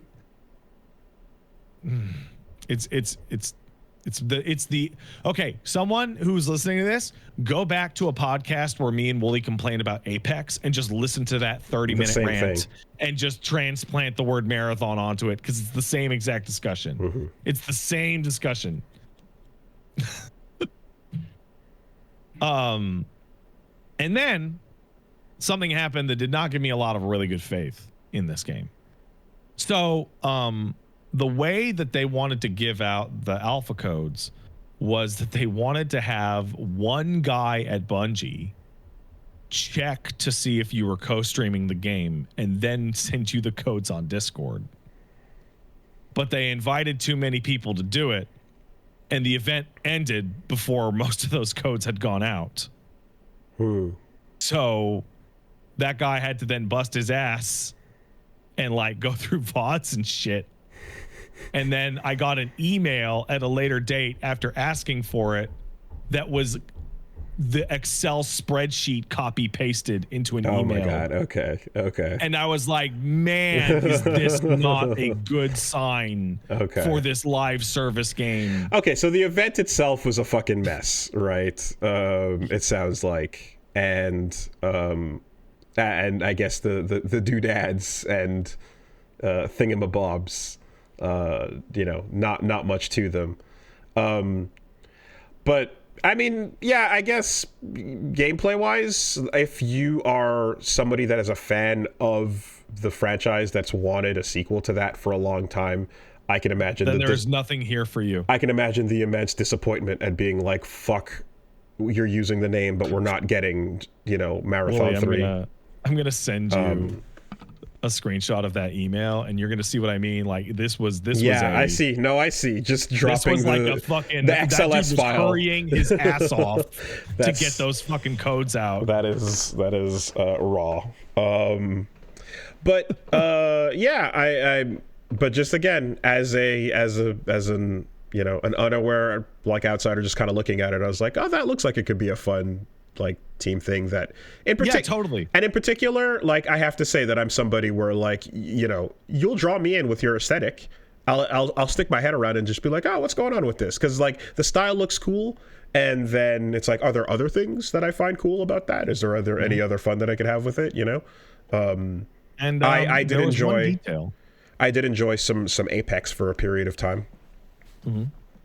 So there was a detail that they strongly neglected to mention, and then also neglected to mention afterwards when people were asking them, which is, hey, so this game's free to play, right? No, Bungie's a premium title, and we feel that the price will reflect that, which then got reported as to be a full price game. It'll be a full price game. Yeah, I saw that part. Yeah. Which they then responded with, "We didn't say it was full price. We just said it was premium." And it's $40. And I would like to point out, I'm not an English teacher.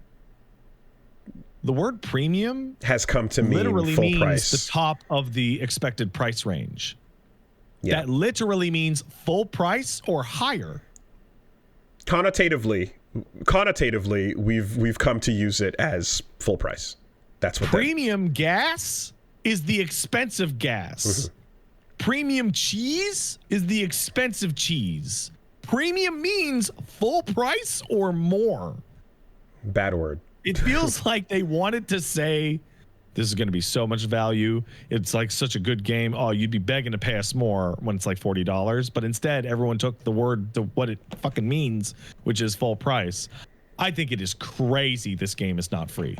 I think it is nuts that this game is not going to be free. Has Bungie ever done free to play? Yeah. Destiny 2 is free to play right now. And it's the shittiest version of the game you could ever imagine. Was it on launch? No. There was because I remember there was the talk about the Taken King. Yeah, that was Destiny 1 DLC that was like a thing on release for when 2 came out. And I remember there were discussions about like paid stuff for it. So yeah, okay. So let me just give you a short history of how fucked up the free to play thing for Destiny was. Destiny 1 comes out and they put out regular expansions. And then the game has a really good final expansion, and that's that. Destiny 2 comes out and has the Red War campaign, and then it has 2 expansions, and then it has a bigger expansion. And then I think there's another one after that. And then they start vaulting content. And then at some point it goes free to play and they vault more content. And now that it's free to play and I've paid for a bunch of the game, I paid for like $120 worth of the game. Most of the stuff that I paid for in the non-free to play version no longer exists. Is gone. So now free to play Destiny exists, but you can still buy seasons and campaigns and DLCs, but some of them are gone and you can't play them anymore. And when you load into Destiny 2 at the free to play version, or any version, you load into the Destiny 1 starting mission instead of the Destiny 2 one. So and then you get to the hub and it just goes, do whatever, because there's no main story anymore. It's miserable. It's so bad. So Bungie has chosen Concord's Gambit. Yeah, a little bit. Is what's happening here. Yeah. Tarkov is free as well, right? I don't know. Like, if most of your competitors in this space are free to play, it feels like... I'm going to say no. Is it not? Okay. Escape from Tarkov is purchase. There's a purchase thing. Okay. Yeah. No? Okay. So, like, because I'm like, how many of its direct competitors are free to play? $35. Tarkov is $40, 35. Yeah. Yeah. Okay. So around the same price as that. Apex is free. Not the same exact genre, but are there direct competitors in this first-person shooter space that are? There's Tarkov and there's Hunt Showdown that are free and no, they're not free. They're all extraction shooters that are the big boys. Are you pay like $40? Okay, so there's nothing that is like dominating the genre right now that is free to play. No. So then, in that case, they're coming into. Then it makes more sense. Then they're coming in to compete at the same level. Yeah. So then I think that makes a bit more sense if that's what the contemporaries people are saying that Warzone 6 is free. Call of Duty. Warzone Extraction. But Warzone's Battle Royale. Yeah. Okay. Whatever. Okay. Interesting. Also, Hunt Showdown also mandates 3-person teams. And I'm like, why is this such a fixation of this genre now? Why is this so important that it is a mandatory thing? Can't you just always have a solo? I don't get it. I don't fucking get it. Balance for solo. How about just don't balance it for solo at all? Just fucking take 2 people away. Okay. I don't know why this is so complicated because chat's doing that. Hunt doesn't mandate 3-person teams to start, but you can't queue in by yourself into a version of... Oh, you can solo against solos in Hunt? Oh, then it's extra stupid that you can't... Oh, I'm going to start playing Hunt Showdown. Fuck this. Oh, okay. I'm gonna start fucking playing Hunt Showdown. Thank you for informing me. Wow, that's extra. I'm extra stupid, pissed off about Marathon. Hunt Showdown's doing it. You should do it. Yeah, that's it. That's the question. I don't have this gripe, but I get it. You know, I just if you played more Apex Legends, you would. Well, so that's the thing is like doing it when I did it solo queuing with randoms. I was like, yeah, this is abysmal, and I'm not. You know, I'm not down for this experience. So I'm like, okay, I'm never playing it that way again. You know, and I just kind of was like, all right, gotta talk to people and get friends on the line and do it that way. I'm gonna fucking play Hunt Showdown. I'm fucking buying it right now. No, but options, you know, yeah, for sure. That's way better for it. Anyway, recent reviews mixed. Cheaters. Also, just and I guess as a side note, I feel like it's nice when I can see like a nice like kind of art design thing come through just on a you know on a game's like visual presentation and kind of thing, and I'm like, I want to flip through an art book for this game. You know, I'm imagining there's a lot of cool concept art for like how it plays with the colors and shit. I'd love to see some of that. That reminds me, very important detail about Bungie putting out a shooter like this. In Destiny, cheating in the marquee PvP mode, the Trials of Osiris, is rampant. And in Tarkov as well. Yep. Well, fucking bully. And apparently, according to the Steam reviews, in Hunt. Because you're going into these games losing everything if you fuck up, and the incentive to cheat is very high. Loss aversion extremely high. Yes, yeah. A high concentration of shitbags coming through. It also means that if you get killed by a cheater and lose all your shit, you're just like, oh, I'm done with this fucking game forever. Or like constant losses in a row, where you're just constantly like losing all your resources and, you know, starting from scratch and having nothing to, that can, a steamroll of bad feelings makes you quit a game for sure. So yeah, there's an alpha that I'm going to play on Marathon. Looking forward to that, but we'll see. We'll see. Well, maybe this is where some friends would carry you, right? I don't want to be carried. Yeah. Okay, beyond this, there's a quick thing. They just announced that the PS5 price is going to rise in Europe, Australia, and New Zealand today. So, what the fucking bullshit? Guess what? It's not just Nintendo. Hey, so stuff's Australians pointed out that the PS5 is now $200 more after like 5 years than it was when it came out. It is happening industry-wide. It'll be everything. Yeah. Bunch of fucking bullshit. Give it a minute for everybody to go back and come back and announce price increases across the board. And the fun thing about price increases is they always come back down when the economy changes, right? No. They always move and you know, like, oh yeah, we can lighten up now. And last thing, and this is just, you know, if this is an if you know type bit, but some folks might remember, but back in the day on the Frontcast, I used to use some cool break music from some places. One of those break songs I used was from a fucking awesome game called The SpeedRunners. I do know this, yes. It's a pretty, it feels like it was kind of under the table, under the radar as a release, but Dark Horse, super fun multiplayer game.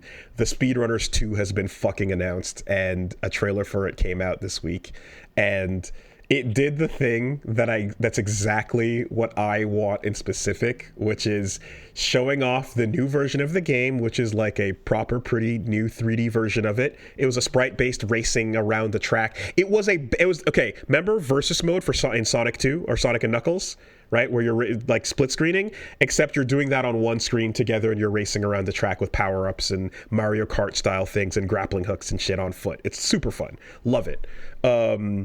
They had the new trailer play, and then right away the theme, that song fucking kicks in, and it's a remix of it, and then it builds up to a choir vocal, you know, where there's like a whole like voice track kicking in, and it's a more epic, bombastic version of the song that I love in a game that I love, and it's exactly what you want for a simple game sequel trailer like that. Fuck yeah, SpeedRunners is back, and it rules. Simple, awesome, and amazing music, lots of fun. I wish that was more of a thing, because there's the only games like it that I know, And I kind of there's one of the game design ideas I remember having was a thing like this, where it's like an on foot racing through an environment, kind of split screen competitive game. Never gonna happen, so whatever. But this game, and there was a game on the Xbox Live Arcade on the 360 called Rascals, which was also a whole lot of fun, and these are the only 2 games of its type that I can think of besides versus mode in Sonic and Knuckles. Oh man, awesome shit. There's a blast from a pass. Yeah, that's it. That's all I got. PvP N++. I mean, that was more about. I didn't do any racing versions of that. I did more. It was more like survival tracks. I've played PvP in that, but or like getting to the thing and. But I'm thinking of like a momentum through a racetrack, that I thought was a lot of fun. Anyway, SpeedRunners 2, King of Speed. All right, let's take some letters. Hold on, I have 2 pieces of very quick news. What's up? Baldur's Gate 3 patch is finally here, and the game is done. Baldur's Gate 3 is done as of today. The final patch is out? Yes, they have literally titled it the final patch. Oh my god. I don't believe 12 subclasses, photo mode, and crossplay. But what if they decide there should be more? There might be some bug fixes, but no, this is the final patch. Okay. I fucked around with it. It's cool. Also, Square Enix completely retranslated Front Mission 2 and patched it. How's about that? All is not lost. Okay. Yeah. Front Mission 3. You can believe now a little bit. Add some camera shake on that shit. You can believe. You can dream again. Dare to dream once more. It seems they're committed to having these games be good. Man. Instead of not. I mean, that Mecha Week episode, just one of the best first impressions of a video game so long ago, I've ever had. It was, I couldn't believe how sick that was. Holy shit. And then you're like, by the way, this game, like 170 hours. No, it's an Elden Ring. I know. But wow, was that cool. All right. If you've got a letter, send it to castlesuperbeastmail@gmail.com. That's castlesuperbeastmail@gmail.com. Okay. Let's take one over here. We're going to take one email. All right. So I have to go. Okay. Hey, Woolsworth and Petan. Buddy and I were planning to drive to Vegas for our first Evo this year. Super hyped to see folks from all walks of life around the globe coming together, especially since our town doesn't have a local scene. However, to say the U.S. is shitting its pants right now would be an understatement of the century. Likely things only get worse as we go forward. Are you planning on attending any U.S. events, or will you be looking at attending stuff maybe in Canada or elsewhere, etc.? Yes. So I was planning to go to CEO. I was planning to go to Combo Breaker. I was planning to go to Evo, as I usually do. And I have gone to CEO or have gone to Combo Breaker, and I loved it. And I haven't done proper CEO. I've only done anime, but I don't think that's going to happen this year. It sucks. I just... I wanted to go to. I seem really busy also. Yeah, I wanted to go to a bunch of tournaments this year, and I don't think that's going to be happening. So I'll say that from now. Seems extremely unlikely. Just get real close to your screen when we're streaming and just take a good whiff. Just imagine. Oh, okay. I mean. But like of us or of the event? Yeah, dude.